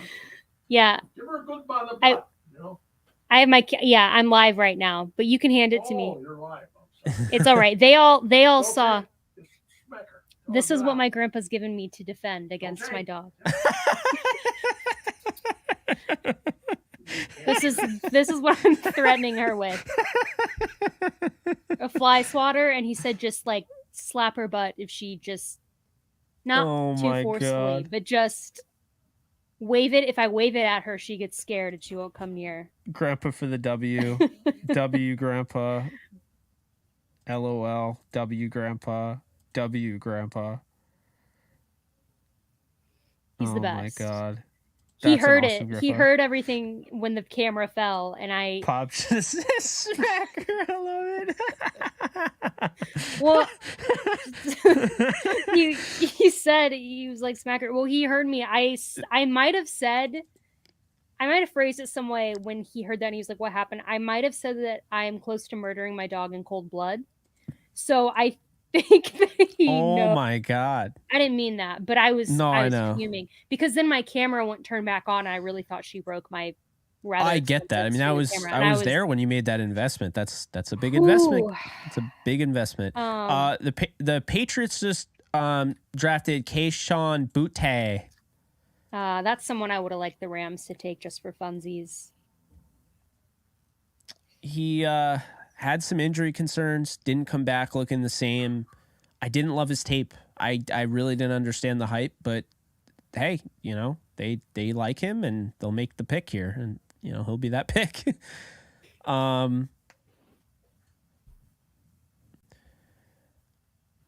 So we got Eagles, and then the Rams are picking again.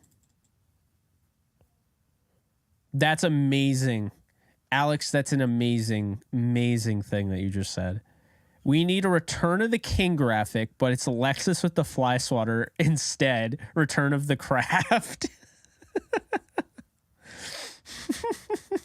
Me, anytime I don't like a pick, if it's the Rams or whoever, I'm just gonna to the camera, but no, reject that energy. But see, the thing is, I don't actually have to, you know, I don't want to smack my dog. I don't want people to think I'm abusive towards animals. Okay, I would never. But just holding it and having it, the energy of it, it scares her. You know what I mean? If she sees me like wave it in the air, she'll back off. So that it's enough to just have it in my presence. So I took D Winters with the 189 shadow pick.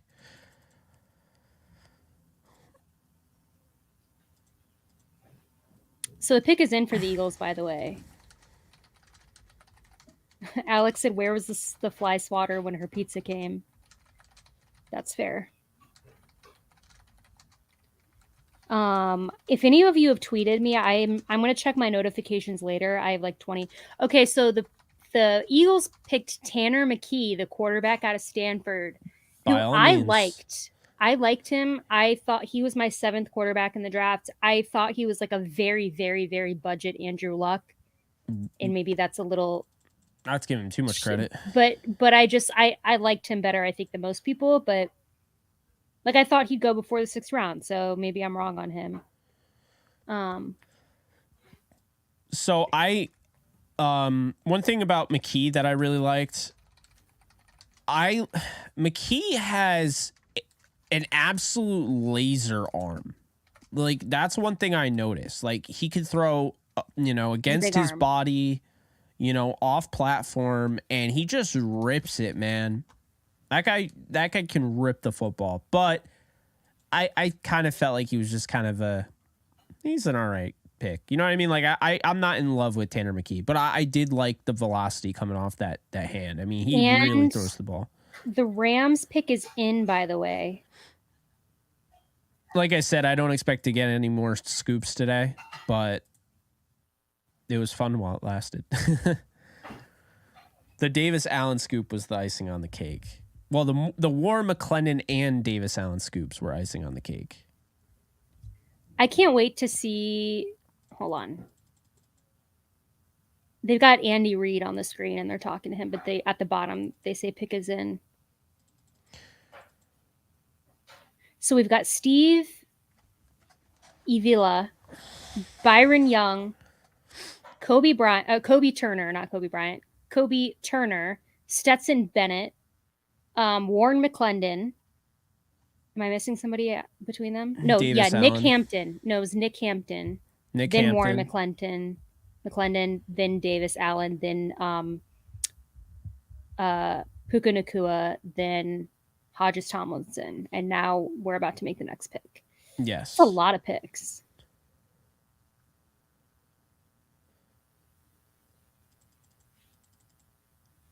It's a lot of good picks. They're getting good football players, man. I'm freaking amped.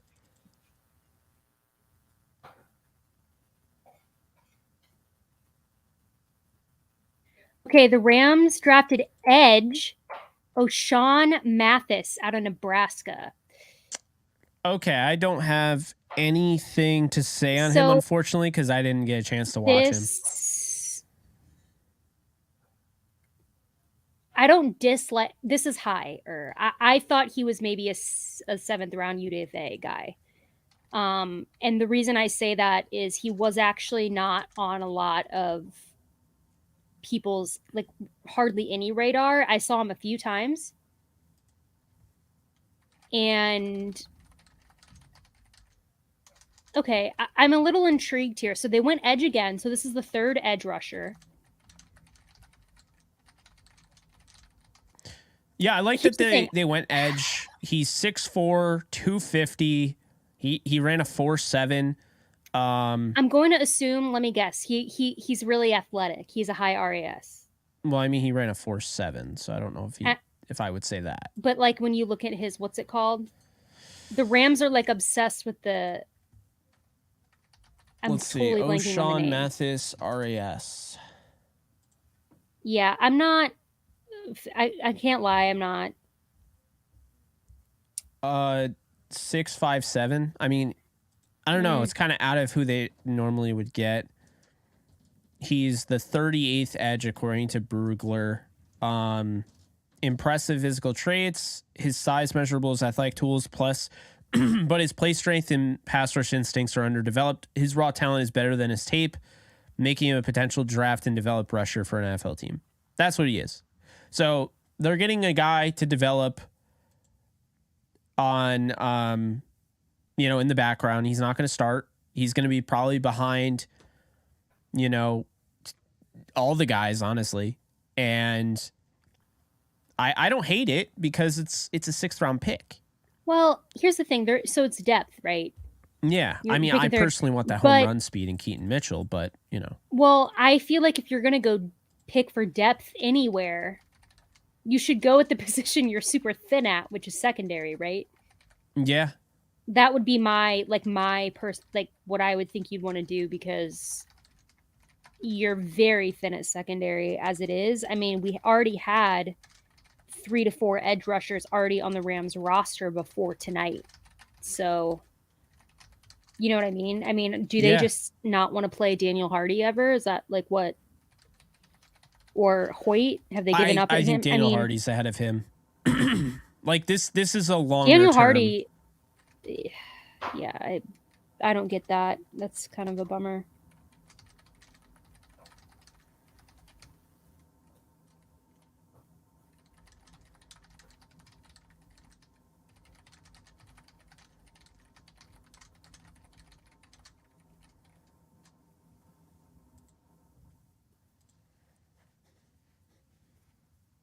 So I like the edge pick. I would have preferred other guys. Like I have higher grades on Brenton Cox Jr., Lonnie Phelps. The Browns got Whippler. God, the Browns got Whippler and DeJuan Jones. Sorry. Yeah. No, you're right. What does NFL Network have to say about O'Shawn Mathis?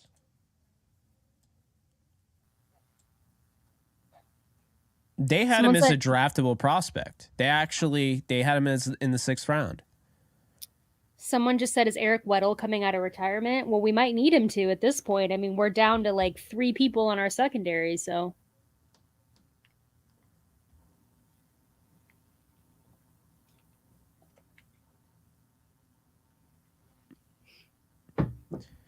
Yeah, this is a trait C. This is a trait C developmental pick. That's what this is. Length, 6'5", 250.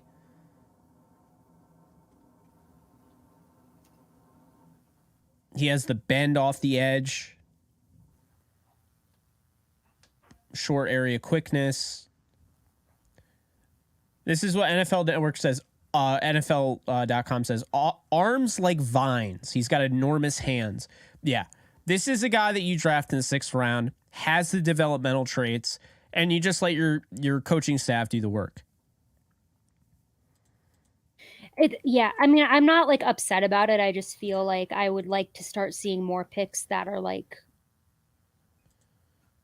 Yeah, this fall for A.T. Perry and Andre Carter is massive. You're right. I expected Andre Carter. A.T. Perry I thought was a 3rd round talent. Like at least 3rd. I had a 2nd round grade on him. 3rd overall wide receiver. I think people are sleeping on him, but that's the way that is.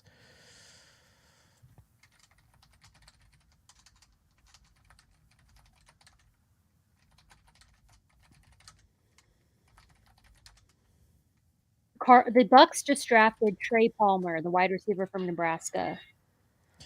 I thought he was a little overrated. I know he ran well. I didn't really get why some wanted him on day 2, much less early day 3. I don't know. I think right now this is the time you get somebody like that, but his fall doesn't surprise me. I had a 6th round grade on him. So this is about where I expected him to go. And by the way, Butte, I had a 5th round grade on. There's a guy that I like that hasn't really been... Well, I mean, he hasn't been drafted. There's actually a few guys I like at that position. A.T. Perry, I like Xavier Hutchinson. I like Rakim Jarrett. I like Elijah Higgins and Andre Ioshovis. He's interesting. I don't see the Patriots pick. Sorry, I kind of didn't hear you for a second. Were you asking me a question? Or... No, I was just kind of going through the wide receivers. No, you're fine. There was static in my earpod, and I was scared that it was happening in my head. Oh, by the way, the Patriots just drafted a punter, Bryce Behringer, out of Michigan State. Bryce Behringer, first punter. That dude's got the look, too. He's got the glasses. Or goggles. I can't really tell if they're goggles or glasses.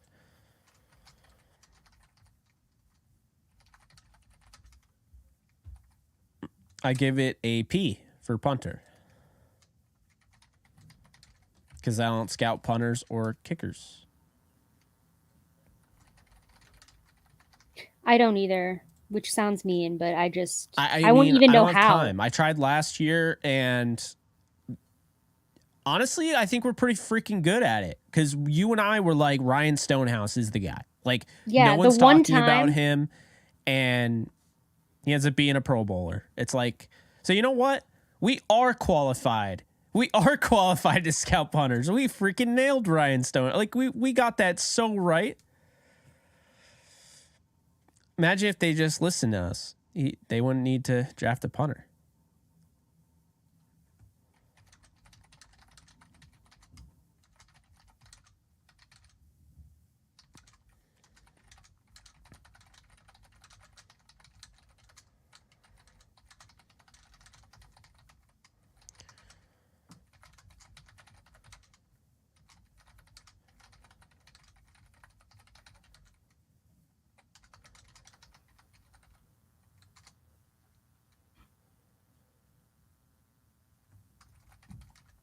Commanders pick is in, then you've got Kansas City, Denver, Tampa, Miami. Is it just me? I don't know if anyone else in the chat feels like this, but I feel like we got so accustomed to the Rams picking so rapid fire that now I don't see their name on the screen. And I'm like, oh, this feels like an eternity that we're going to have to wait. Because I was just sitting, we got so like...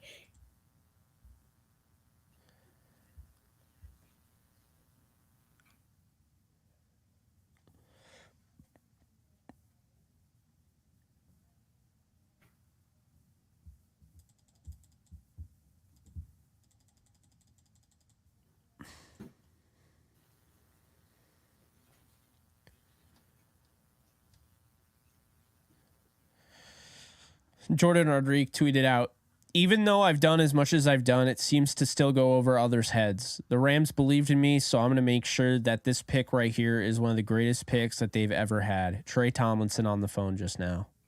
I feel that. I totally feel that. I didn't play football. I played baseball, and I don't know why. Size should not matter at all in baseball, but being a shorter kid at the same size that, Trey Tomlinson is, I wanted to pitch, and I didn't get a chance to do that. My last year playing travel baseball actually got me completely out of the game. I never played it again because I would get benched for, guys that weren't even hitting as well as me. And it was just bad. Like nothing like driving 2 hours for travel to sit on the bench. So I get his point. It's like, that's one thing. The whole size thing, like, oh, you're too short. That is always the dumbest cop-out. I mean, like Aaron Donald was too short. Russell Wilson was too short. Kyler Murray was too short. Like, it's the NFL. It's 2023. There are guys that are playing at 5'6". I will say this,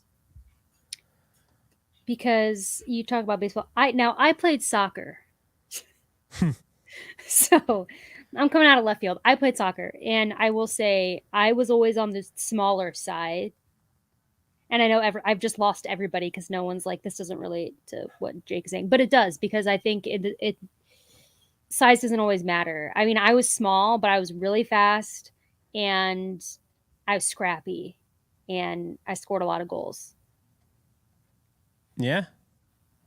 I mean, and then I tore my ACL, and then my that's awful. Career went downhill after that. But before that, I just totally feel that with Trey Tomlinson. Like, that personally, like, I feel that. Because that honestly kind of took me out of sports. Like, I used to play baseball. I loved baseball. And, I mean, I'm sorry if the coach is watching. I don't think he is. I doubt it. But if the coach that I had is watching, then, I mean, you maybe not like baseball. Like, I don't know what else to say. Nothing like driving 2 hours to sit the bench for a doubleheader. You know, I'm a kid. I won't say kid. I'm older, but I don't have my driver's license at this point. My dad's driving me 2 hours to go to these baseball games, and doubleheader, I'm sitting on the bench, and the guy can't hit. And I hit. Like, that's the thing. I was a line drive hitter. I could beat out a ground ball. I could steal bases.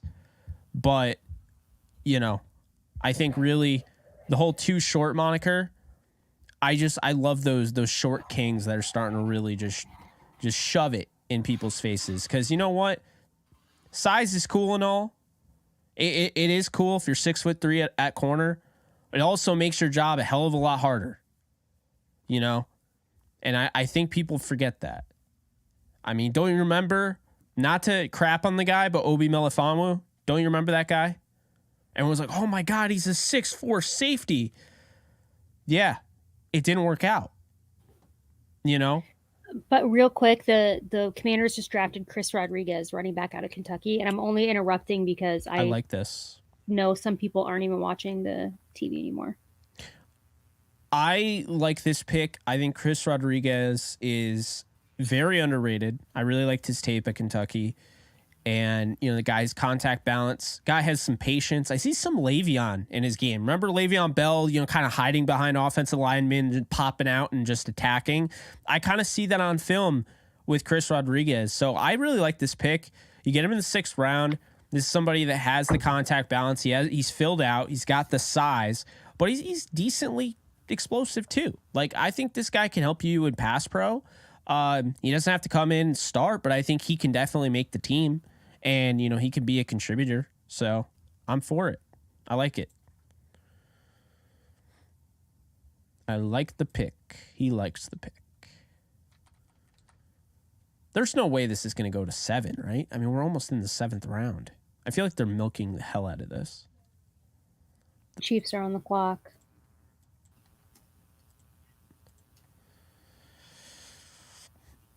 The Saints have traded tight end Adam Troutman to the Broncos. That makes sense because who drafted Troutman? Sean Payton. Mm-hmm.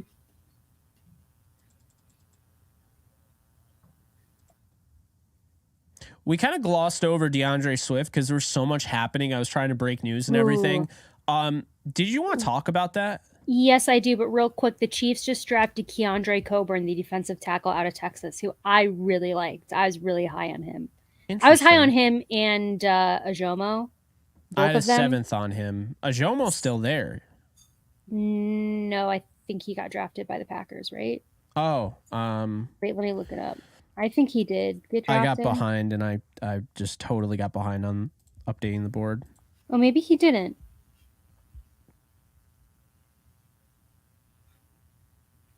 Nope, I don't think he did get drafted. Never mind. So Ajomo's still there. That's what I thought. Oh, Brooks is gone. I don't know why I still have him on the board. Hey, Ryan Hayes got picked, right? The tackle? No, there was another Hayes. Never mind. Duncan got picked by the Titans. Zach Kuntz is still there. Eric Gray and Evan Hull off the board. Sean Tucker's still there, if I'm not mistaken. Yeah, that's surprising to me. I had a 4th round grade on him. I had a 4th round grade on Ibrahim. I had a 3rd on Valladay and McIntosh and Evans and Vaughn and Mitchell. Oh, sorry, I had a 2nd on Vaughn and Mitchell. Patterson's still there, 4th round grade on him at center. Forsyth, 5th round grade at center.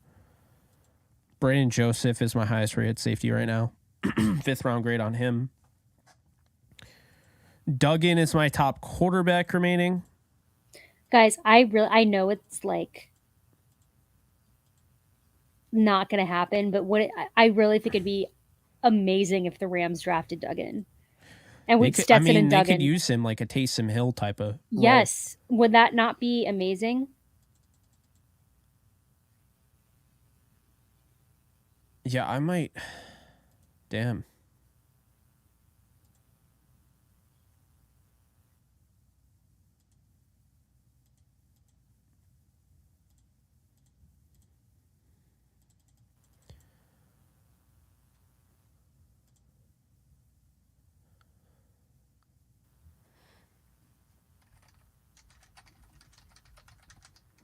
Oh, did the Saints just take A.T. Perry? I saw it in the chat. I think they did. If it's ID 89, it's done.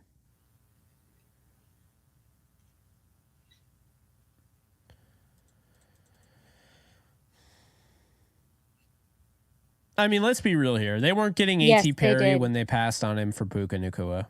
They're probably not drafting another wide receiver, so I had already kind of accepted that.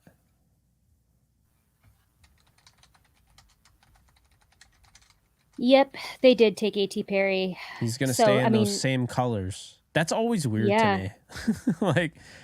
Just like every draft, Alexis, I swear, a Boise State Bronco becomes a Denver Bronco. And it happened in this draft because J.L. Skinner, while you were having all sorts of malfunction, went to the Broncos. You guys notice she has not come back since they've gotten this. That's hilarious. It's repellent. She's just like, nah, I ain't about that. Just the thought, the idea that I have it, I don't have to use it. It's just knowing that it's here. It's a deterrent.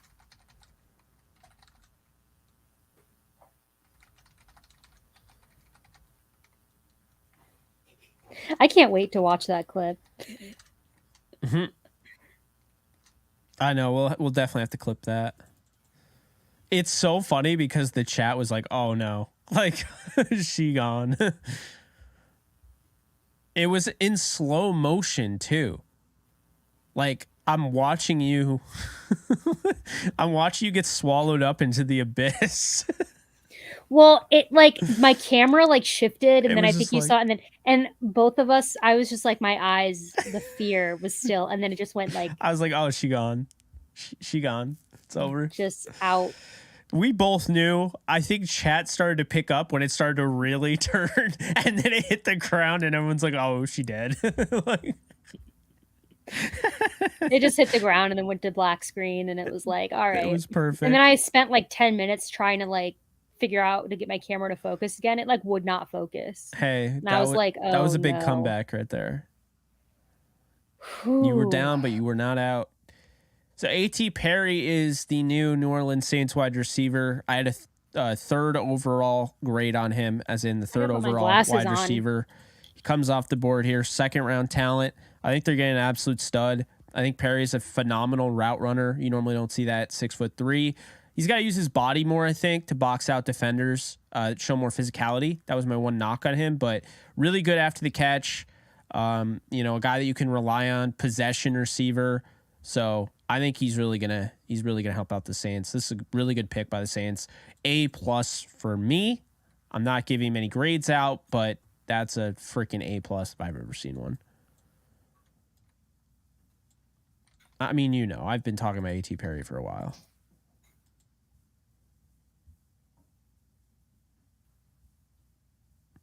Jose Ramirez goes to the Buccaneers.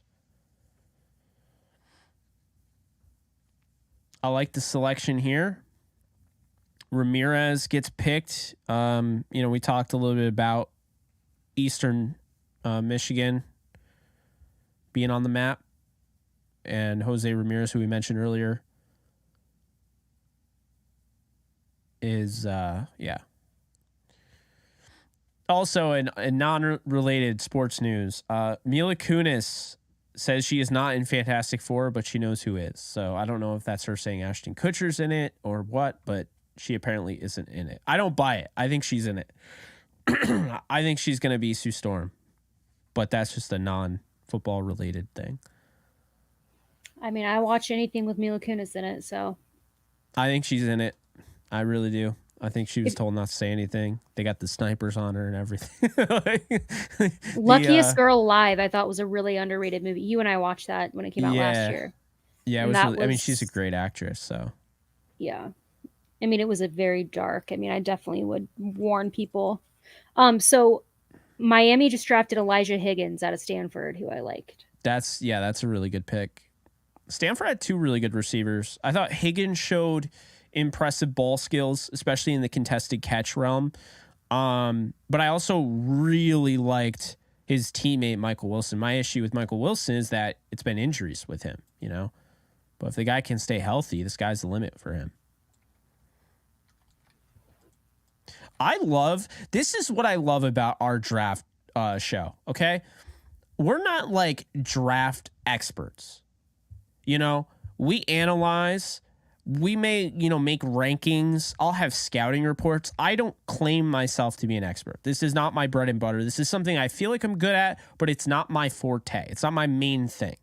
But the fact that we're in the 6th round and you and I can give like some actual example of some of these guys, I feel like that's a W. Like I feel like that's a low key flex. I like that. We've done the work. We definitely have. We've been doing it year in and year out, and I know people see it, so we appreciate that for you guys. And then we get to like 2 days before the draft, and our brains are like fried. Oh, we're like talking to each other about draft prospects, and I'm like, I can't even think straight right now. I need to take 2 days to just not even look at any more names. Yeah, no, I feel that. I still can't believe I only got 1 hour sleep and I'm this energetic. So the Seattle pick is in. I'm going to go wash my glasses real quick. It's like storming, so now my light is all shifting in here, and oh boy, I need to put my glasses on. By the way, Seattle just drafted safety Jarek Reed II out of New Mexico. And so that's now the 5th player. I don't know who it is. All right, I'll be right back. Impressive. Jalen Hyatt will wear number 84 for anybody that cares. Jarek Reed, huh?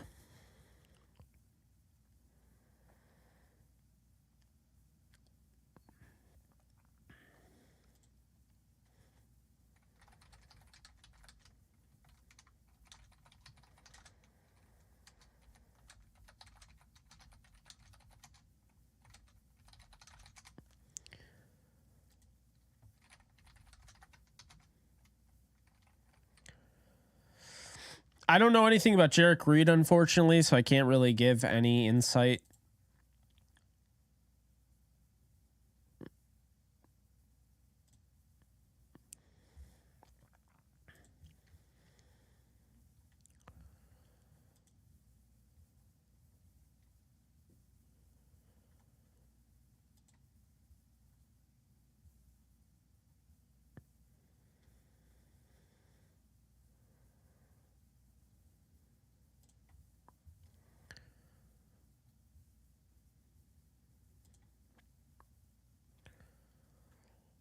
Yeah, the Rams pick 4 times in the 7th round.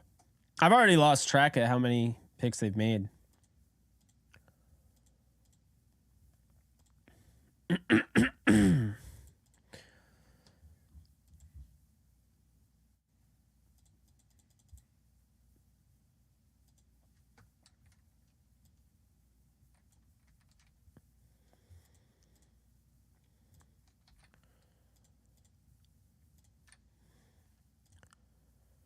Ten picks. Okay. So 14 selections.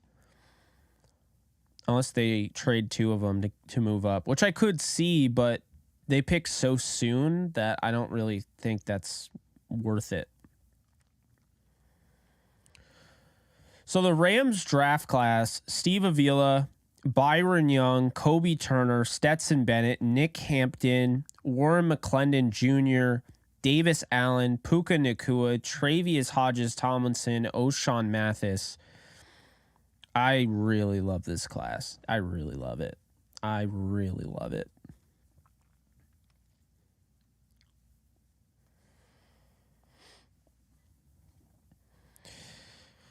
I'm just rarely this amped about a draft class.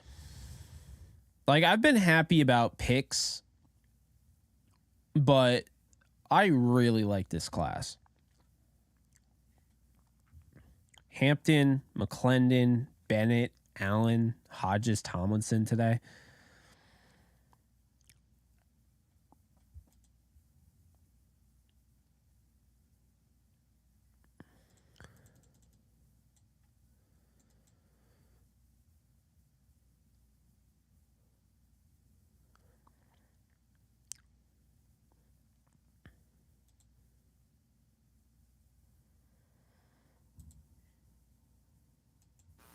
Okay.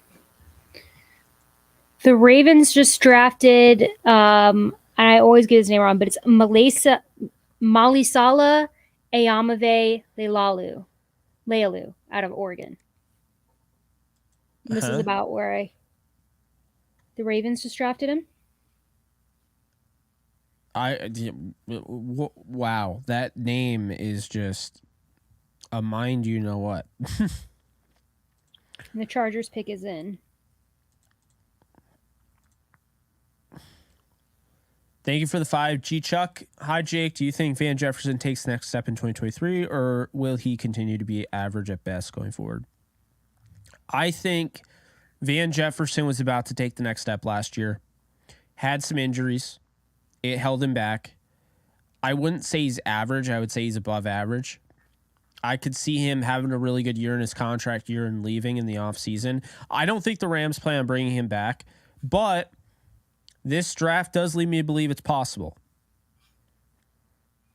And getting Nacua as late as they did, and not addressing wide receiver early on, that tells me they really buy into Tutu Atwell. They really buy into Ben Skoranek. They really buy into, obviously, Cooper Kupp. And they buy into Van Jefferson, at least this year. So the Chargers drafted defensive tackle Scott Matlock out of Boise State. So the 6th person that I do not know.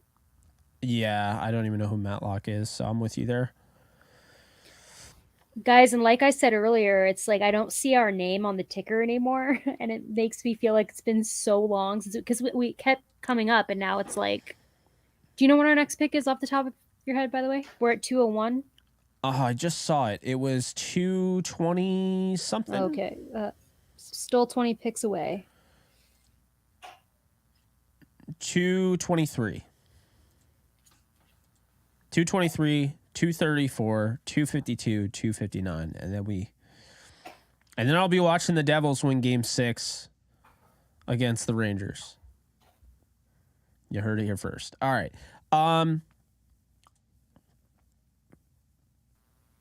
Let's see.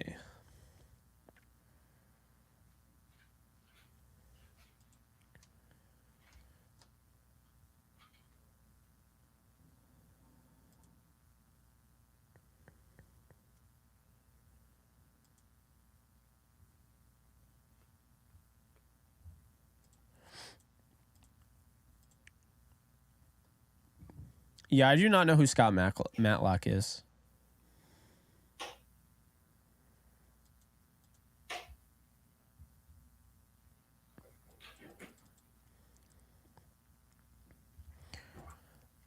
I think Puka Nacua is going to grow on some people. I know there are people that wanted others. Oh, Texans just got Jarrett Patterson. That's a good pick. Bummer. I would have liked him, obviously, but yeah. I forgot he was still available. Yeah.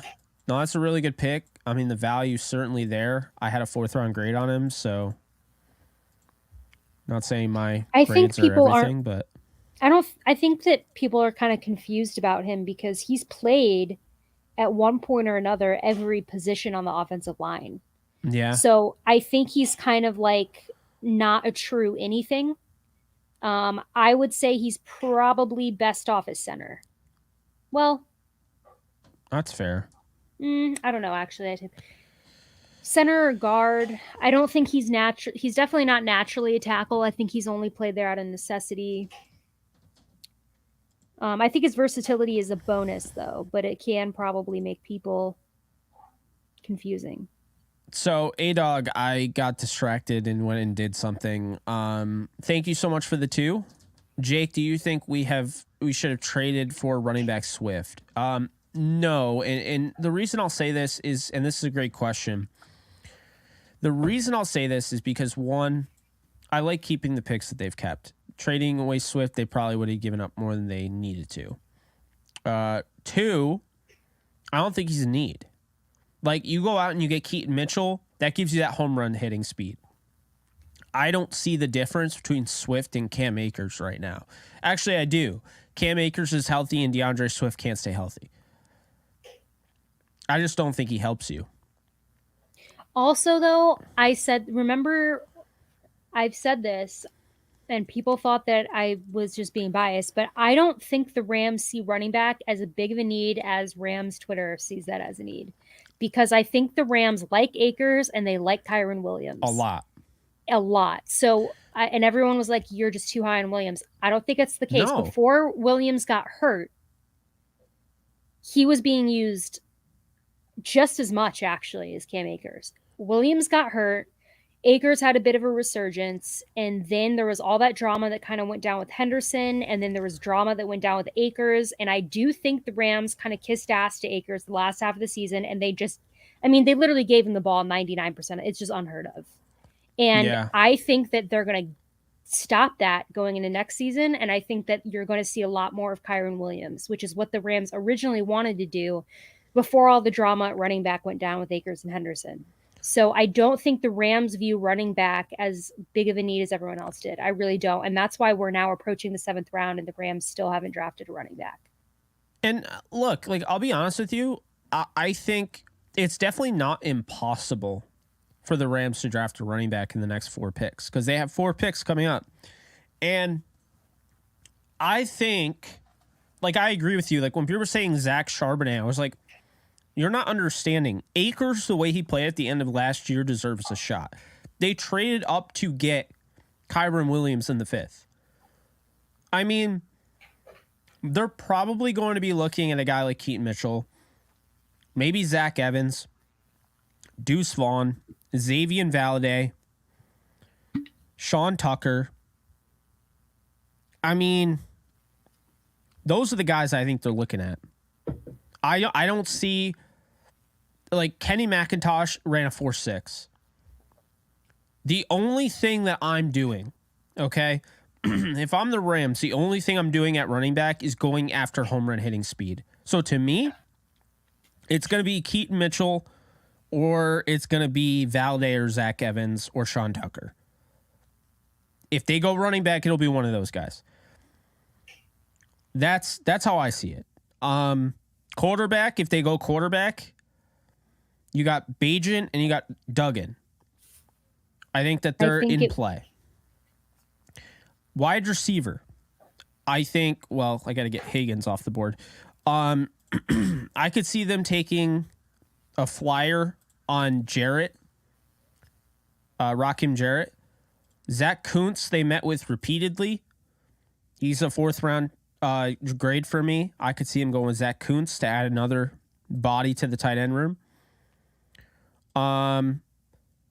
If they go tackle again, Earl Bostic out of Kansas, I think he makes some sense.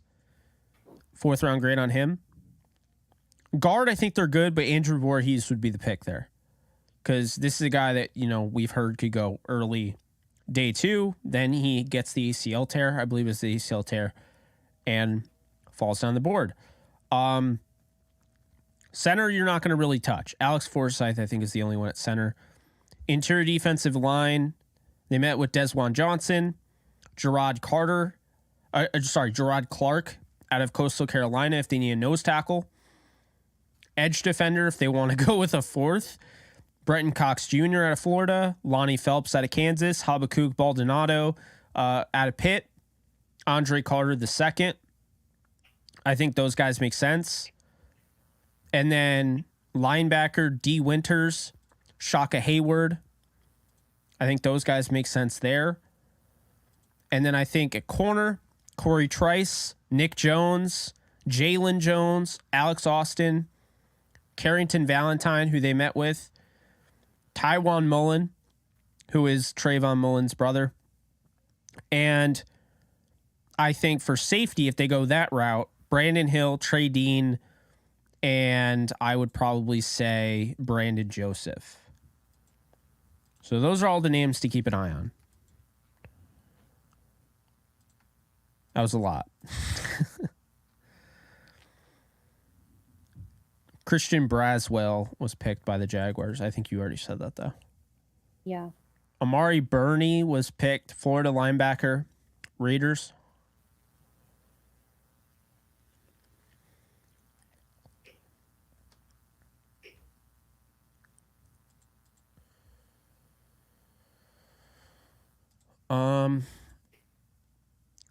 A-Dog, appreciate you for the 5.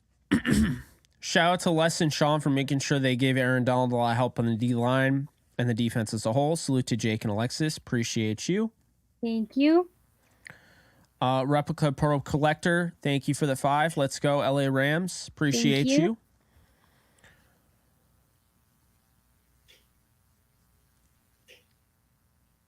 Oh, I like that comp. Some guy said Kyron might be okay. He's a Westbrook type running back. I actually kind of see that. Brian Westbrook. I like that. I like that comp. He's one of my all-time favorite players. I have his jersey somewhere. Like a little kid jersey when I was a kid. But yeah, I was a big Brian Westbrook fan. I like that.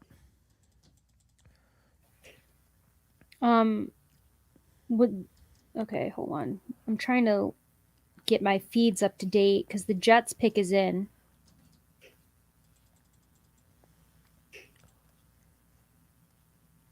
Jarek Bernard Converse is the pick for the Jets.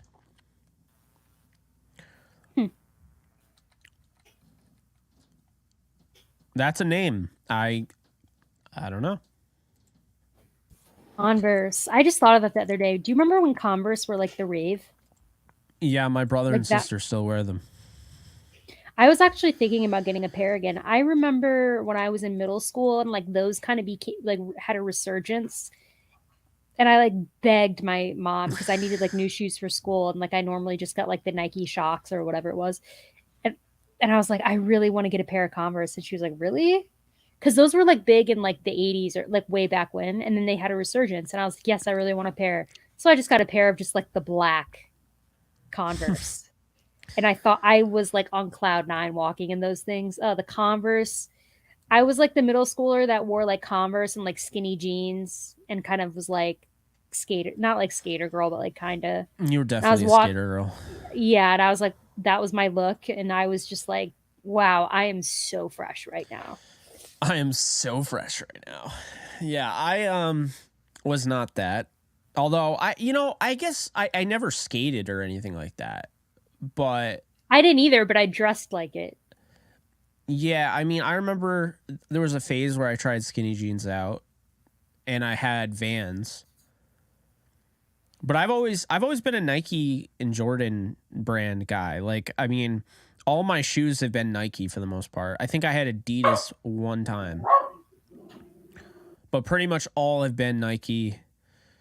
I mean, I still have those fly Nike boots that I throw on if I'm too lazy to like actually like they just slip right on.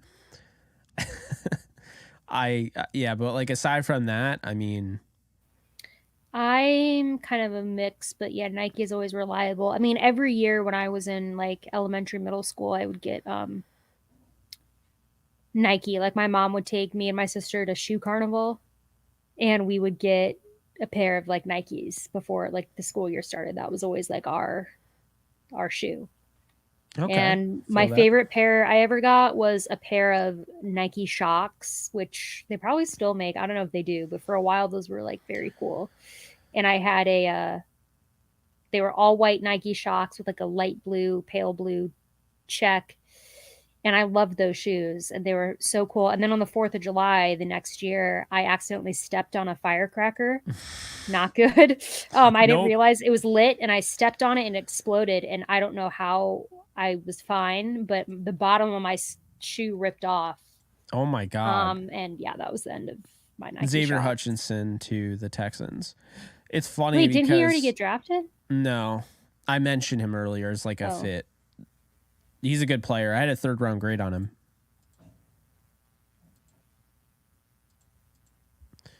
Some people are wondering why Carrington Valentine hasn't been drafted yet. I had a 6th on him, so it could be, he could be going within this pick in 217. I'm still shocked that Trice isn't gotten picked. So this will probably be a guy that falls right before the Rams, and then he gets selected. Not to say that they would even pick him, but they did meet with him a few times. They met with Carrington Valentine. They met with, I think, Tywan Mullen. Nick Jones would also be a really nice addition. And if they went out and they worked out our guy Andrew Whitaker, that wouldn't be bad either.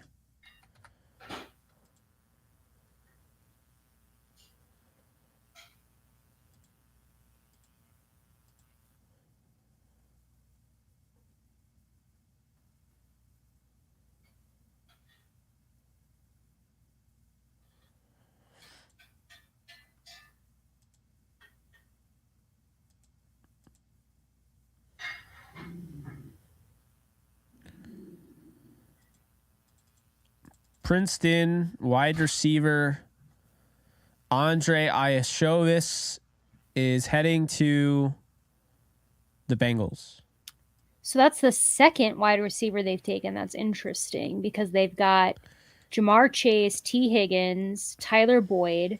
Then they went and drafted Charlie Jones. Now they've drafted the guy from Princeton. Guys, I only have one wide receiver left on my board because I just didn't get a chance to get through a ton this year. Rakim Jarrett is the only one remaining on my board.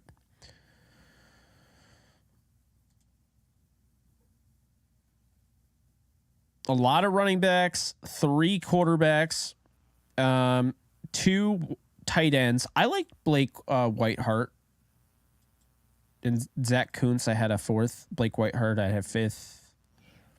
4 offensive tackles, 4 interior offensive linemen. I'm surprised Emil Ekiyor is still there out of Alabama, guard. 3 centers. 1, 2, we have 3, 4, 11 picks 5, left 6, in the 6th round. 6 defensive linemen. 1, 2, 3, 4, 5, 6, 7 edge on my board. You got 4 linebackers, 1, 2, 3, 4, 5, 6, 7, 8 corners left on my board. Obviously, that's not like the rest of the NFL. And then 5 safeties.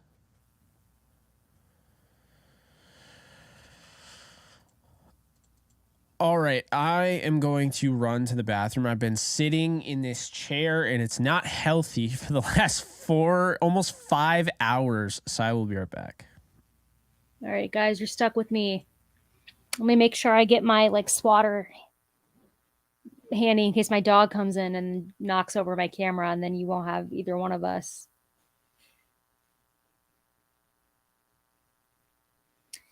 Like Andrew Ortiz just said, please like the video if you haven't already.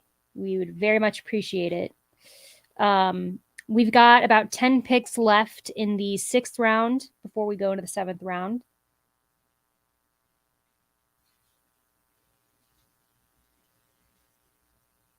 I'm on guard because I feel like with my luck now, my dog will come in and knock over all my stuff while Jake's off camera. I'm looking at the chat. I would like us to draft another corner. By the way, the Packers just drafted a kicker, Anders Carlson out of Auburn. Interesting. Have not heard of that kicker. I had heard of the others. Pineapple Pizza Queen. I appreciate it. I agree with Monty's World. We do need more corners. I would also like us to take a safety. I know that we got Russ Yeast and Quentin Lake last year, but I would like another one. We do need a kicker. I think the Rams are probably going to wait for, and get a UDFA kicker, but I mean, that's usually what they do, with the exception of Sam Sloman. Matthew said, would your draft grade go up significantly if Trice is drafted? Yes, it would. Did someone already draft Trice though? No, they haven't. I'm losing track. There's too many people to keep track of. My draft grade right now for the Rams would be a B. And that's mostly due to positional value. Like of the players, I think they've reached on a couple guys, but it's certainly better than what I've seen in years past in my years of doing this draft stream. And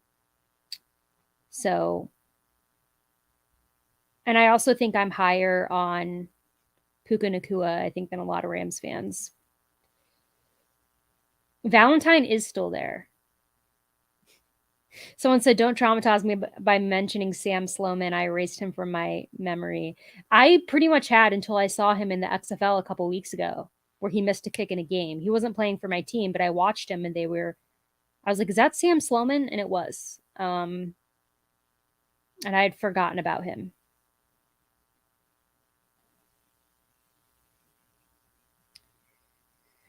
The best cornerback available, if Trice hasn't been drafted, is Corey Trice. And I do not believe he has been drafted, but I honestly don't have a list in front of me at the moment. Or Carrington Valentine. Either one of those. It is kind of weird that they've both fallen.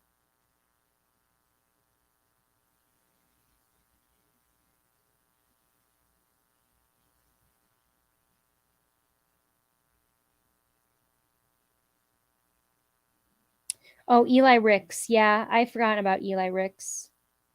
I don't know what happened to Trice, or Valentine, or Eli Ricks. So Jacksonville just drafted safety Eric Hallett II out of Pittsburgh. That is now the 7th player that I do not know.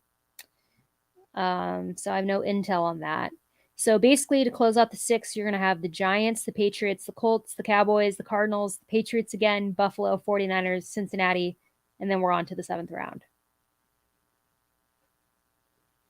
Our next pick, I believe, is 220 something, and right now we're on pick 208. I think we're at 220.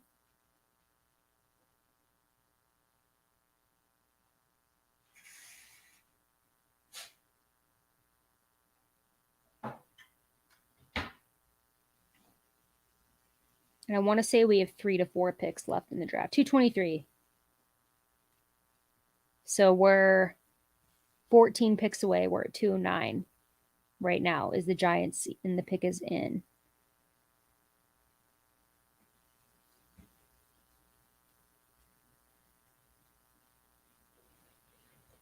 My dog's back. Hey. It's not working. Oh my God. She's testing me.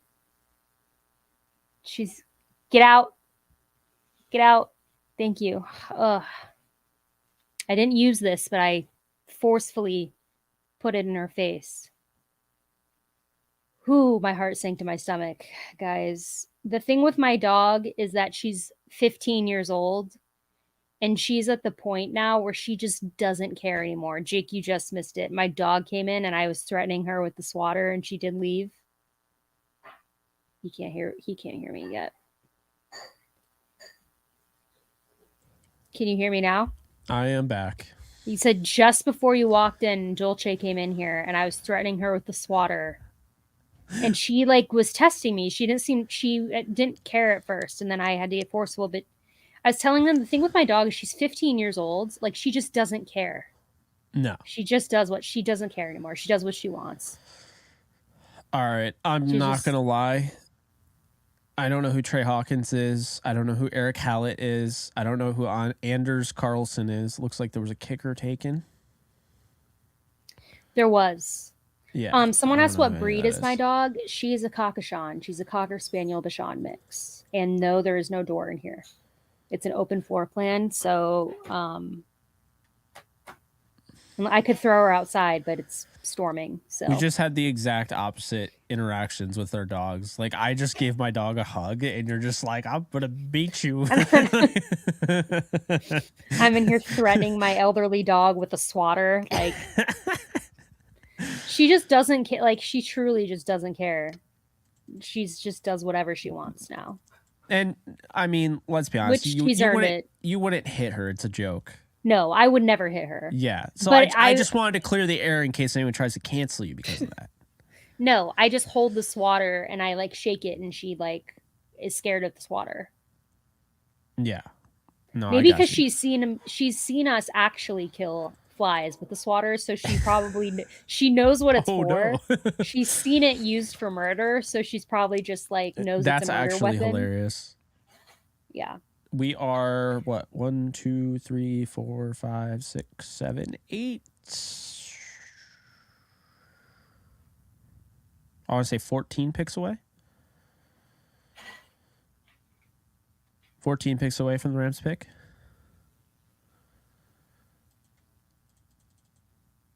I don't know.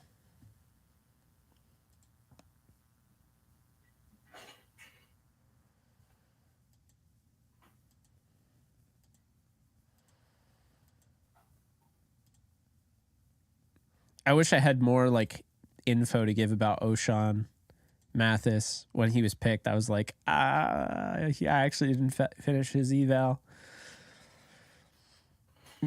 Yeah, I think the thing that screwed me up this year, Alexis, is you know how normally I put together a board that has more than 200 people on it. But what screwed me up this year is I did those TikToks and those YouTube shorts, and it really slowed down my process. So, and I also used a new grading scale as well. So all of that kind of, I don't know.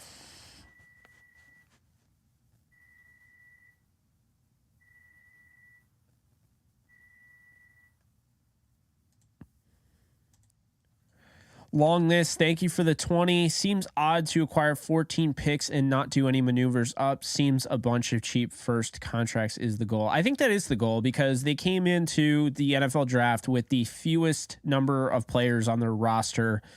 So I'm not going to lie. I actually like this route. You're getting cheap talent in the 7th round. If they stay, 14 picks.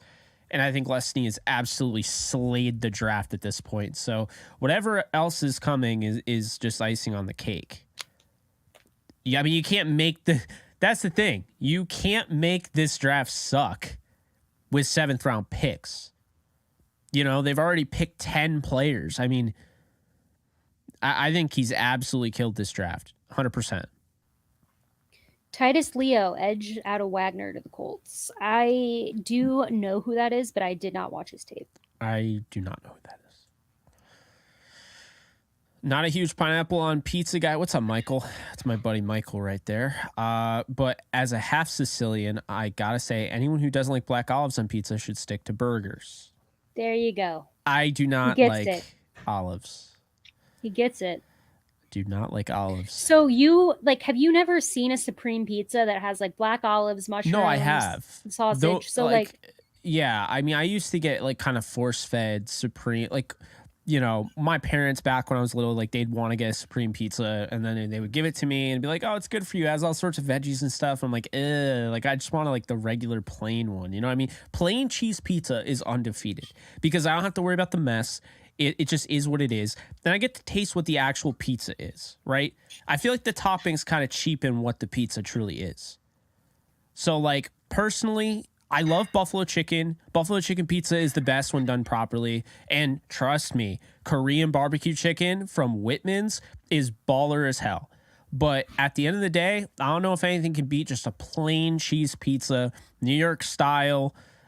You know, not a lot of flop, like some, you know, good base and everything. I just don't. I don't really like the floppy pizza. I don't like floppy dough. But to me, that's the best type of style. See, I like a good New York style greasy piece of pizza. Now, I don't like it too greasy. Like I will, like paper Well, yeah, towel it no, down. I mean that's what But I mean. But like, do you like the doughy- flop? It doesn't matter to me so much about that, but I like it. I like the dough to be like a chewy, like I like it to be Because like, very doughy. yeah, I mean, I like when it doesn't have a lot of flop. It's really good. Like when you can hold it out, it's not just gonna fall. But I'll have flop. I'm not against it. Jake's scouting pizzas. Fun fact: our newest tight end had a 91% catch rate at Clemson. I tried to tell you guys, contested catch rate. He is a freaking monster.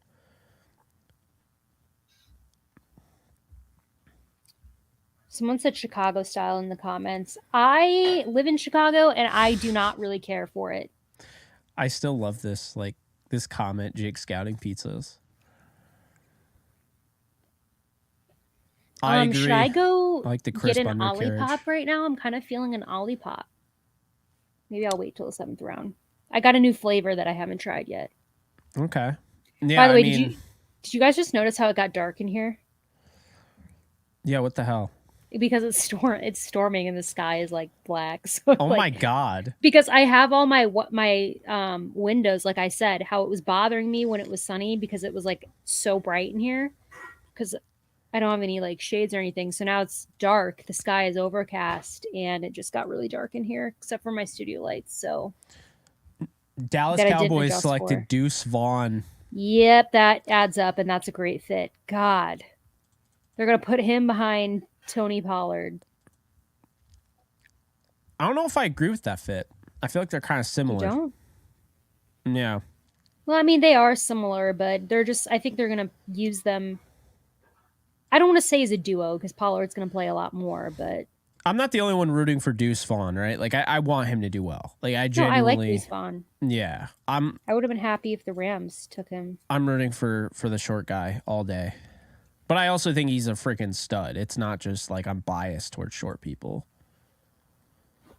Pick 212. He comes off the board here. I didn't put short people unite. That was entirely a copy and paste Ian Rappaport tweet. I just shared our link with O'Shea Jackson Jr., baby. Oh, nice. He's a Rams fan. He was tweeting about the Rams. He's not a Raiders fan. I know everyone thinks that, but his dad, Ice Cube, is the Raiders fan. I mean, if he wants to hop in here and, guest, I mean, he's more than welcome. Mm-hmm. So you got the Cardinals up, then the Patriots, the Bills, the 49ers, and the Bengals, and then we're going into the 7th round.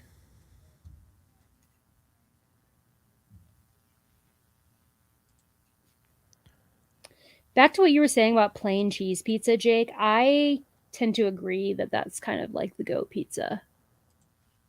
Yeah. Contrary to prior belief that my favorite pizza is the pineapple black olives. That's if I have to have toppings. But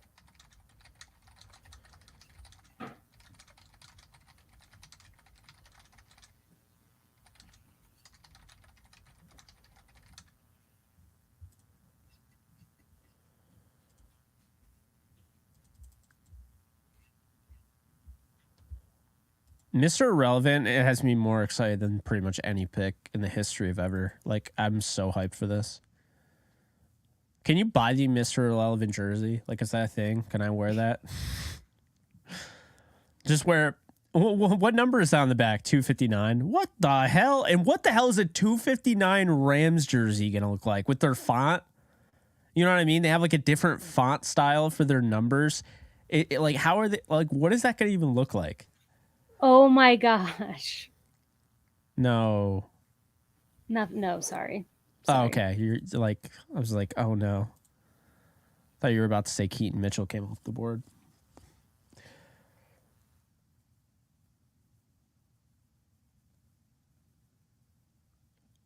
The last irrelevant, Mr. Irrelevant, I believe, was David Vobora, right? David Vobora was the Mr. Irrelevant. Yep. The last.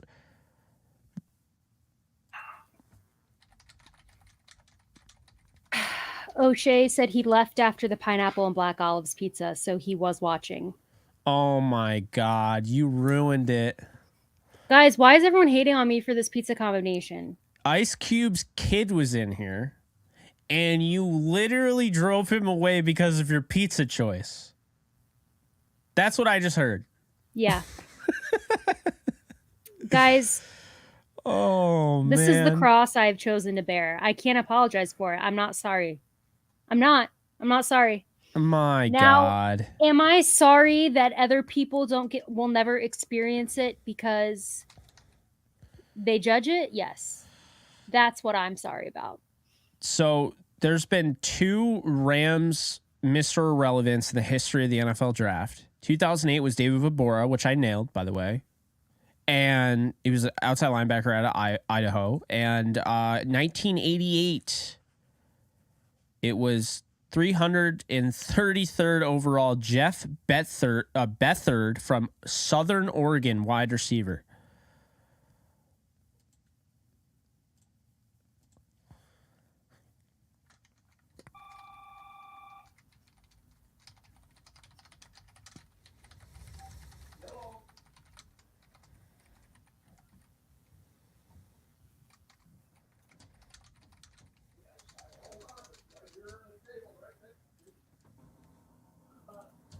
I gave him a shout out for swinging by our stream.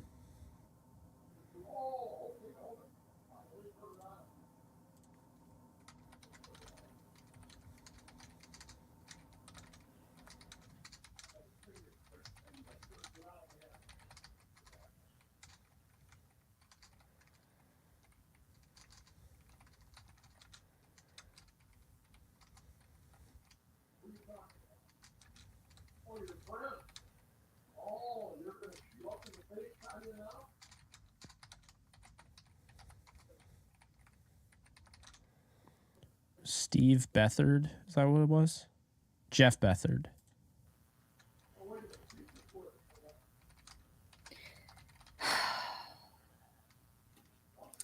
I just can't believe this. I just can't believe that of all the things to put on pizza, somehow people think my combination is the worst. Because it's not the worst thing that you could put on pizza. Okay. I mean, yeah, if you put like candy canes on pizza, I'm pretty sure that would be the worst topic. People put anchovies on their pizza. I'd rather have anchovies than that. I can't fathom that.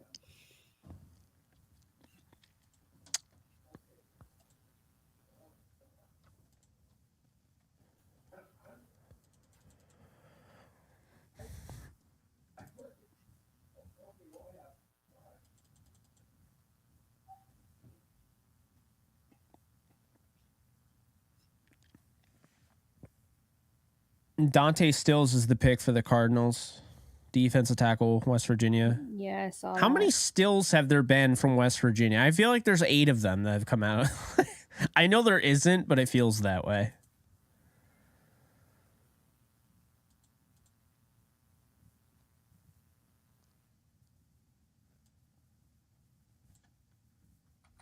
Amir Speed, cornerback from Michigan State, has been drafted by the Patriots, and I love that last name for a corner.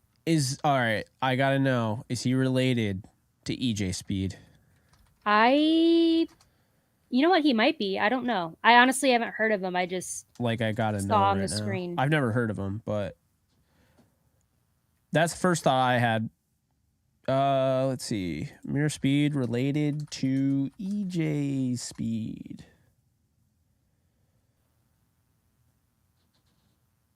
I don't think so.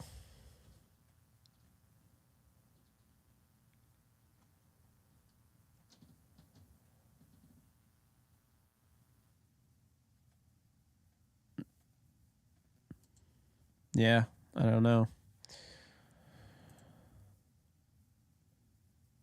The Rams just traded up to 215. Interesting. They traded back into the 6th round. Who do you think this could be for, Jake?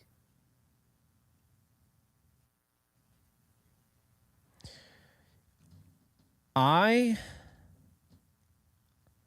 think it's Keaton. I think it's Keaton Mitchell or Corey Trice. If it's Keaton, then you're going to have your moment like I had last year with Kyron, where the Rams traded up to draft Kyron.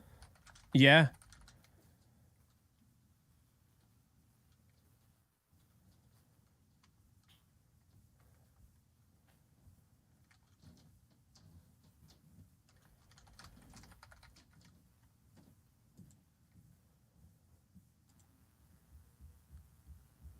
I'm taking Nick Jones in the shadow draft. I would be so happy if we drafted Nick Jones. How many picks do we have left? That's what I'm trying to find out. I really hope this is Corey Trice or Nick Jones. It might be running back. To trade up like that after running back went earlier, this is probably a running back. But they still have 2023. Okay. They traded 252 to Buffalo. But they have 3 picks. So they trade one of their picks to move up.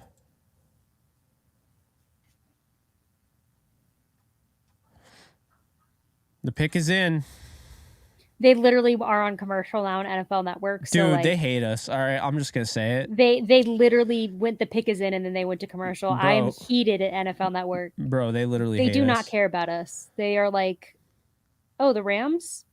No, they're just like, no. It is Zach Evans, running back out of Ole Miss. Oh, wow. Okay, I told you they were going running back. I feel a little bit like what you said earlier. Hold on, my dog's in here. Dolce? Uh-oh, she's trying to get under the wire. Zach Evans is a hell of a pick. And look, I had other guys that I was looking at. Obviously, I think Keaton Mitchell's explosiveness is just unbelievable. But Zach Evans, it's interesting, right? He starts out at TCU, and, you know, he played well there. He transfers to Ole Miss, right? And at Ole Miss, that Judkins kid, I forget his first name, just absolutely is a baller. He's going to be one of the top running backs when he's selected. So he kind of fell out of favor and almost became a backup, if you will. But my scouting report here, I had a 2nd round grade on Zach Evans. I had, you know, he's got great size for the position. He has a deceptive amount of agility in his game. Only fumbled once this past year. Shows good ball security. His burst and explosiveness aren't great. I think that's one thing that I noticed. He didn't have the best burst and explosiveness. He makes up with it with his long speed. That will be enough for the league. He runs with power, displays great contact balance. He will need to get better with his pad level to maximize his strength. An active participant in pass pro. Has the room to grow and get a lot better. His route running is base level, but his hands are good enough. He can make things happen in the receiving game. Oh, sorry, I'm looking at Kendre Miller. Wait, you're muted. You're muted. The 49ers just drafted D. Winters. Yeah, of course they did. That seems like a 49er pick. And you said that you were reading Kendre Miller's. I was literally reading Kendre Miller's. I was thinking about that. I'm like, wait a minute, hold on a sec. Evans is fairly agile. He has the ability to stop and start. 2nd round pick, by the way, is what I put there. His ball ignore everything you just heard, guys. Yeah, ignore the entire thing. His ball security was never a problem until this year. He fumbled 3 times. He's got great burst. He uses his physicality to convert speed into a battering ram at the 2nd level.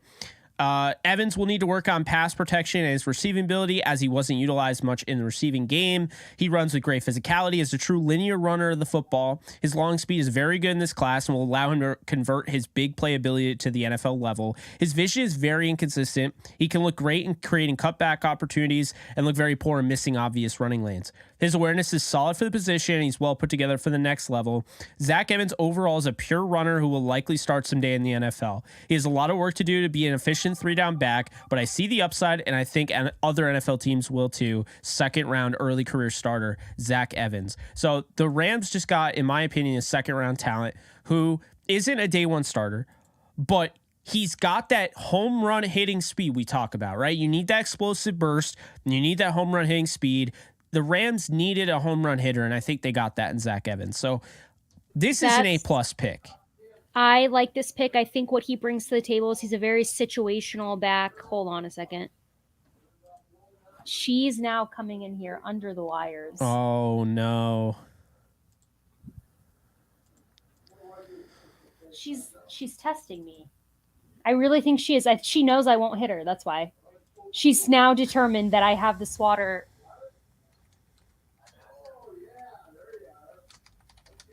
Okay. Anyways, I like Zach. I think that he's a very situational running back. I think that he was brought in, like you said, for the purpose, home run hitter. I think he's going to fit in really nicely behind Kyron. You're so concerned right now. She's back. There's something going on out. I think it's because it's storming. She's getting very unsettled, and she is like needing attention or something. And she's.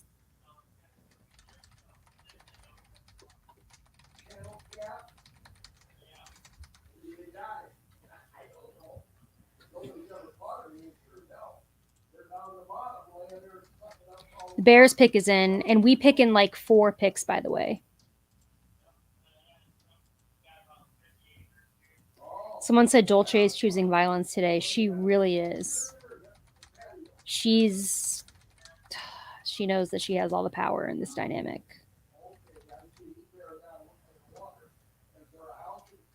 And that's the end of the 6th.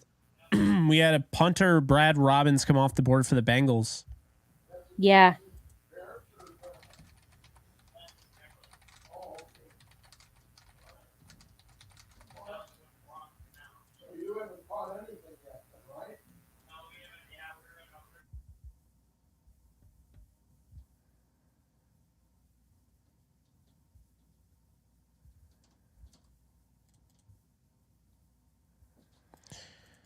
Yeah, I can't believe how good this draft has been. I really can't believe how good this draft has been for the Rams. I think Zach Evans is exactly what they needed. They needed that energizer bunny and that electricity in that running back room. Like I really, really like the Zach Evans pick. I also like that they're still picking at 223 in the 7th round.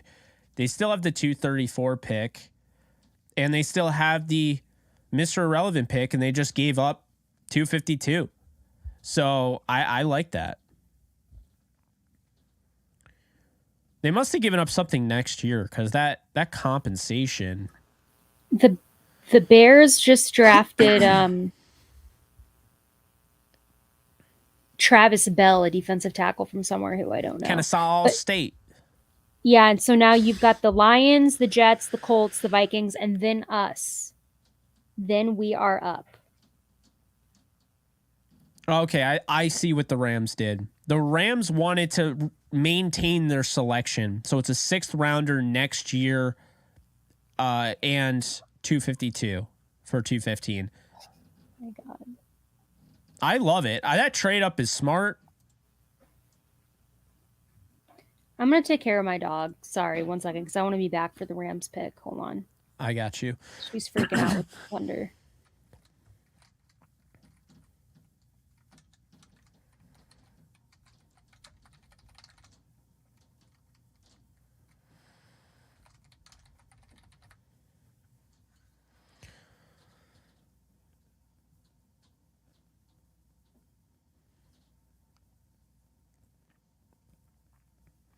How you guys feeling about Zach Evans? I'll start sharing your responses. Yeah, he was. Absolutely. That running back room is fire. My God, man.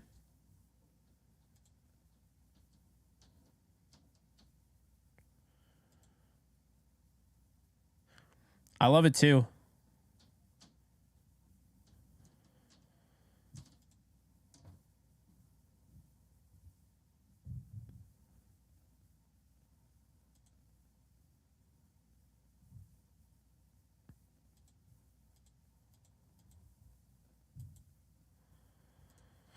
I don't know why I got just logged out of Twitter. That was really annoying.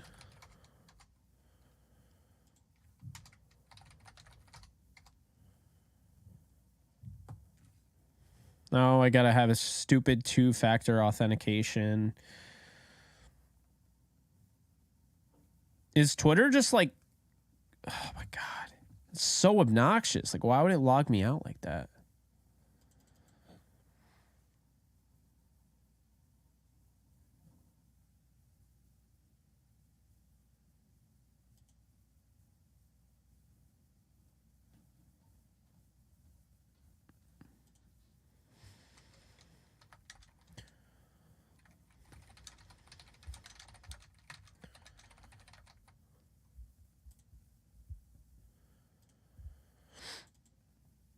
I could see, I could still see Andre Carter, Antoine Green, wide receiver out of North Carolina. Definitely a sleeper in this one. Just got picked. The Jets are taking Zach Kuntz out of Old Dominion, tight end. I like that pick for them. He's got a really nice athletic build, and you know, I think that's a good pick for the Jets. I really like that.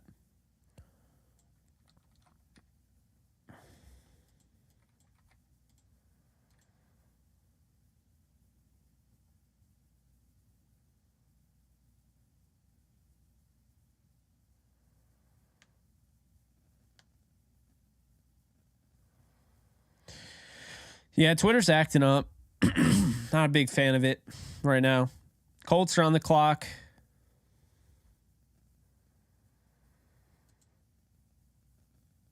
To answer your question, I think the Rams are just focused on getting guys that can play special teams and adding depth. I think they're going best available. I don't think they're looking at this as anything more than that. Like, I think that's what they're doing.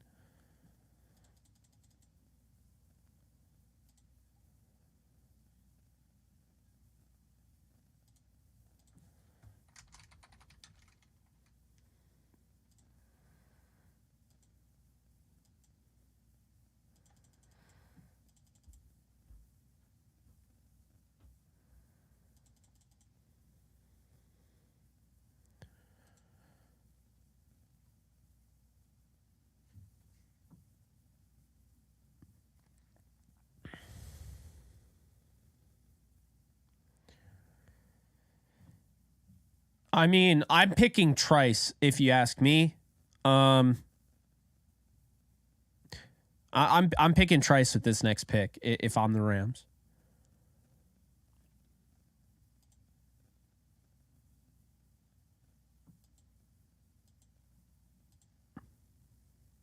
I don't know. I'm at the point right now. I would pick Trice. I would pick Trice or Lonnie Phelps. I would pick Shaka Hayward, linebacker. Rakim Jarrett. I'd be interested in Max Duggan. I don't know. You get to this point, it's like I think Trice could start in this league. So, you know.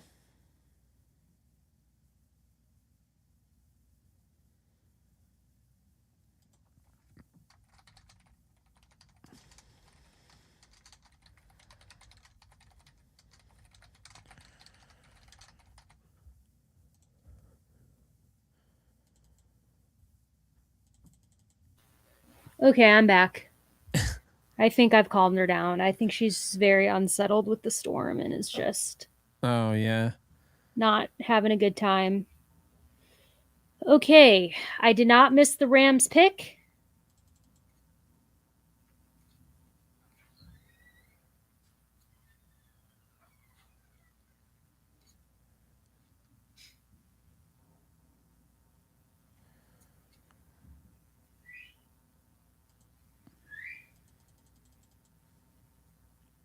Trice would be a really good pickup. I think Nick Jones, Jalen Jones, Alex Jalen Austin.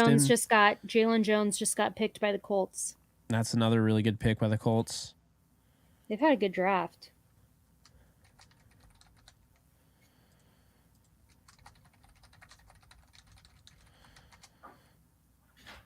All right, shadow draft. I'm picking Max Duggan. I haven't picked a quarterback yet.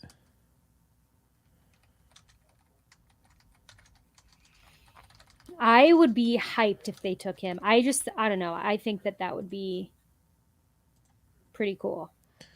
So my shadow draft, I had Brian Branch, Audibare, A.T. Perry, Corey Trice, Keaton Mitchell, Davis Allen, Luke Whippler, Trey Hodges-Tomlinson, Nick Jones, or D. Winters, Nick Jones, and now Max Duggan. Oh, damn it. No, never mind. I was like, Minnesota is picking ahead of us, but they're not going to pick another quarterback, right? Wink. No, I don't think Minnesota would. I mean, we literally, the only two quarterbacks we have on our roster as of now are Stafford and Bennett. So I think it would make sense if the Rams wanted to double dip at quarterback, especially for someone with a completely different skill set like Duggan, who you said, you could theoretically make into like a Taysom Hill-esque player. Mm-hmm. That'd be cool, I think. Yeah. And it's like the Rams have the picks to do it, so it's why not? I mean, I do want us to take Trice with this next pick. Did I forget to put Zach? I literally forgot to put Zach Evans in my thread. That is so obnoxious.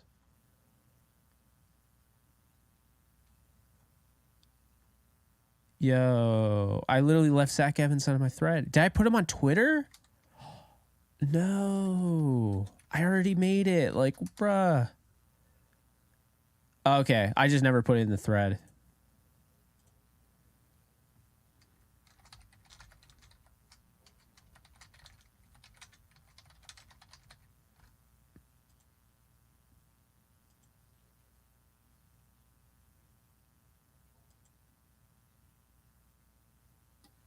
I thought I had you guys. Do you guys see how dark it got? Oh, you know what? It's because I moved my studio lights. Sorry. The Vikings just took Dwayne McBride, running back out of UAB. Interesting. All right, one sec. I'm going to move my light back before the Rams pick is on. Gotcha. Although they're probably going to pick, but.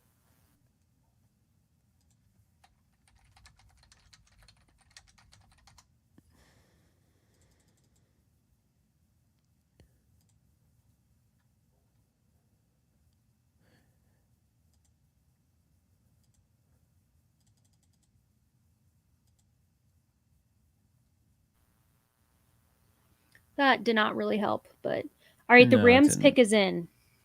Oh boy. Here we go. We all want Trice in here, right? At this point? Yeah, I think we're all just like, we've had so many opportunities to take him. I think Hayward. The Rams took punter Ethan Evans, and there is no college listed for him on NFL Network, which I've never seen before at all. So Wingate. Wingate? Yeah. Okay, whatever. I give it a P for punter. I don't know punters. I have zero concept of if this is a good pick or not. But position-wise, it is, right? Because we do need a punter. I do not know who Ethan... Okay, now they've corrected it to Wingate. Yeah. NFL Network was just like, screw it. Just put a name. They just put a name. Ethan Evans. Here's some highlights of him. I'm watching right now. D2 punter from Wingate. I don't even know where Wingate is. Exactly. NFL Network is screwing up. Now they put the graphic on as the Falcons pick. Hold on. Is this the Rams pick or the Falcons pick? They just switched it to... The Falcons just traded up with the Raiders. Okay, so they made a mistake. So it was the Rams pick. Yeah.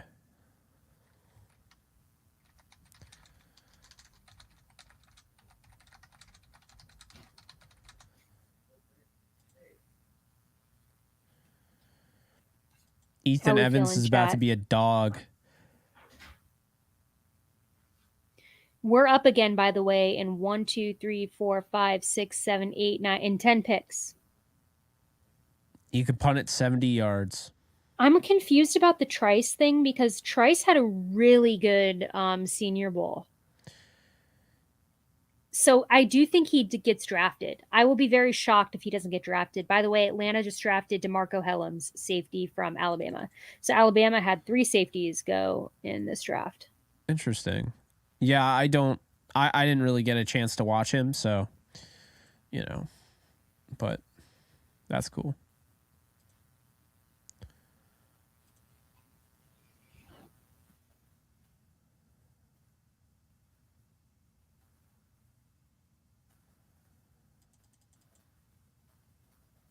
Did the Rams draft Johnny Hecker? No, he was UDFA. They drafted Greg Zuerlein. This might be the first punter the Rams have ever drafted. It would not be surprising.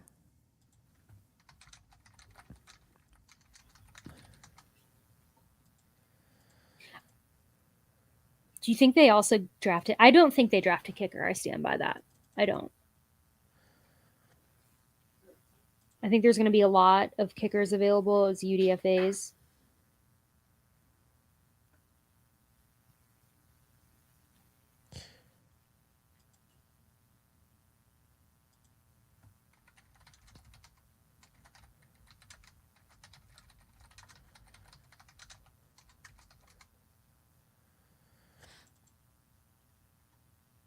Rams weren't letting go of that Mr. Irrelevant pick.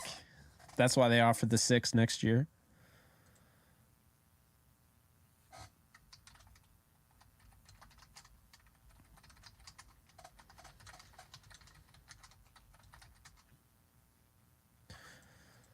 The Rams social media. Ladies and gentlemen, we have a punter.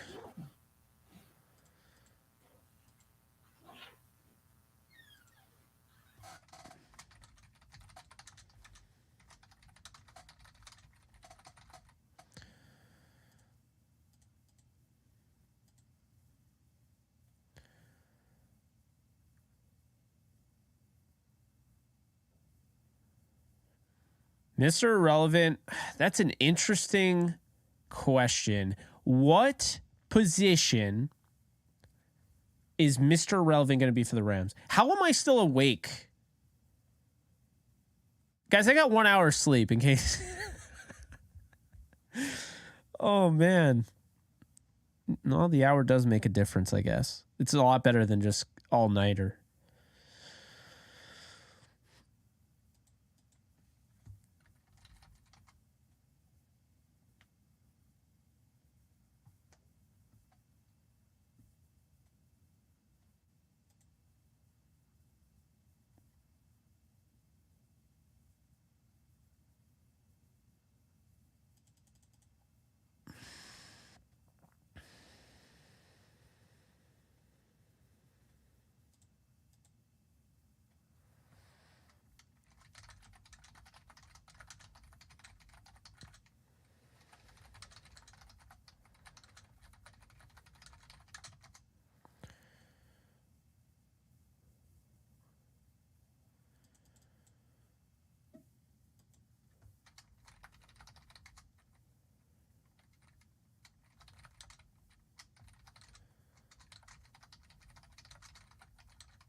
I mean, I think the Rams have had one of the best drafts of any team in the NFL in this round.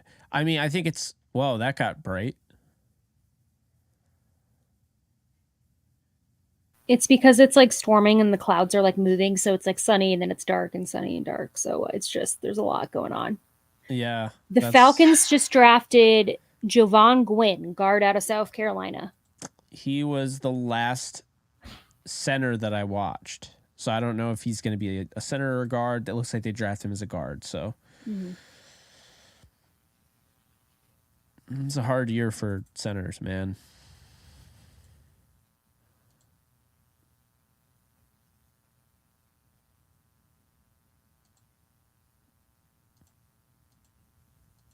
So we are up in 1, 2, 3, 4, 5, 6, 7, 8. Oh, 9 picks. Oh, there's only been 1 pick since I last did that. Corey Trice is still there. There's got to be something medical. Carrington Valentine, I could see the Rams snagging. I also think the Rams right now, they're feeling really good because they have 3 more picks. 2 more. 2 more? I'm going to go grab the Olipop, by the way, because we're in the Sounds good. round. Yeah, they have 2 more. Okay. Yeah.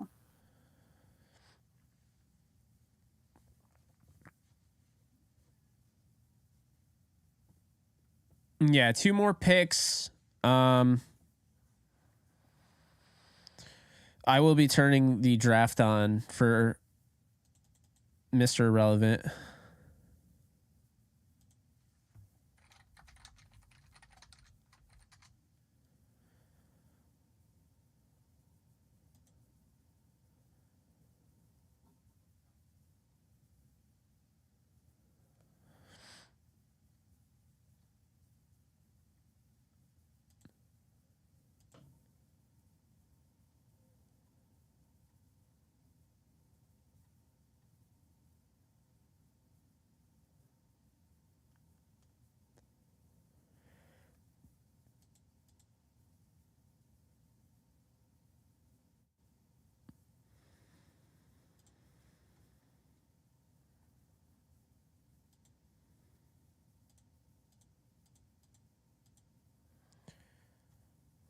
All right.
So Cooper Hodges, Appalachian State guard, is going to the Jaguars. That's the latest pick.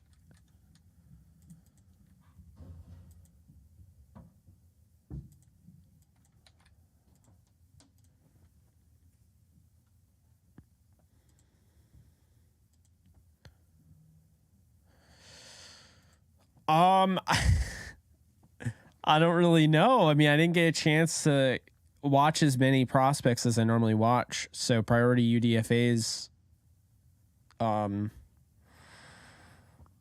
We'll see what ends up happening. My list is starting to dwindle as far as players around.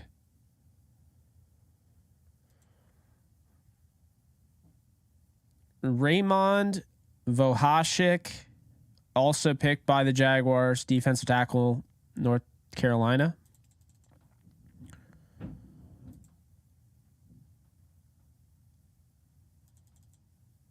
I kind of like that name, Vohashik.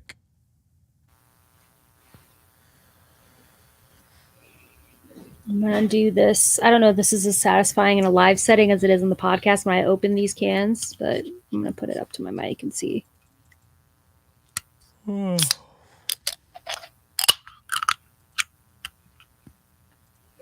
we go. GOAT, I would definitely say this is an A+ draft. This is going to get them on the right path. They needed a draft like this, at least on paper. We'll see what happens, on the field, in practice, in training camp, how many guys make the team. But This has been an A+ draft for the Rams, in my opinion.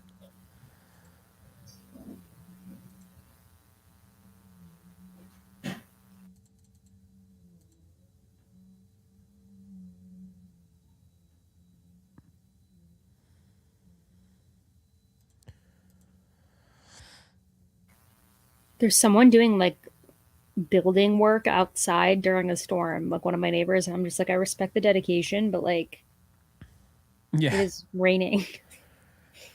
I know. That's annoying. Let's see. A-Dog wow. All right. They've drafted 12 players so far with 2 more to go. Big haul. I agree with that. Definitely agree with that. 30 and a wake up. I wonder what the most players. A-Dog, appreciate the 5. Jake, I'm thinking we might draft a kicker. So is the best available right now. Jake Podiesny.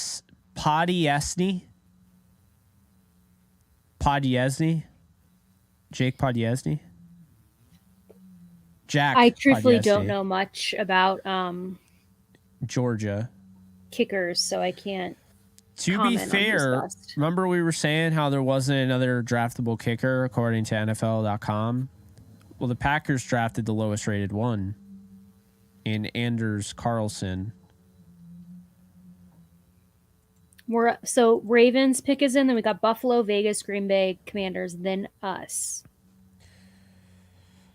So NFL.com for Christopher Dunn, NC State. Very accurate. His final college season, making 28 of 29. Bounced back from subpar 2021. Adequate consistency as a mid-range kicker. Made both overtime kicks in dramatic 2022 win over rival North Carolina. Doesn't handle kickoff duties. Career make rate just 40% from 50 plus. All right, he's out for me. I need a guy that can hit the 50 plus and confidently. Missed what would have been a game-winning 39-yard field goal versus Clemson. Slow operation time will result in block kick to the pro. Yeah, I'm out on Christopher Dunn. Sorry, man. All right, BT Potter. Let's see what we got.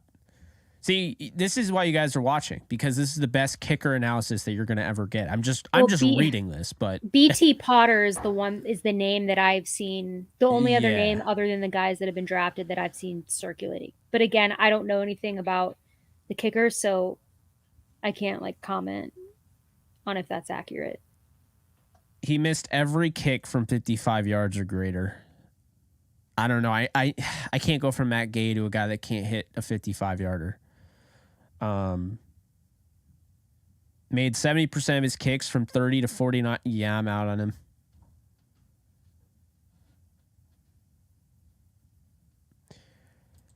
So it's got to be Jack, right? Podiesny. Sounds like it. The Ravens just picked Andrew Voorhees, the guard out of USC. That's a good pick. And he that's fell a good because pick. of the ACL tear. Yep, and when he gets fully healthy, he is going to be very good. So that's a steal, in my opinion, for the Ravens. And he doesn't need to like do anything. Like that's the thing is like they're already pretty set on the offensive line, so he's good depth, and then they can gradually take over. You know, so I like that. And they traded back into the 7th round to do it. So they knew what they were doing. Colton Dowell, that's an interesting one. Wide receiver, Tennessee Martin, goes to the Tennessee Titans. So clearly that's somebody in their backyard they knew. NFL.com has no report on him whatsoever. So that's just somebody they felt comfortable with. They knew he was in their backyard. They did some homework on. Yeah, so let's look at Podiesny, okay? Kicked in big games, missed 2 attempts in narrow victory over Ohio State during last season's playoff semifinal. He has poor success rate on kicks from distance. Consistency and power are key. Okay, so experience kicking in high leverage situations, generates quick lift, adequate hang time and touchback on kickoffs, 3-year kicker for highly successful Georgia squad. Leg for distance falls below average. Yeah, I don't think they should draft a kicker, Alexis. I really don't. I think they should sign one. They should probably, if they can make it work, you know, try and sign, what's his name? Gold. the 49ers. Yeah, I wouldn't draft a kicker, and I think that No. you're going to have. I mean, I still can't believe they let Matt Gay go, to be honest, but Out of those guys, now, mind you, there is a chance where, you know, there's a D2 guy, you know, I mean, Missouri, what was it, Missouri Western? Northwest Missouri. What was that? for who? Greg Zerline. That's where they got him. Oh, Like, yeah, he was from southern Missouri, I think. Or no. Southwest Missouri. No, Missouri Western. Hold on. Yeah, I don't even remember. Somewhere in Missouri. Let's see. Yeah, somewhere in Missouri. Missouri Western. Okay, Yeah. he was at Missouri Western, and he was a gem. Now, I do agree with you. Gold is going to cost a little too much. So what I would probably do for kicker is I'd be looking the same thing. Trying to find a guy at those small schools. Because I can tell you right now, the small school guys are most of the time better than these guys. It's very easy to slip through the cracks if you're being a kicker or a punter. I mean, it doesn't get any simpler than that. The Bills just took Nick Broker, the guard from Ole Miss. He's got a lot of versatility. Definitely, you know, he could play left tackle, he could play right tackle, he could play both guard spots. So this is like a utility guy. Bills. I like the pick. I think it makes sense. Oh man, getting tired. Not really. Just yawning. We're good. It's 5:51. Yeah, I'm out on all the kickers though, unless there's one.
So Harrison Mevis, the kicker from Mizzou, actually can kick from deep. Yeah, that actually, I've heard that name. Yeah. Program high 10 field goals from 50 yards. That's more than any of the other guys we were just hearing. Robert Soderholm, the third, long snapper, Virginia Military Institute. He impressed a ton of scouts at the Collegiate Bowl, NFLPA. He might be an option. Everyone knows the Rams don't have a long snapper. They don't have a punter. Or they have a punter now. They don't have a kicker. So I think they're going to be the priority team for anybody looking to sign in UDFA. And that's probably why the Rams are like, we'll figure it out. The Raiders just drafted Nesta Jade Silvera, who's a defensive tackle from Arizona State. And this is about where I think most people had him going. I didn't really watch his film, but yeah, I know who he is.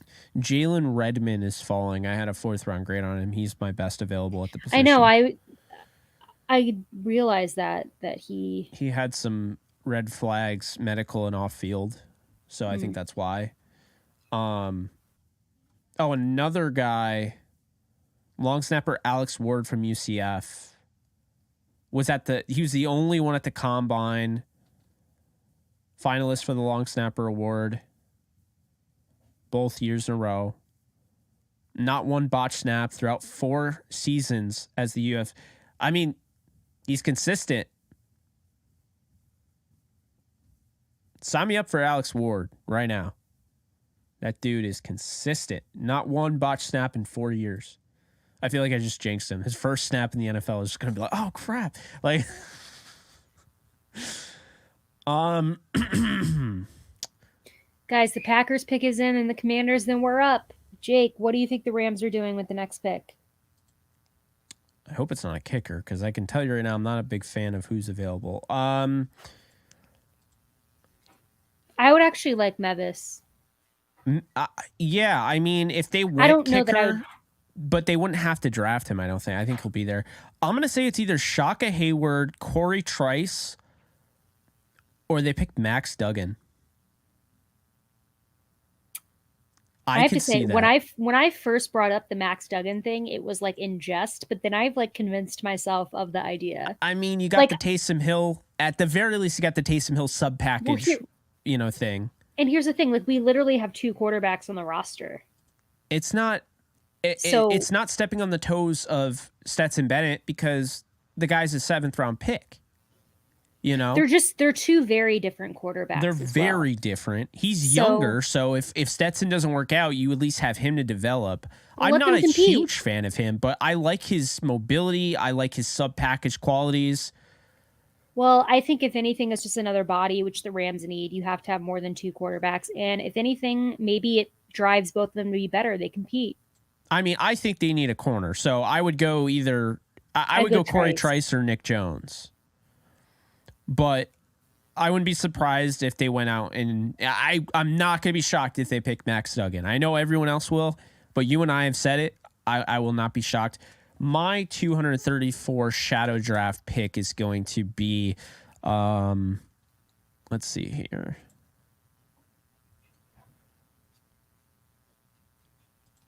Ooh, the Packers drafted Carrington Valentine, the corner out of Kentucky. And so if there the goes Commanders pick Trice, man. Then there's not really much. There's not really much, no. So we'll see. Well, the Commanders, have they not already drafted 2 corners? They drafted Forbes in the first. So I had Branch, Atabare, A.T. Perry, Corey Trice, Keaton Mitchell, Davis Allen, Whippler, Tomlinson, Duggan. D. Winters. I went Nick Jones, and I went Duggan last pick. Oh, so now I'm gonna go with Earl Bostic Jr. out of Kansas, because I didn't get a tackle.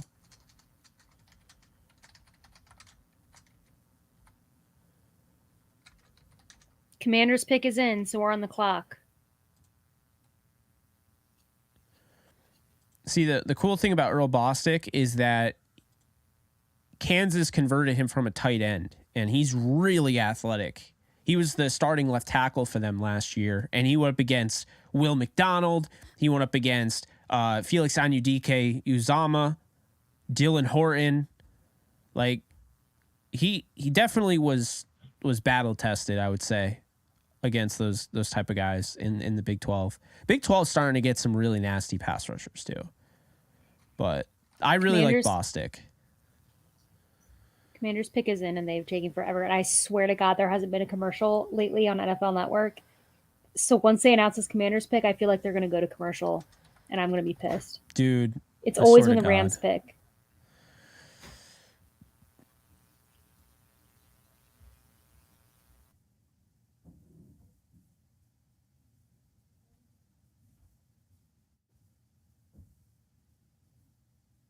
I just think, well, I would say him or Northern Michigan, Jake Witt.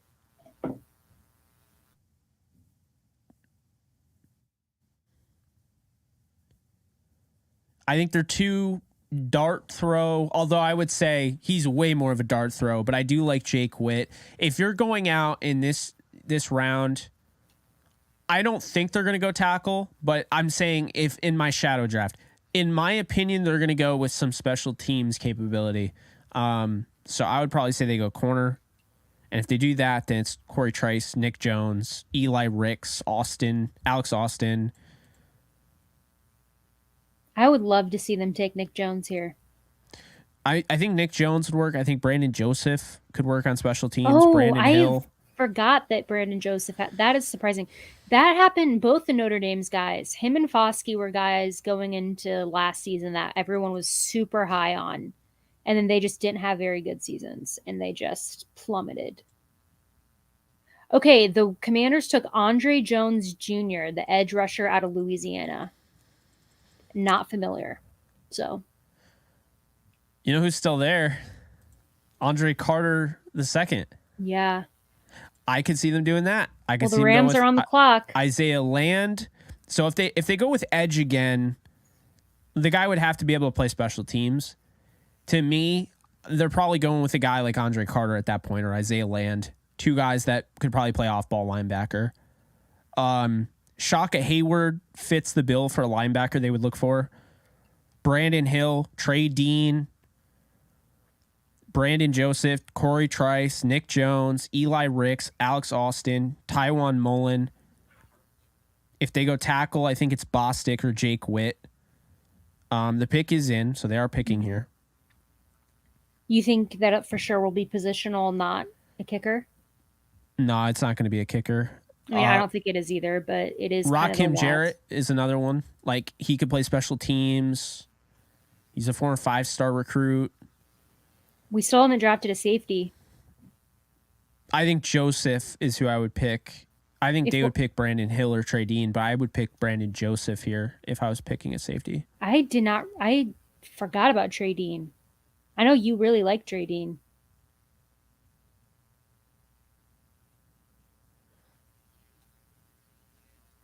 I like Trey Dean early on in his career. I don't know. I've kind of...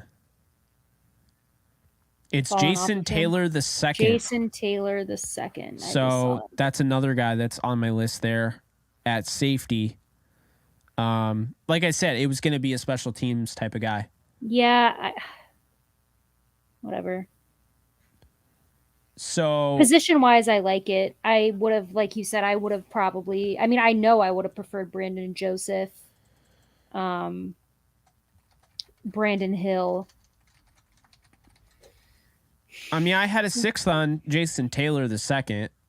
So, I mean, I guess Brugler had a 4th/5th. Jason Taylor the second, 5'11", 204, ran a 4.5. He had a 1.49 split, which is really, 1.49 10-yard split, which is really good. Really, he's over aggressive. Plays with above average instincts, plays with urgency of the football, projects best as a post safety in the NFL with core special teams ability. So he's got athletic range. He had a 43-inch vert. So, I mean, that's alien level. Hardworking, good functional strength, 19 pass breakups, 8 interceptions over the last 2 seasons, no penalties committed in college. He fills the lane inside, outside in run lanes. A wrap up tackler, form tackler like that. And these are his notes. These are not mine. This is not my scouting report, but I didn't really get too much into his eval. I listed him there. I graded out his grade, but I didn't really have a ton of notes on him. I just had 6th round grade, but his weaknesses: follows the eyes of the quarterback to the ball. Savvy passers will know to use it against him. False steps, inconsistent deep third tracking, lacks elite long speed to hold up and mirror and match man coverage, inconsistencies as a tackler, improved footwork, doesn't always play through. I don't know. I mean, it seems like you're getting a better player than a 7th rounder here. You're getting a guy that's going to work in core special teams and has a chance to compete in that safety room, and I think that's a good pick. Yeah, I'm assuming that the main motivation behind picking him was the immediate special teams boost, and that he can be developed. I do think the Rams like the Quentin Lake, Russ Yeast, Jordan Fuller set. So I think that they're going to try to really run with that.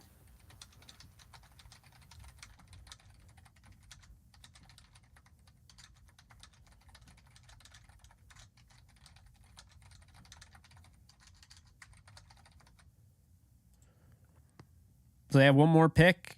Draft class is looking pretty freaking good, if you ask me. Now that one more pick. I'm gotten like greedy. It's like I want 10 more. I know. Picks. I want more picks. Yeah. Undrafted free agency could be interesting. Yeah, that's always fun.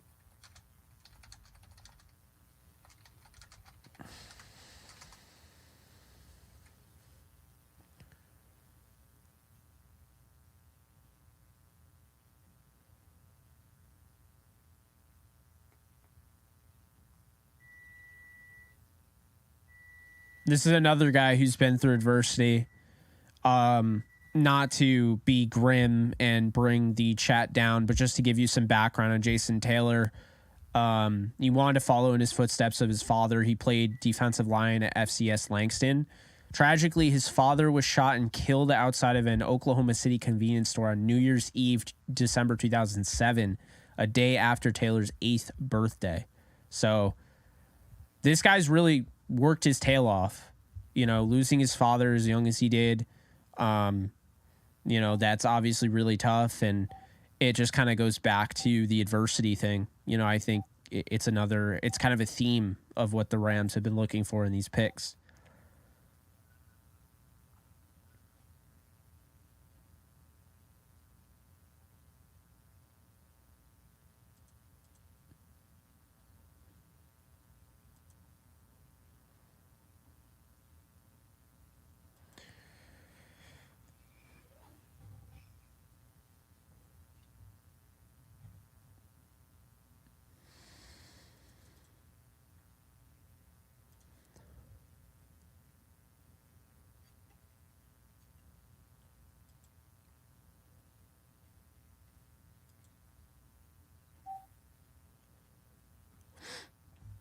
I think Mr. Irrelevant, who is that going to be? Shaka Hayward, Corey Trice. I feel like if all the people the Rams want are gone, I think it's going to be Harrison Mevis. I'm just calling it now. Because they're going to have to get a kicker, and I think that if everyone is gone who they really like, I could see them just saying, screw it, let's actually just take the kicker. Guys, he's not Jason Taylor from the Dolphins kid. No, it's different Jason Taylor.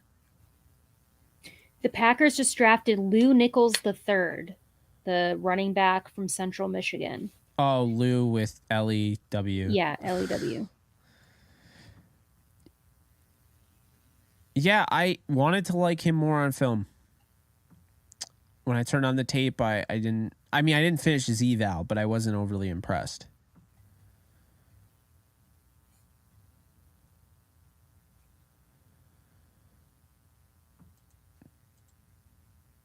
Thank you for the 14, $1 for each pick. ID89, really appreciate you being in here, being a part of the community, constantly being, more consistent than us and quicker than us with the picks.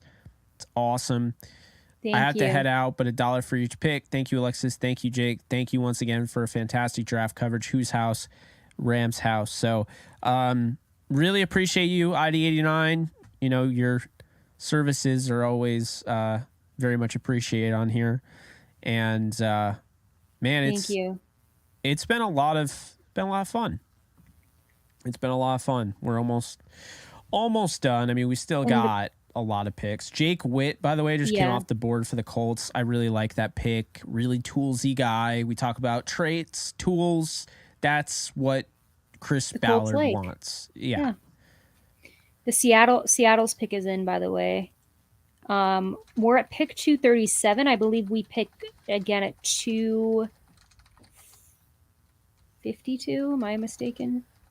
Does anyone in the chat know when the Rams pick again?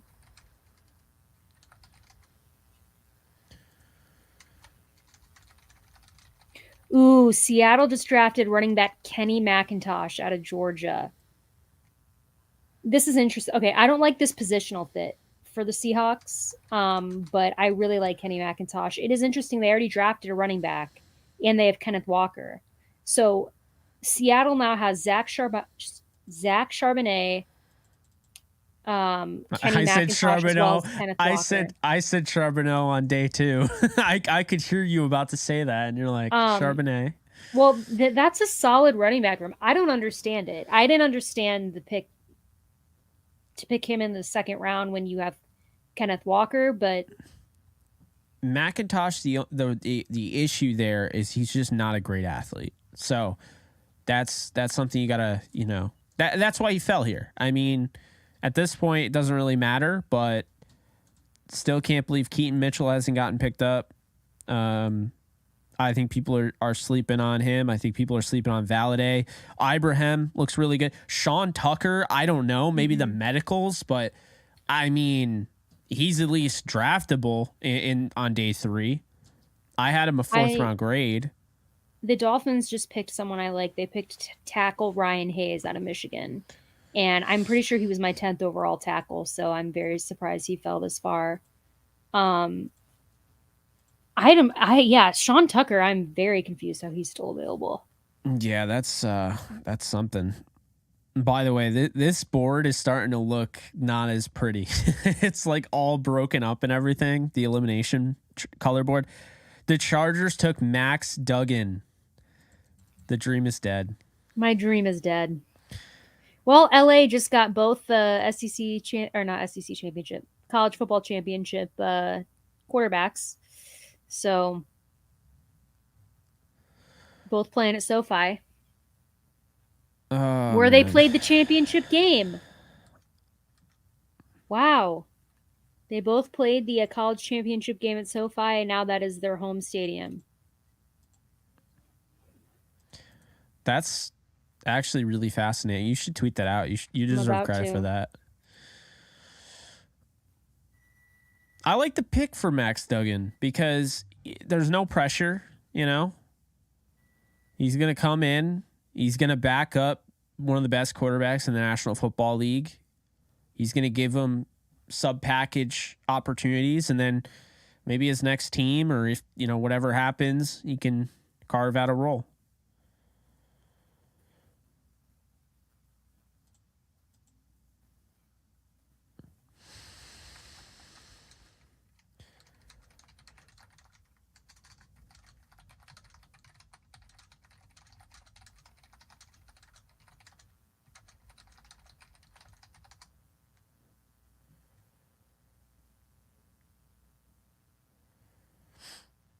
So now we got the Jaguars on the clock, then the Steelers. It feels like the Steelers haven't picked in a while. It does feel like that. Like they were killing it, and they don't get me wrong, that doesn't mean they didn't kill it. It's just like they went from like they were killing it consistently, and then they weren't picking anymore. So let's take a look at what the Pittsburgh Steelers did. Broderick Jones, Joey Porter Jr., Keanu Benton, Darnell Washington, Nick Herbig. Okay. Yeah, they really haven't picked since the 4th round. So we're right. I mean, it really did feel that way because they hadn't picked. They took a vacation, says Madman.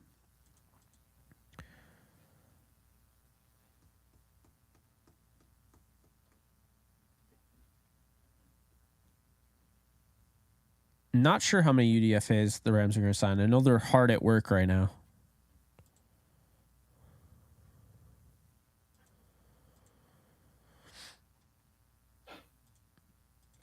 That's true. So not only are the Rams bringing in 14 draft picks, they're also going to bring in a lot of UDFAs. So there's going to be a lot of new faces on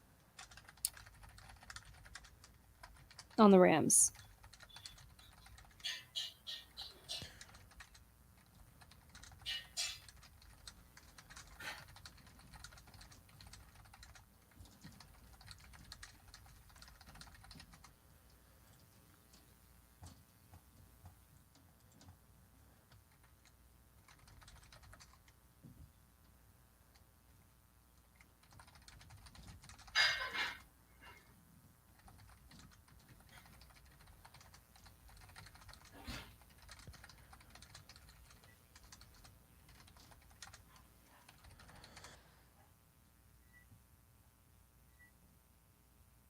I think Andre Carter as Mr. Irrelevant would be really cool.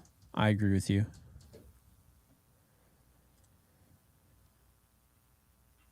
So while this draft is going, Alexis, do you want to go through each draft class and just kind of give our thoughts on them? Sure. So, all right. So I bring up the Cardinals here. Cardinals started off the draft getting Paris Johnson Jr. They got B.J. Ojulari with the 41st pick. They got Garrett Williams with the 72nd. Michael Wilson with the 94th. Then on day 3, they got John Gaines, the second guard UCLA. They got Clayton Tune, quarterback Houston. They got Owen Papo, linebacker Auburn. Cottrell Clark, cornerback Louisville. And then their last pick that they had for the day, they got Dante Stills, defensive tackle, West Virginia. What would you say the Arizona did? Because I thought they had a pretty solid draft. I think it was just a well-rounded, consistent draft. Not something that's going to make you lose your mind, but I thought they just got really good football players all across the board. I will give my thought on that in a second, but I do want to point out something that just happened. Jacksonville just drafted a defensive lineman / running back. Wait, but what? Derek Parrish out of Houston. Derek Parrish, yeah. Which is very unusual, to say the least, and I think that's cool that he got drafted. So back to Arizona's draft class. I think they've actually had a really good draft, and it bothers me to say that as a Rams fan. I mean, it won't be a big deal because I don't think they're a very good football team. But I don't think it's gonna put them over the hump that they would need to be competitive. But building a young core, very good picks. Now the Atlanta Falcons, they start off the draft, Bijan Robinson. They go out, they get their hopeful Todd Gurley. They draft Bergeron at 38th. They trade up to get him, a guy that can play guard, can play tackle. It's going to be more of a project at tackle. Better than a project, but you know what I mean. Guard, he's a plug-and-play guy. They're saying he's like a Pro Bowl talent. Zach Harrison, the edge defender out of Ohio State, in the 3rd. You got Clark Phillips in the 4th. And then they didn't pick until the 7th with DeMarco Helms and Jovan Gwynn. I would say this is a very top-heavy draft for them. Some good, some bad. I mean, I won't even say bad. When you get to the 7th round, it's not bad. I just think at the end of the day, this could have been a better draft for them, but I don't think they absolutely destroyed it. You know what I mean? I think I'd give the Cardinals a solid B+. I would give the Falcons a B-. I would probably say maybe even a C+. Oh, I was muted. Sorry. I'm giving it a C. Oh no. The Steelers just drafted Corey Trice. Oh my God, Adam, I'm going to kill you. Pain. I'm sorry to break the news to you. Everyone in the chat is also devastated, I see.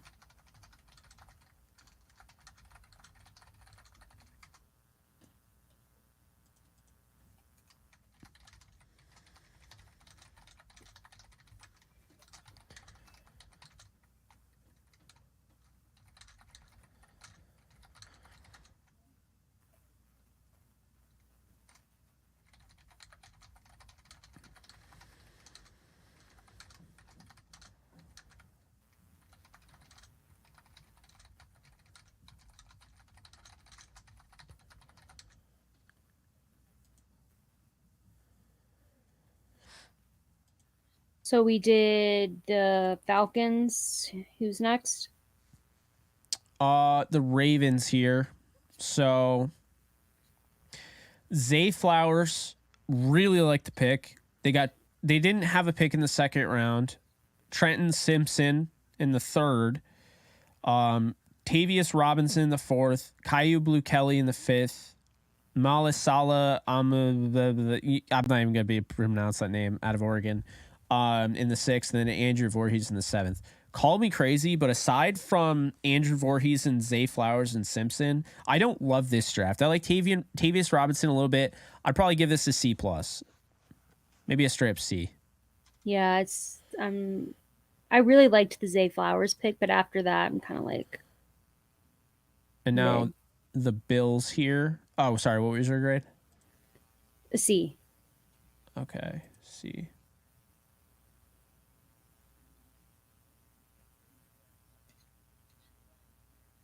So the Bills got Dalton Kincaid in the 1st after they trade up. Osiris Torrance in the 2nd. Dorian Williams in the 3rd. Justin Shorter in the 5th. and Nick Broker in the 7th. They'll have another pick at 252. Not going to lie, the Bills started off with a bang with Kincaid. Osiris Torrance is a great pick. Dorian Williams is going to fill that like Tremaine Edmonds like mold, bigger looking linebacker. Shorter seemed like a reach. I would probably say because of the top heaviness, this is at least a B-, but I didn't love it. I'd say it's kind of a C+, maybe. I don't know. It's not. The first 2 picks were great. After that, not so much. The Packers just drafted Anthony Johnson Jr., the safety from Iowa State. That's a good pick. That is a good pick right there.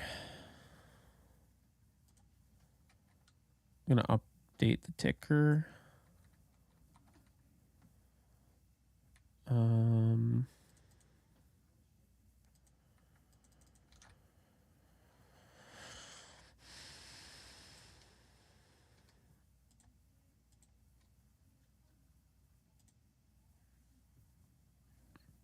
So then Carolina got Bryce Young via that trade up with Chicago. They draft Jonathan Mingo 39th. They get DJ Johnson, which you and I thought that was a reach. They trade up to get him. Chandler Zavala and Jammie Robinson. Now, I look at it like this. I'm not as high on Jammie Robinson as you are. I love Chandler Zavala. I really like the Bryce Young pick, obviously, and Mingo is like all right. I'm not as high on him as the consensus. The DJ Johnson pick, I just don't understand. And to trade up, no less, I would honestly give them a C-. I was not a huge fan of their draft aside from Bryce Young. I'm going to say maybe a B- because I really like Zavala, Young, and Robinson for them. Now the Bears, they start off the day, the draft picking Darnell Wright. A lot of, after I think they traded down here, they were scrutinized there for picking him. Maybe it's a little too early. I like the player. I don't hate that. They got Dexter at 53. They got Tyreek Stevenson at 56. They got Pickens at 64. They got Roshan Johnson at 115, Tyler Scott at 133, Noah Sewell at 148, Terrell Smith at 165, and Travis Bell at 218. This is a B+ draft, I think, for the Bears. I think all across the board, it's very, very solid. To what makes this draft for me is going out and getting Terrell Smith, who is a top 10 corner in the 5th round. I really like that pickup for them.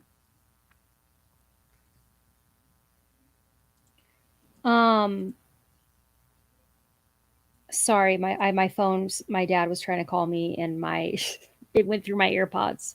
Yeah, I think this is a B+ draft for the Bears. It would be an A-. Position wise, it's an A for me. I just think some of the guys like Tyreek Stevenson, I think you could have gone somewhere else there. I don't know who that defensive tackle is, and then I would have preferred a different offensive tackle, but good. I think it's one of the Bears' best drafts in a while. Yeah. No, absolutely. And then the Bengals. They start off with Miles Murphy. They get DJ Turner. They get Jordan Battle. They get Charlie Jones, Chase Brown, Andre Ioshovich, and Brad Robbins. I'm going to give this an A. I think they've had a great draft. I think they went out, they tackled some needs. They went out and they got future edge defender who's going to be an absolute monster for, in Miles Murphy. DJ Turner's the fastest corner in the draft. Jordan Battle is just being overthought. He's going to be a plug-and-play safety, can start day one. Adrian Amos comp. Charlie Jones is my 2nd overall receiver they got in the 4th round. Chase Brown, he's going to be a stud. He doesn't have to be the main back there. He's going to be a really good change of pace. Andre Ioshovich is somebody that, they feel good about probably, I would imagine, with that, that upside to develop. He doesn't have to start right away. So yeah, I'm going to give this an A, Alexis. Sorry, can you run through those picks again? I'm trying to change my settings on my phone and my AirPods. For some reason they keep trying to go to my phone.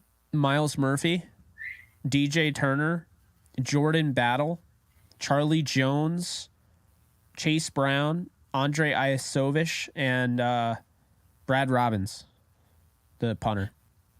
I thought it was an A. Yeah, that's an A. I really like that draft for them. Bengals, the rich get richer. All right, Browns. Cedric Tillman was the first pick in the 3rd round. Obviously, they gave up a lot of picks to get Deshaun Watson, so they don't pick until the 3rd. I thought Tillman was an okay pick. I'm not a huge... I thought I'd like Tillman more. Siaki Ika. They got him in the 3rd. They got DeJuan Jones in the 4th. They got Isaiah McGuire in the 4th. They got Dorian Thompson-Robinson in the 5th. Cameron Mitchell in the 5th. Whippler in the 6th. I think this came out to be a solid B. I think they recovered a little bit. Isaiah McGuire's a hell of a selection, and I like the Cam Mitchell, Luke Whippler picks. DeJuan Jones, I'm just not convinced on, but I don't mind them taking a flyer on him, so that's what I would say. You have a B as well?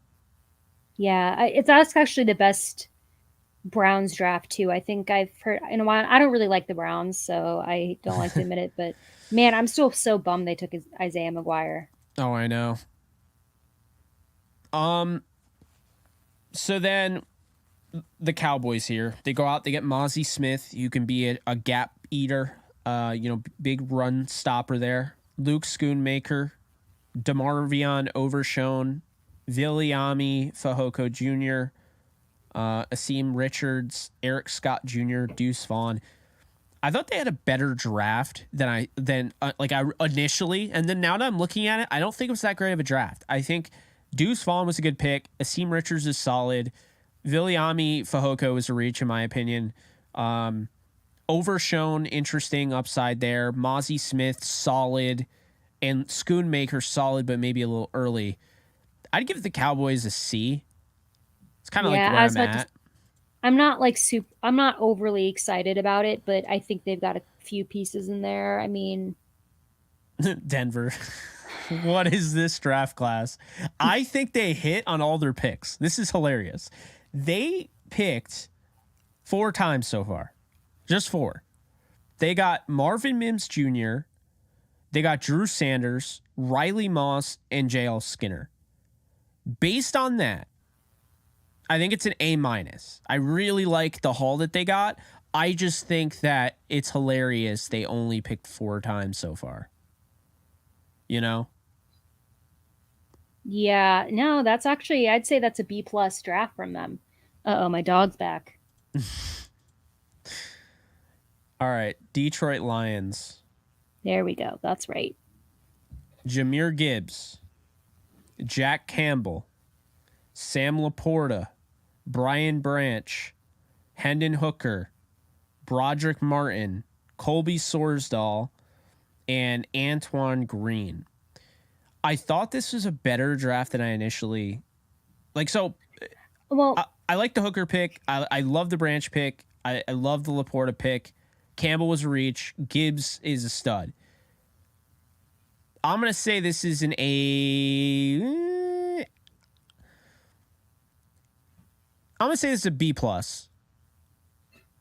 It could have been an A, but I think the Jack Campbell, reach kind of ruins that for me. What are your thoughts? I feel like I'm giving them a B- because that first round, I just think their first round was terrible. I mean, I thought it was absolutely terrible. I thought it made no sense. She just walked over the camera. And now she's taunting me. She just laid down in front of the camera wire and is staring at me. She's like, I'm resting here. Oh, my God. I need Isaiah a new floor Bolden, plan. Jackson State.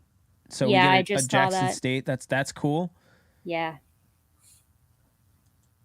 They were undefeated this year.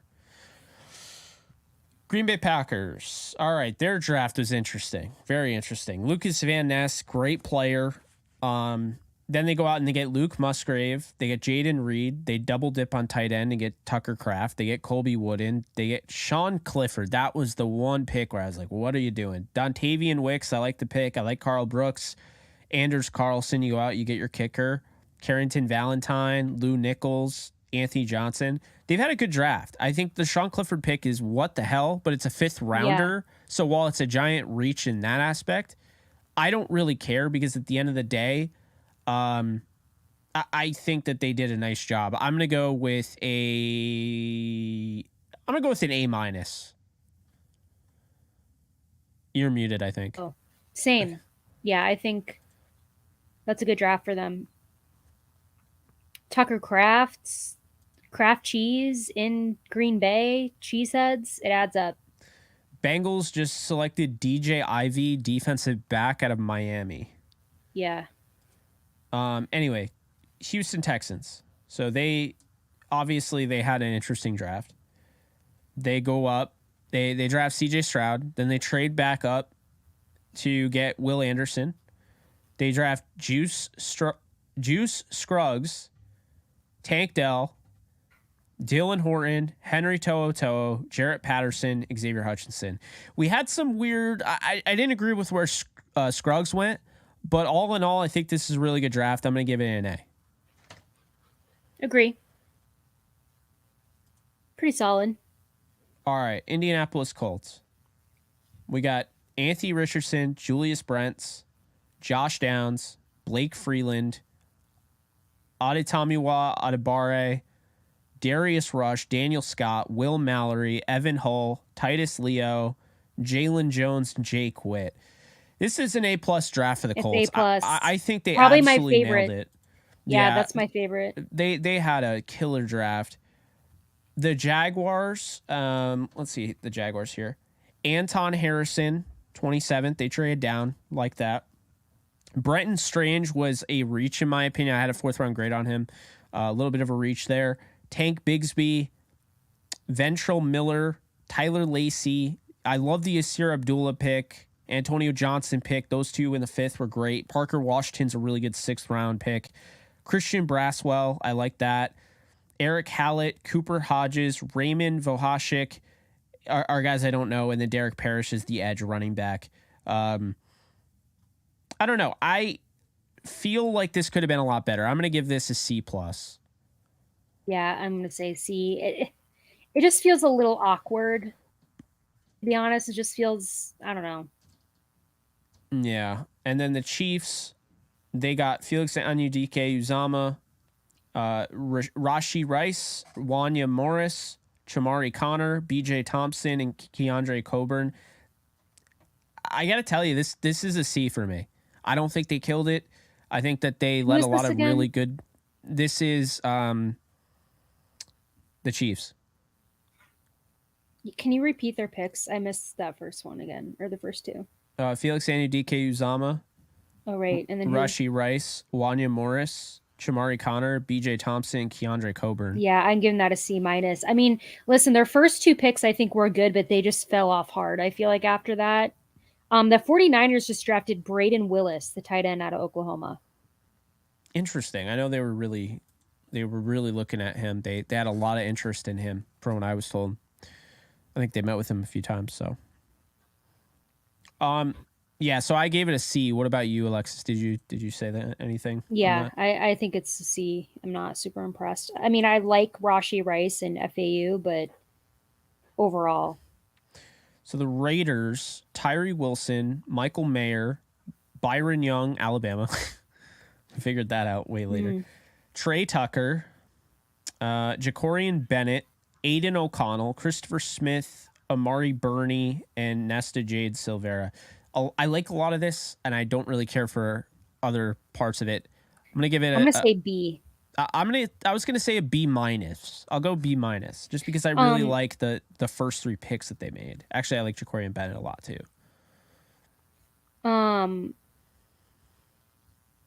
Yeah, I'm gonna say it's a B. The Houston Texans, by the way, just drafted Brandon Hill, safety out of Pitt.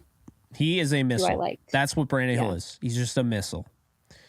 Very good special teamer. He's just gonna come in like a bat out of hell and make contact with you.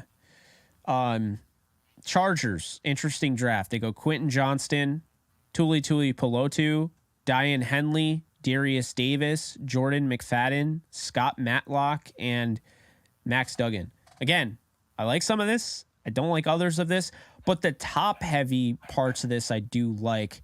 I'm going to go with a B. I think it's a solid B draft for the Chargers. I thought it could have been a lot better. I don't think they really diversified the receiver room by getting Quentin Johnston, in my opinion. But I'm here for it. I think it's a solid draft. I'm going to go with B. Yeah, I'm saying B. I like it. I would even say B+.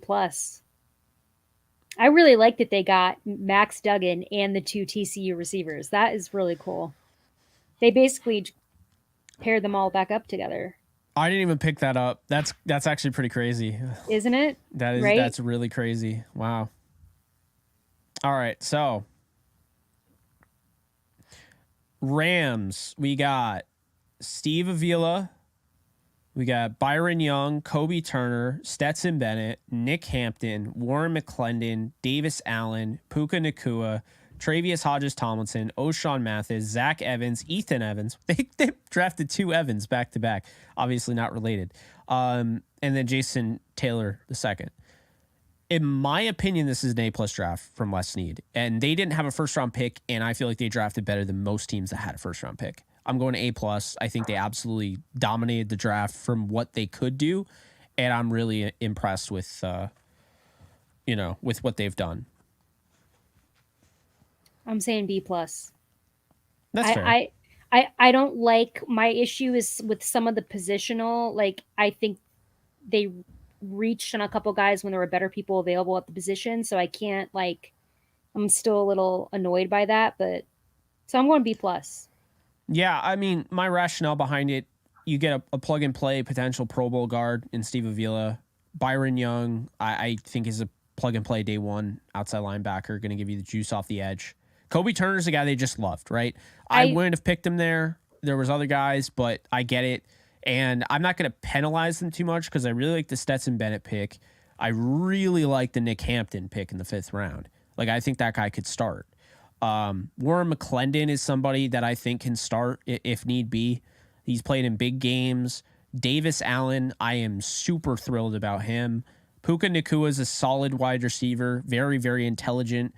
Travius Hodges-Tomlinson can be a day one nickel corner starting. Mathis, you talk about the long arms, the upside. Zach Evans, he could be a future starting running back in the NFL. Ethan Evans is your starting punter. And then Jason Taylor II adds core special teams ability. That's why I really like the draft. What's interesting is everyone in the chat, like 99% of the people in the chat, are also saying that they agree with me, B+. Yeah. And this is the first time I think that more people have agreed with me. I know. Because normally when we do the drafts, I think more people agree with you. So that's a pleasant surprise for me. But I also will say I wish we just would have drafted more secondary. That's fair. But like, I think they're going to be fine. They're probably going to try and, I mean, I don't know what cap. Moro Ajomo was picked by the Eagles. That's a really good pick. I had a 5th on him, so. So the Chiefs are on the clock now. Rams pick in 9 picks.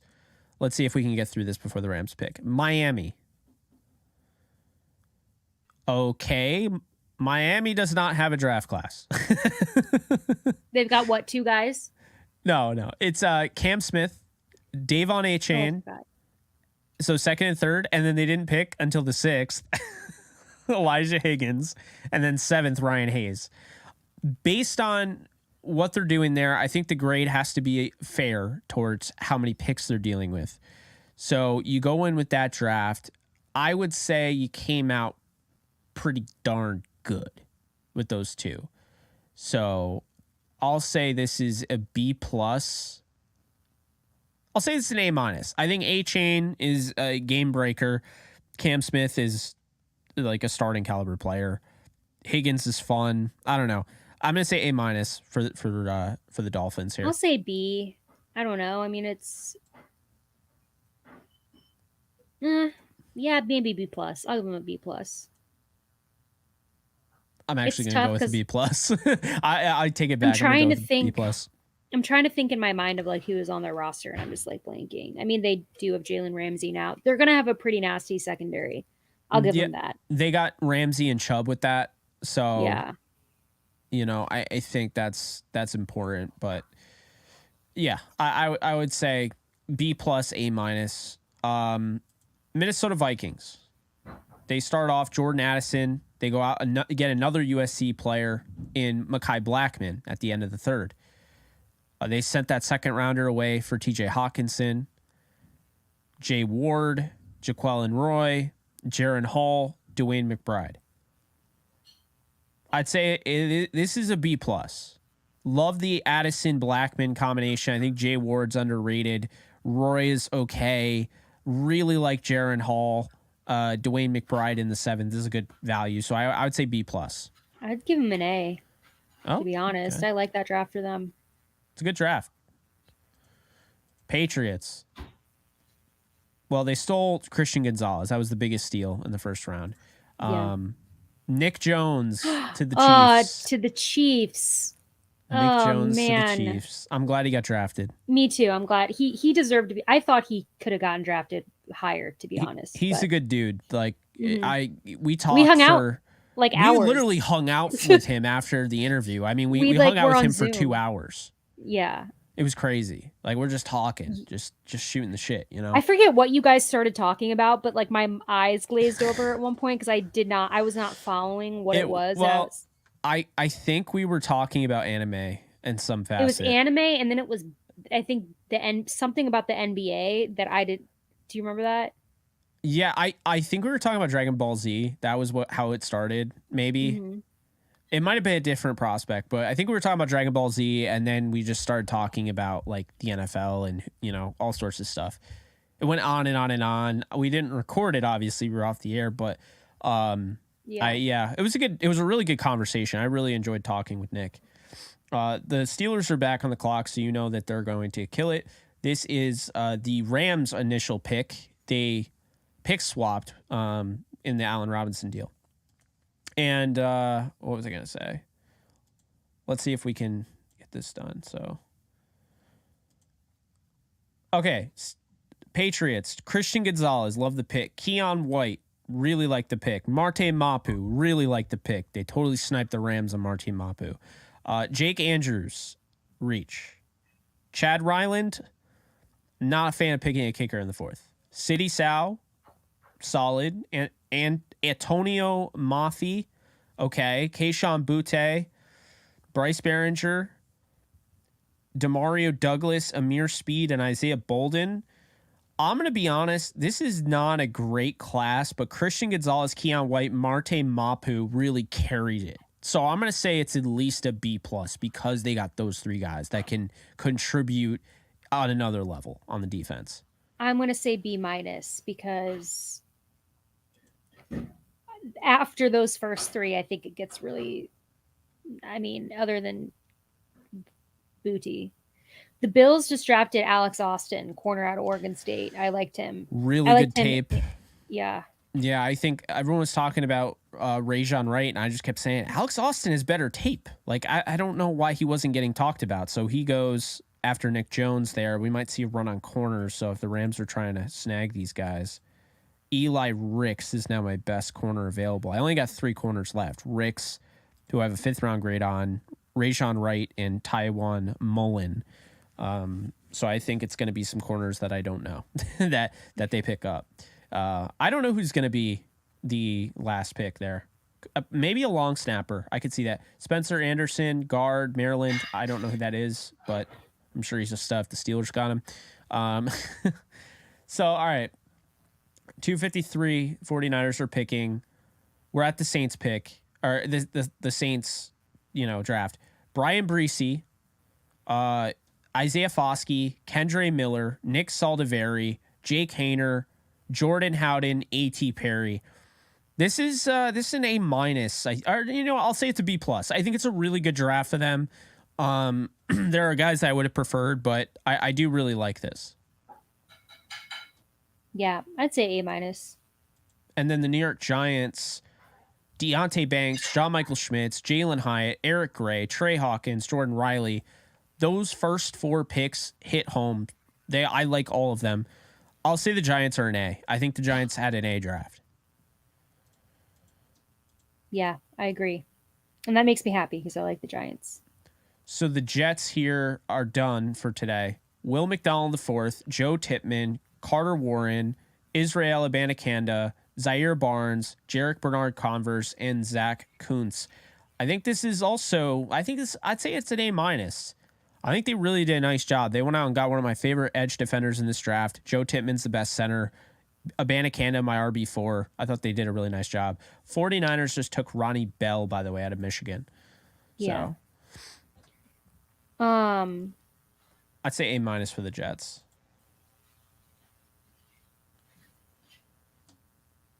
Yeah. I'll say A-. I think they reached a McDonald. I think their last few picks were okay. I do like Kuntz.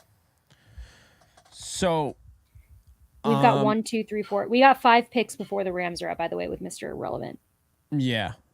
So the Eagles, Jalen Carter, Nolan Smith, Tyler Steen, Sidney Brown, Keely Ringo, Tanner McKee, and Moro Ajomo. I think this is an A+. I mean, I just think they did a really, really nice job in this draft. Sorry, can you repeat that? Who? Jalen Carter, Nolan Smith, Tyler Steen, Sidney Brown, Keely Ringo, Tanner McKee, and Moro Ajomo. I think it was an A+. A+. Philly killed it. Philly, I'd say that's the best of the draft so far. Indianapolis right behind them. Yeah. The Steelers, Broderick Jones, Joey Porter Jr., Keanu Benton, Darnell Washington, Nick Herbig, Corey Trice Jr., and Spencer Anderson. I mean, to me, that's an A+. Yeah. Yeah. 49ers, Jair Brown. Then they went out and got Jake Moody, so they drafted a kicker at 99th overall. Cameron Latu, Darrell Luter Jr., Robert Beal Jr., D. Winters, Braden Willis, and Ronnie Bell.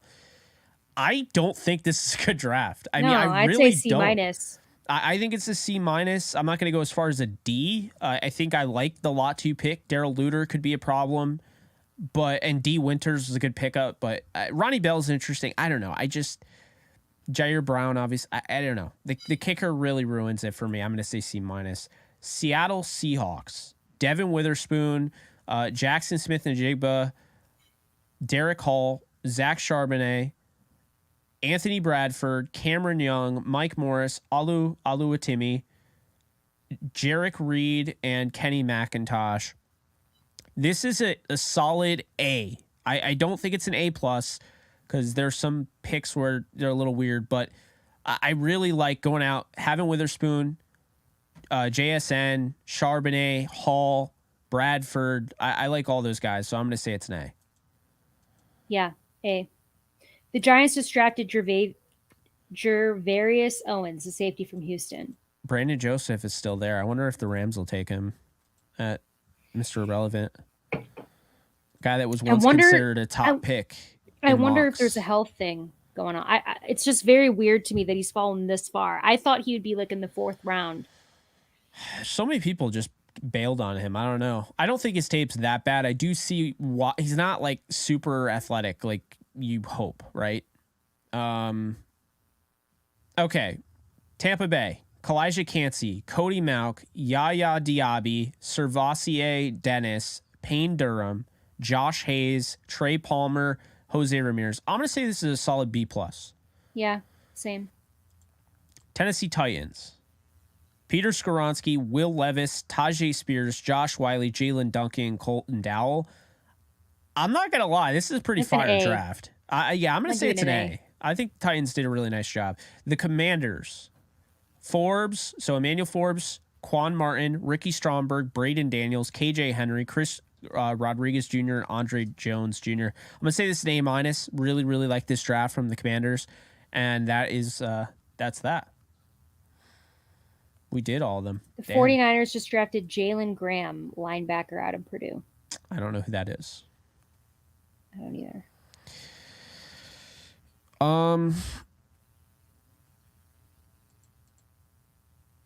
All right, let's see here.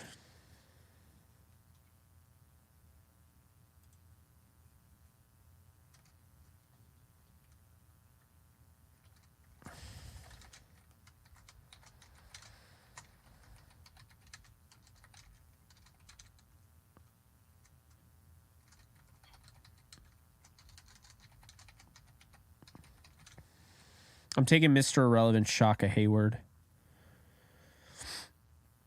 And there's damn Damn it, Andre Carter's sitting there. I'm gonna take Shaka Hayward. I don't know who I want. I'm trying to think. Maybe like, well, Brandon Joseph probably if I had to pick, but they really milked this thing to the 7 hours. Mm-hmm. It's so funny because this thing, honestly, they were in such a like roll, and it definitely got milked.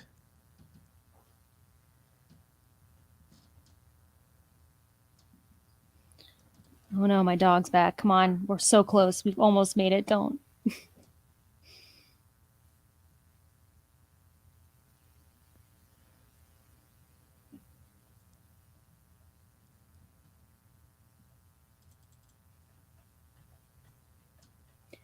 Has Eli Ricks been taken? He's not. He's my number 1 corner available. Brandon Joseph, Eli Ricks. The Packers just took wide receiver Grant Dubois from Charlotte. Interesting. That's true. 30 and a wake up. You're right. They're not going to commercial during that Mr. Irrelevant. I can tell you that. Mm-hmm. Silver linings, my friends. Speaking of silver linings, I got the Devils game right after this. Although I'll be working. Ooh, I'm taking a nap after I said I was going to, but I'll probably end up working. I'm going out later tonight, so I need to Oh, sleep yeah, you definitely need to. What the hell's wrong with you? Why would you do that to yourself? Because there's a comedian in town that I want to see who's on my favorite show.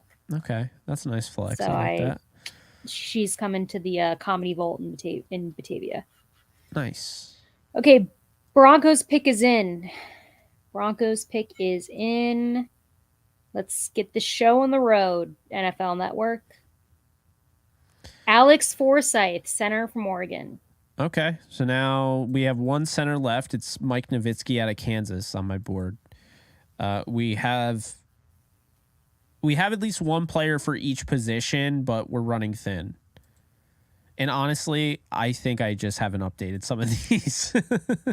It was a lot, like trying to do the ticker, and I mean, I still have Steelers drafted Purdue corner Corey Trice Jr. Like I was really busy, so I thought I did a nice job of keeping it updated for the most part, but then it got a little hectic. Agree. Chicago's up, then us. Everyone in the chat, put who you want Mr. Irrelevant to be for the Rams.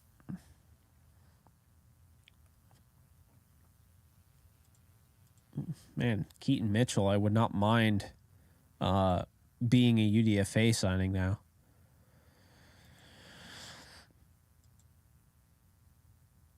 That explosiveness, I don't know how the hell he fell this far. I don't get it.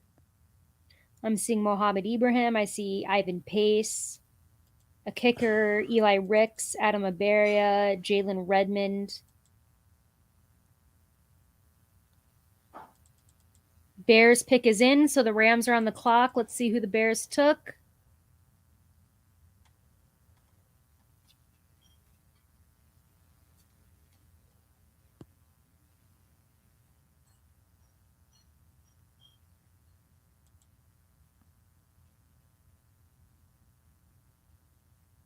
They're really trying to make it last to the hour because it's like just they're holding pick is in, but they're not. Someone in the chat said Bryce Ford Wheaton. I actually really like him. If the Rams took him, I would like him. Come on, tell us Chicago's pick. If they go wide receiver, I would want Rakim Jarrett.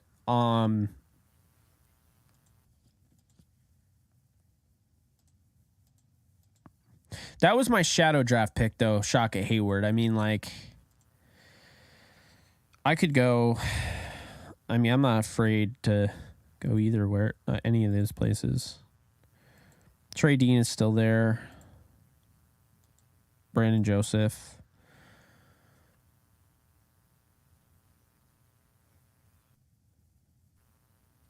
Dude, like, are you kidding me right now? Does NFL Network have the presentation?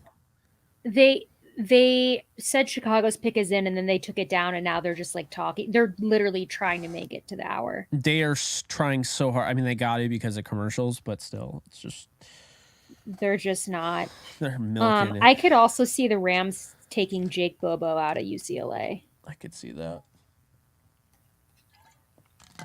Oh my God! Tell us the pick, Bruh. They're just they literally took it down and they're just now talking. Like they don't even want to discuss.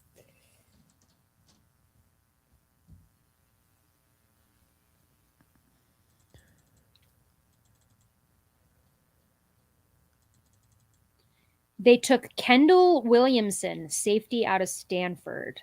Do not know who that is. Yeah. So now we've got the Rams on the clock for Mr. Irrelevant, guys. The last pick. And it's funny, whoever they pick is going down in history, period. Like, it's... The 2023 Mr. Irrelevant. It's honestly so... I love this. I mean, I know people are like, it's not that big of a deal. It's corny. I don't care how corny it is. Sign me up. I want to pick Mr. Irrelevant every year.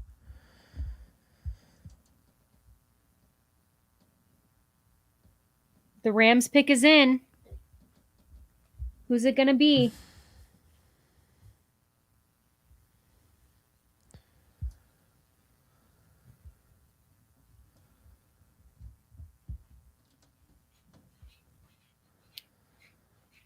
UDFA signings are already being released on Twitter, guys, by the way. Just are they? Know. Yeah. Well, 2.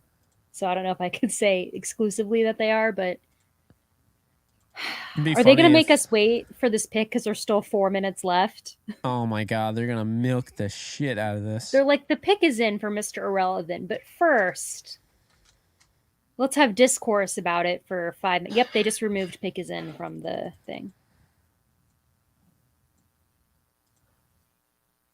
I see a lot of people in the chat want this to be Eli Ricks. I think Eli Ricks would be a good pickup. I mean, he's my best available corner. 5th round grade on him.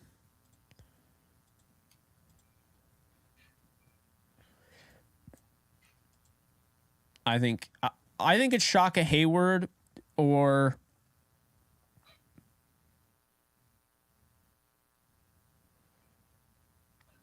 Shaka Hayward or Shaka Hayward, Andre Carter II, or Brandon Joseph. That's my final. I would also like Ivan Pace.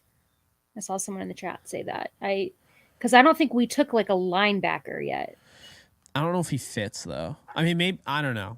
I thought he would go earlier. Well, I had a 4th round grade on him. Same. I thought he would have gone way earlier. I have a 4th round grade on Andre Carter II. So the Rams Desjuan Johnson. Yes. Desjuan Johnson out of Toledo. I literally called it. I had him in my mock draft. I love Desjuan Johnson. I honestly, I love Desjuan Johnson. This guy, he's shorter. He's not as, built, so to speak. But this is one of my guys. This is another one of my guys. I really like. Tanner Morgan is officially signed with the Pittsburgh Steelers, UDFA. But Desjuan Johnson, he's a baller. He's a defensive tackle. Sorry, so people in the chat were asking. Oh, yeah, Toledo. They met with him. I don't like this position for like one more pick. I wouldn't have taken a defensive tackle. So I'm not like... He's a violent guy, really quick first step. I really like this pick. I mentioned him in my my sleepers. So I really like this, and it just caps off the day for me because I've just been a really big fan of everything they've done, and I've been kind of pounding the table for this guy for a minute. Now, I didn't think they would pick him once they picked, But yeah, he was in my guys thread.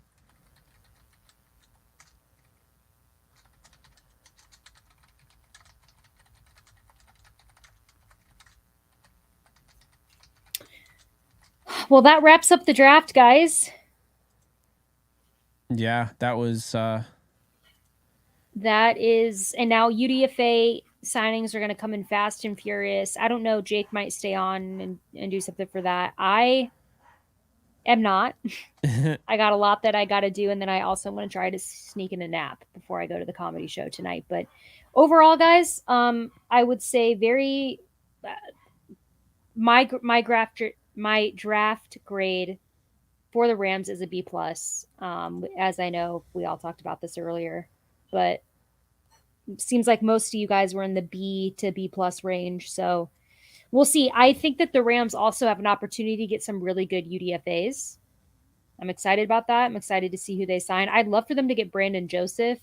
I really think they need to go secondary. I would really like Brandon Joseph as well. I think Brandon Joseph, I'm kind of bummed Andre Carter the second didn't get drafted. I thought he was definitely worth that. I think the Rams absolutely killed it today. Definitely A+ draft from me. No complaints whatsoever. When you talk about guys at each position, I had him on Downtown Rams, or not Downtown Rams, I Believe in Rams. I mentioned him on an episode where we were doing our guys at each position. And I had said Desjuan Johnson, no one's talking about him. The fact is that he played at Toledo. He's undersized. He's explosive, rips through the gaps, can smother the run, rush the passer, lightning quick first step, great overall movement skills, can even get to the sideline laterally, can contort his body, get skinny to carve space through the offensive line. Shorter arms is going to make his life harder for sure. He doesn't have the bulk, for the position that you would want. I'm not sure how much he can add, but at the end of the day, I think Desjuan Johnson is a true sleeper in this draft, and I absolutely want him on my team. So I am very, very happy to, anytime, we spend all this time on these guys, anytime you go through a draft process where your guys are selected by your team, it's really cool. So big ups to the Rams today. I really think they killed it, and I'm very excited about this UDFA class, because this is not like any other UDFA class in the past. I think the Rams have a serious bargaining chip here, playing time. I think that's really what it comes down to, right? Like, Alexis, hey, you sign with us, there's a good chance that you can make this roster. So, I think you could see some big names coming off the board, and I'll stick around, Alexis. I think I'll stick around for a little bit, just for a little bit, not that long. But so if you want to, head out, you can. But, I'll just stick around until the Rams, maybe they announce a pick or two. But, this has been a lot of fun, and I really appreciate you teaming up with me, holding out strong for how many hours did we stream? What was the last night? Was 4, 5?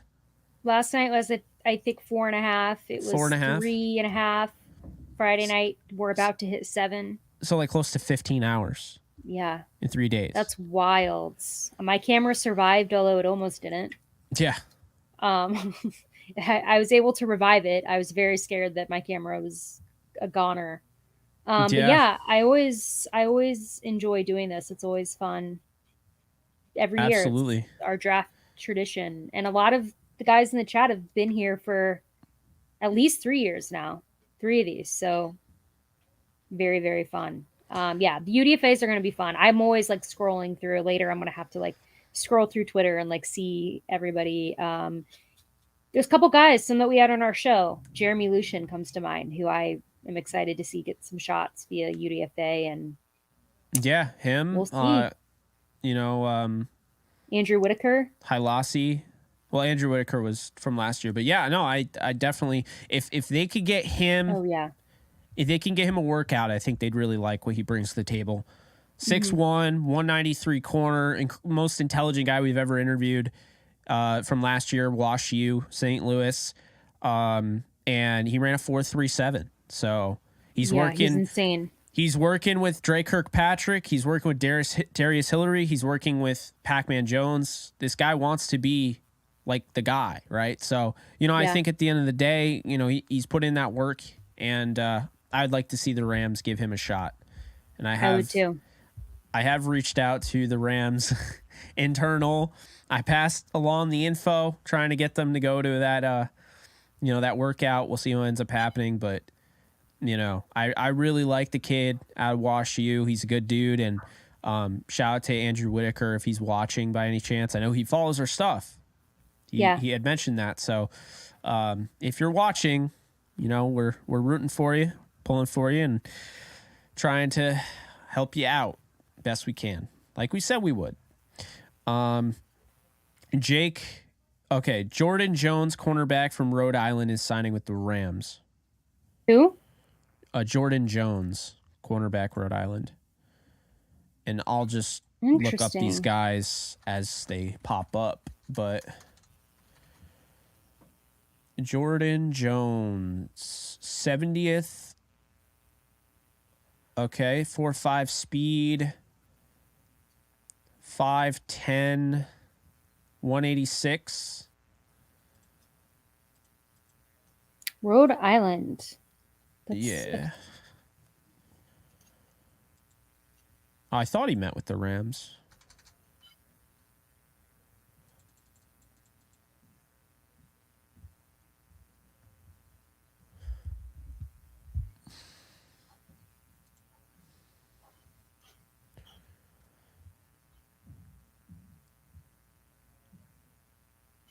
Noah Gindorf is going to Seattle. Yeah, I just saw that. I forgot about him too. Yeah, and then Lepke, his teammate, he's going to Dallas. So I know a lot of people were talking about getting him. He's going to Dallas. I got to say, we should try to get Mr. Irrelevant every year. I don't think it's that hard to do it. And Desjuan Johnson, I got excited. Brandon Joseph is signing with the Lions. I thought it was the Rams at first. I was like, that's awesome. That bums me out. I know. I actually liked his fit with the Rams. I thought he could have had a shot, but yeah. The problem is I don't know these UDFAs like I've known them in the past. So we'll see. I mean, and also a lot of guys take a couple of days to sign. So these come in for about 3 days, I'd say. You know, the majority of them are the first 3 days. Because, you know, some guys get a lot of like offers, right? So they kind of have to think about it, sort it out. A couple guys are lucky to get 1 or 2, so they decide pretty quick. So it's just like you kind of never know. Yeah.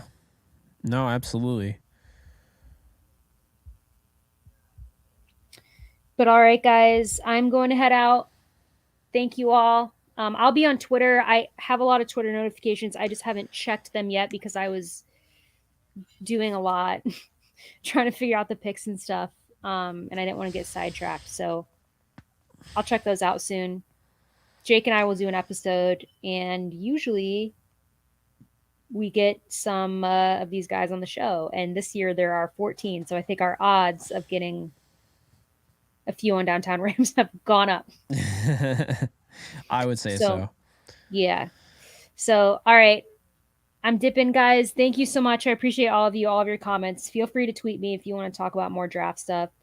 You guys are awesome, even though you don't like my pizza. It's okay. I forgive you. Oh, man. All right. I'll see you guys. Later, Alexis. Bye, guys. So, all right. Looks like you guys got me. You're stuck with me. I won't be on that much longer, but I figured let's just wait it out until 7:20 maybe.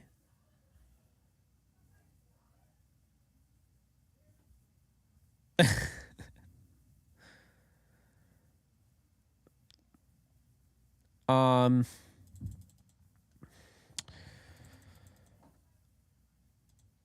see.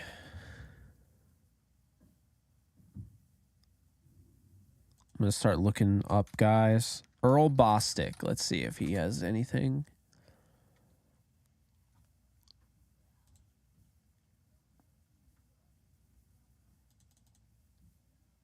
Wait, hold on. What did that just say? Where did Ibrahim go?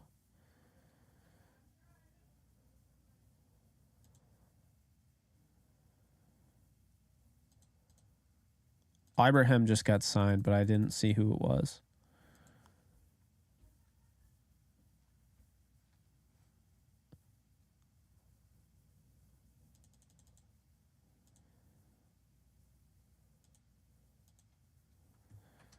The Lions have signed Mohamed Ibrahim.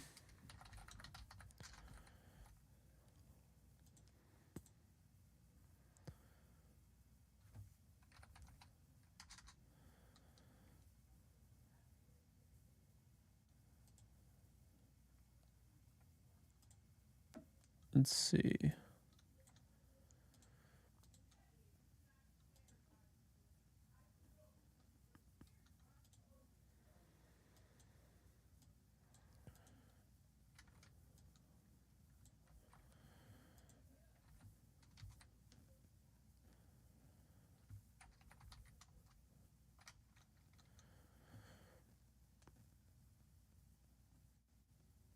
Yeah, they're related. What I think of all the Rams picks, I gave it an A+. I absolutely love this draft. Absolutely loved it. Thought it was fantastic.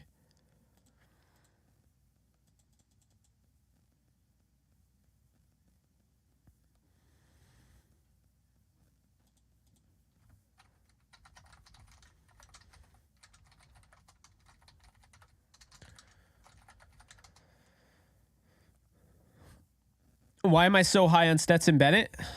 I mean, I definitely liked Jaron Hall more, but I think that Bennett is exactly what you need. You need a guy that's going to be a plug and play backup, if need be. Like, he can come in a pinch. He's won big games, and I feel like I trust that, but also he was their guy. I got. Oh, you're not hearing anything? What'd I do? Can you hear me now? Check. All right, there's definitely sound. Yeah, that was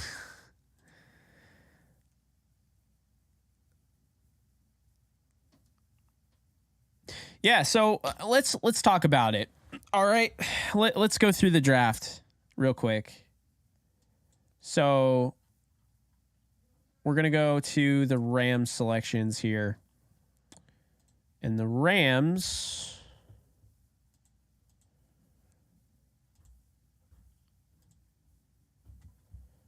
all right, Steve Avila was their first pick of the draft.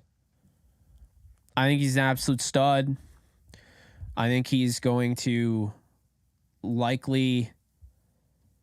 be a Pro Bowler at some point down the road. Potential All-Pro. Definite plug-and-play starter at guard, either guard spot. Can play center as well. He was originally a center. So that's something that's pretty awesome about him. Byron Young, I love that pick. He's 25 years old. That's the big knock on him, but he's an edge defender. He can play right away, right?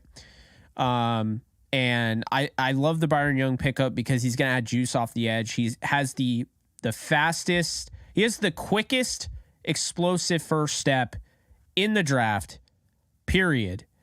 Kobe Turner is somebody that is going to take me some getting to know a little bit. I haven't watched all those videos that you guys have sent me about Kobe Turner. I know now he's apparently a TikTok music star. He had a really good film breakdown with Brett Coleman. I have to watch all that. I have not had a chance to watch it. I've been running around like a chicken with my head cut off. But here's what I will say. Okay. I like Kobe Turner. I just felt like that pick was a little high, but it didn't matter because I feel like they killed this draft so much that I don't think the reach really bothered me when it's all said and done. Stetson Bennett, 4th round, you go and you get your guy. This is the guy that they wanted. This is a guy that they called off the charts. This is a guy that I was told last night they were looking at. So I really like this move for the Rams because he's a proven winner. I came away, I watched the tape, and I'm like, I wasn't expecting to like this guy the way I did. And I'm like, oh my God, I actually like this dude. And so, I like the Bennett pick. I think he's come from a lot, and I think that he deserves more credit. I think he gets a lot of crap. But, I really like Bennett. I really like the Nick Hampton pickup. He's going to be an edge defender that might not start right away, but he's got that burst off the line of scrimmage. And, I really like Hampton and what he was doing at App State as a true speed rusher. He's going to have to develop more in his toolbox for sure. He's a little raw in that aspect, but to get a guy like that in the 5th round, love it. I definitely think he fits. Warren McClendon Jr., to get him in the 5th round, I had him in my mock draft. I love the pick there. Absolutely love it. I had Davis Allen in my mock draft. Love the pick. I think Warren McClendon is more NFL ready than people give him credit for. When you look, playing for Georgia, playing in the national title game twice, being on, the best program in the country and manning his spot down. I really liked McClendon. He's got a pretty solid anchor, I would say. I think he's underrated. And then Davis Allen, what can you say about the guy? I mean, all the tight ends, and this guy falls to the 5th round. I don't really get it. This guy, yeah, maybe he can't create separation, right? Maybe he's not the fastest tester, but he plays with the play speed he plays with is better than the way he tested, so I didn't care. The 90-something percentage of contested catch rate, the best in college football, I'll take that to the bank. He has tenacity as a blocker in the trenches. He can be flexed out wide. I really like Davis Allen. I felt like that was a really good pick that we will go back, we will look at and be like, man, the Rams really were cooking with gas here. Puka Nacua, really intelligent receiver, solid route runner, really good when you're looking at just a guy that knows where he is on the field, that field spatial awareness. He's going to get his feet in bounds. He's going to be, a guy that can make, plays, exchange, basically get to the first down marker, move the chains. That was totally escaping me there. But he's somebody that stood out on tape when I was watching Jaron Hall. I really liked him. And then I really, really, really like getting Travius Hodges-Tomlinson, who I thought was a much better pick, earlier on. They get him in the 6th round here, 182. This is a day one nickel corner, in my opinion. He could start day one. No doubt about it. He's going to come in there. He is going to have that tenacity, and he is going to win a job. I don't know what it's going to be. I think it'll be slot. I think they'll move Jacoby Durant to the outside like he should. And, I can't say enough good things about Travius Hodges-Tomlinson. O'Shawn Mathis, I didn't really get to finish my eval on him, but what I will say is out of Nebraska, this guy has long arms, man. This is a guy that is the 6'5", prototypical size for an edge defender who you just develop. He's raw. They figure it out. You develop him. Zach Evans in the 6th round, 215, 2nd round grade. A guy that is a starting running back hopeful down the road. I think he can legitimately turn into a starting running back. I think he's really, really good. I think he had some moments where Judkins kind of took over and overshadowed him at Ole Miss. Didn't have that killer instinct. I think he kind of fell because of that. But I'm telling you right now, Zach Evans has that home run hitting ability that the Rams are lacking, that they needed to hit on, and they did. And that's why I love that pick there. Ethan Evans, you get a punter at a Wingate. To me, the guy can punt 70 yards. I'm not a punting expert. I thought it was pretty good last year with Ryan Stonehouse calling that.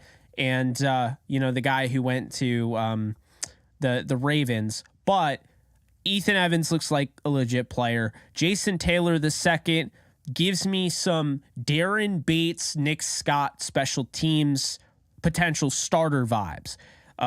He's got that tenacity. He plays over aggressive. So I think you got to just channel that obviously into a more controlled aggression. But if you do that and you develop him, he could start someday down the road. And then Desjuan Johnson, you talk about a guy that's kind of built with that Aaron Donald frame, very, very quick off the snap, just a lightning quick first step. He is going to absolutely rip through gaps, and he's going to be a menace if he gets a chance to. I think this is somebody, as a Mr. Irrelevant, he's going to come in day one. He's going to work his tail off like he was doing at Toledo, and I think he's going to be a fan favorite. I think people are going to like him a lot. I kind of see a little Poona Ford to his game. Poona Ford at Texas was a 5'11", defensive tackle, and I think he's kind of similar. I mean, he's taller than that, of course, but Desjuan Johnson is one of my guys. He's a guy that they were looking at. He's a guy that they met with, and he's coming out of Toledo, so not a lot of talk about him was either going to get drafted or not going to get drafted, but I really like that they made him Mr. Irrelevant. This guy's 6'2", 285. You can say he's built similarly to Kobe Turner, but at the end of the day, I think it doesn't hurt to have those two guys undersized, so to speak. I feel really good about this draft. I feel really good about the position it puts them in. Basically you address the quarterback position. You go out, you get your backup quarterback in Stetson Bennett. You go out and you finish building the running back room because you have Cam Akers who will start. You have Kyron Williams who you feel good about in pass pro and other things. And then now you add Zach Evans who has that home run hitting ability that has a chance to really boom in this draft. Then you look at wide receiver. You go out and get Puka Nacua. You don't have to commit to him as anything more than a wide receiver 5. To me, he's behind, obviously, Kupp. He's behind Atwell. He's behind, Van Jefferson. He's behind Skoranek. I think he is going to be battling McCutcheon. I think he will win that, and I think he will take over as wide receiver 5. And then they're probably going to look at drafting a guy next year, when Van Jefferson becomes a free agent. And then tight end, you go out, you get Davis Allen. You're going to have him compete. You got 2 guys that are in contract years in Tyler Higbee and Bryson Hopkins. Hunter Long is the only tight end on the roster after this year. So I think this made a lot of sense to go out, get Davis Allen. It allowed you to focus on other positions of need, but still get good value in the 5th. He is going to sneak up on people, let me tell you right now. You still go out, you help the offensive line later on. You get a guy that is more NFL ready than given credit for, kind of built in the same vein as Tremaine Ankrum, a guy that's played in big-time games. That's Warren McClendon, in my opinion. Then you get a plug-and-play guard that he's just going to fit right in there. He is a starter day one, no ifs, ands, or buts about it, with Steve Avila, who has flexibility to play the center position. That means he has 3 spots on the offensive line, could even kick in at right tackle if need be. So I love Avila, high character guy, a leader, a captain. Then you address the edge spot. Okay, you address edge. There was only 3 guys on the roster. One guy that you felt decent about starting with Michael Hoyt. Well, they feel good about Michael Hoyt because they're going to be starting Michael Hoyt and Byron Young, who's going to be on the other side. He's just adding juice, man. Quickest first step in the draft for any edge, in my opinion. I think I'm really excited about him. Then you go out, you add O'Shawn Mathis later on the draft, somebody that can kind of develop behind the scenes like Daniel Hardy. And then in addition to that, what I will say is, adding Nick Hampton is another guy who's probably a rotational guy this year, has a chance to develop into a starter. And then you're looking at a potential starting tandem of Nick Hampton if he develops and Byron Young, right? So I feel really good about that. You get, Trey Hodges-Tomlinson in the slot corner spot. Feel good about that. And then you add, I just mentioned earlier, Jason Taylor II, the safety room. You go out, you get your punter. They'll figure out kicker. I think they're going to find their guy in UDFA. So I really, really, really like this draft haul. My final mock draft, my only mock draft I did for the Rams, in case anybody thinks I'm lying, I had DJ Turner, Isaiah McGuire, Garrett Williams, A.T. Perry, Marte Mapu, Davis Allen, Jaron Hall, Ricky Stromberg, Keaton Mitchell, Mekhi Blackman, Warren McClendon, Brenton Cox Jr., and Desjuan Johnson. So I did have 3 guys in my mock draft that were drafted by the Rams. That hit rate is insane. I've hit at least 1 guy in the mock draft every year over the last, I think it was 4 years. So this year I hit 3 of them. Okay, those are 3 guys that I really like. Those are my guys. Allen, I love.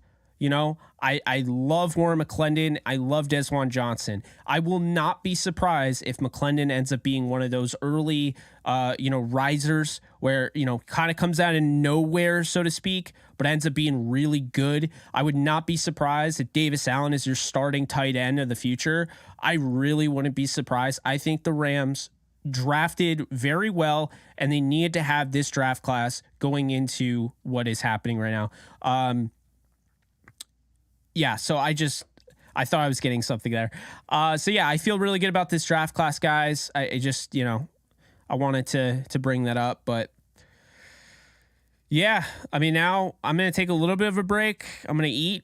I'm going to go and figure out, and then I'm going to, kind of repurpose some of this content. I'm going to put a compilation together, reacting all the picks. I'm going live, I believe, tomorrow in some, I don't know the details, but I'm supposedly going live on Bleacher Report tomorrow. So I just wanted to let you guys know that. So to talk about the Rams NFL draft haul. So tomorrow we're supposedly going live on Bleacher Report. I'll get you the details when I have them, but I'm really excited to do that. So that is going to that's going to be a big deal for me, you know, and I appreciate you guys. We had a really, really nice turnout, and I will get you the numbers before I head off. Wow, I can't even talk now. Losing my voice. Also, again, I don't know how I'm awake. For those of you who don't know, I literally slept 1 hour. I slept 1 hour, maybe 1.5, but I didn't sleep many hours. And I'm feeling it, but I'm also not feeling it because I can tell you right now, these Neuro Mints are unbelievable. And the link is in the description if you want to grab any. They're just freaking awesome. But let's look. So, in conclusion, we had a total, at least on my channel, guys, and I think we broke a record. We had to have broken a record. Yeah, so all right, so let's do the math here. So let's round this up. So we got about 7.5. So 15,000 views total, just my channel alone.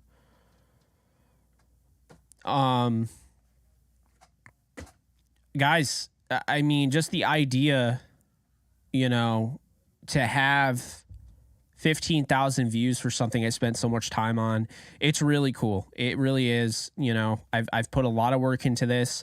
I wanted to make this the best damn thing that I could make it for you guys. And, you know, we tried to put out all the stops. I think we had a really good, you know, obviously the connection was off at times. We would lose Alexis, but last year it was really laggy. It wasn't representative of what I want my content to ever look like. So I didn't want it to have, I didn't want to push anyone away, so to speak. But yeah, this has been so freaking cool. I appreciate you guys tuning in for 7 straight hours, even if you didn't and you just tuned in, tuned out, tuned in, tuned out. That's the normal way to do it.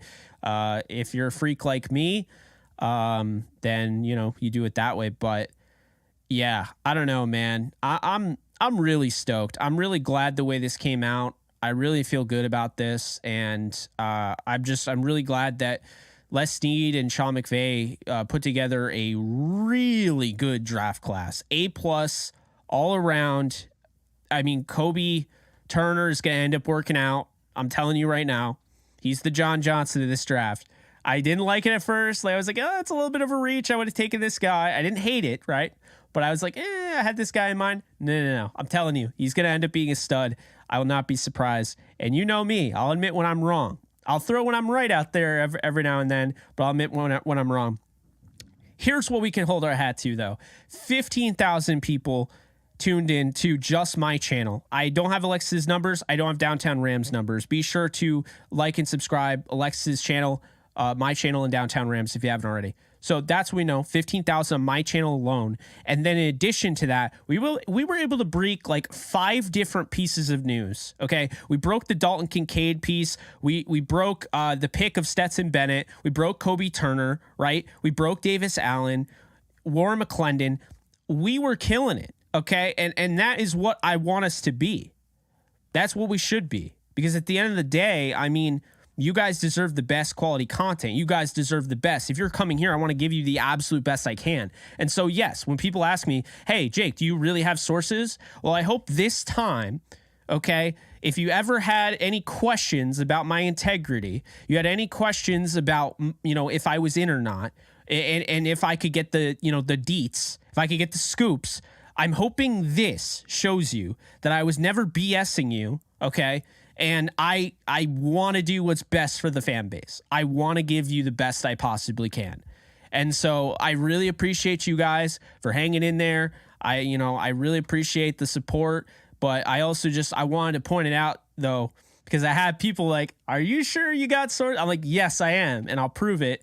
And I did that on this stream, and I'm glad I was able to do that because I thought it added an extra element. It was really freaking cool to be able to scoop for you guys. People that were in here got exclusive content. That was really cool. I just, like, that's what it's about. That's what I want it to be. I want you, when you come in here, you're getting exclusive shit. You're not going to get this anywhere else, you know? And while I want to be analytical, while I want to give you analysis and opinions and humble and all that, I also want to stay like myself and have a personality and wear a tank top if I freaking want to and not a suit. You know, I'm not saying I'm against suits, but I'm saying I want this to be as, you know, laid back, down to earth as possible. So, yeah. Sorry, talking a lot. I think it's a second wind, or this is the calm before the storm when I just collapse. You know, but I can't believe I pulled this off with 1 hour sleep. And I only did it because you guys inspired me. The Rams drafted well. And I had a great co-host in Alexis. But we got a lot coming down the pipeline. Keep in mind, daily show. If you guys haven't checked it out, Off the Edge, be sure to check it out. We're putting out content every single day. You know, I do the show with Cam. And man, it's popping off. If you guys, before you leave, if you could go and hit the subscribe button to Off the Edge, we're almost at 100 subscribers. And I think when we started today, we were at, I want to say 51. So the link is there.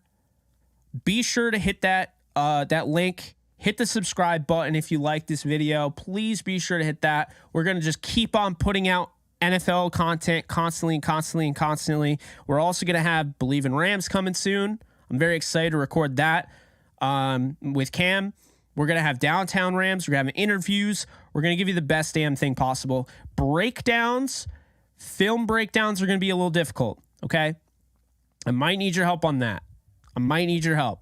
I don't know if we have to put it on a different platform, because I'll tell you right now, I can't do a film breakdown on Byron Young because the SEC will literally not copyright claim anymore. They're copyright striking YouTube accounts. If my YouTube account got copyright struck, it just takes 2 more times. And if they went around and struck all of them, I would lose my account. And if I lost my account, I don't know what I would do. But that's where I'm at. So I want to give you guys those breakdowns, those film breakdowns. We'll see if we can make it work. I'm going to have to be very careful with the Byron Young piece because SEC, for whatever reason, goes crazy. They will shut down your account. They will, you know, copyright strike you. Not even claim. Now they're just striking. So that's something to keep in mind. But guys, thank you so much from the bottom of my heart. This has been a lot of fun. I've really appreciated it. And man, I'm not stopping. Okay, I'm not stopping. Bleacher Report show tomorrow. I'll get you guys details on that. Recording Off the Edge. Recording Believe in Rams. Or sorry, let me rephrase that. That is Monday. Bleacher Report show is Monday, not tomorrow. I was just thinking about that. Today is not Sunday. It's Saturday. So here's what I'm going to do. I'm going to go eat pizza like I was supposed to do earlier. I'm going to eat pizza, and then I'm going to go and watch the Devils win Game 6 and end this series and end the Rangers. So that's how this is going to go. That's my mic drop. I'll see you guys soon. Love you all. You guys take care, and I'll be back real soon with more content. Later, folks.